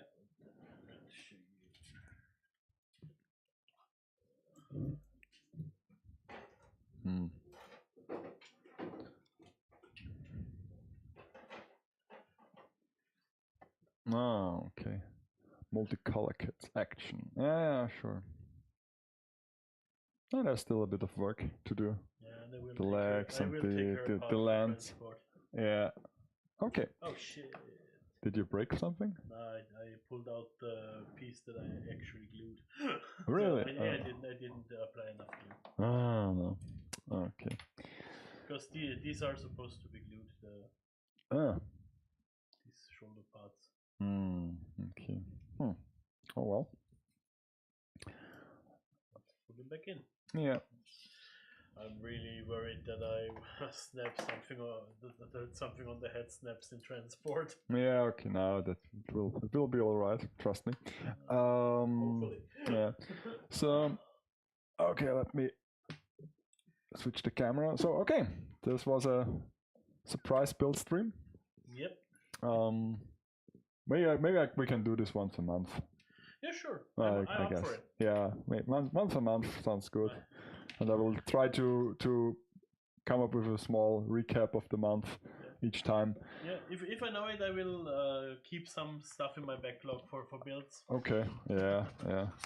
Me too. I mean, I will build her, I will finish her, but then I still have to paint the architect set and finish her, so it will take some time. And I also have to build backdrops as well, so... You also have the bonus set for Emma.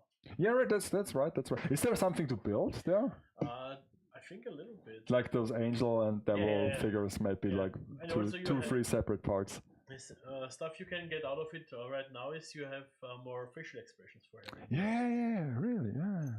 Facial expressions. Oh, yeah, cool. And the little gaming controller. Yeah. But I really have to be careful with the pulling this apart each time, because commercial figures like Figmas or something like this is like a bit more flexible. The plastic, of course, it's a softer plastic on the hair, so I have to be careful. But it's actually usually not a problem to pull apart. Well, let's see. You don't. You just don't. If you, for example, want to take the front piece off, the best thing is if you use a part separator here. Yeah. Or like a pincher. Oh, okay. And don't pull on the pointy. Yeah. Yeah. So and don't apply pressure inward. Like this. Yeah. If for example if you can't get it out and you pinch it too much, you apply pressure inward, and you could get stress marks in the middle then. Okay. When you flex the plastic. Okay. Good to know. Yeah, there are 4 extra faces. With also like different mouths. Yeah, different mouths as well. I mean, you have to paint them, but other than that, pretty cool. So, okay, then thanks for watching, and I will see you again on Monday for another build stream, or should I say paint stream. It's Plamo again, and hopefully I can finish a few parts and take them into my office and coat them with top coat. Bye. I have to wait until everyone leaves the office because it might have some odor to it. Why is it smelling at the gas station like gasoline? I don't know. Can the fire system go off because of those things? So. Oh yeah. It's not an ozone alert. It's my aftershave. It's my aftershave. My aftershave. Oh, the Plamo. Yeah, right. It's such a small bottle. Somebody would believe it. So if someone questions it, no. Did you try it actually to apply top coat in summer so that you don't sweat? So it seals it. Maybe it works. Who knows? It didn't work for sticky figures, unfortunately. Oh, okay. I tried to one of the ones where the plasterizer I see. comes out. I tried it. It worked for a while, but it only delayed it. Okay. So yeah, okay, we see each other on Monday, and and take care. Bye. Bye.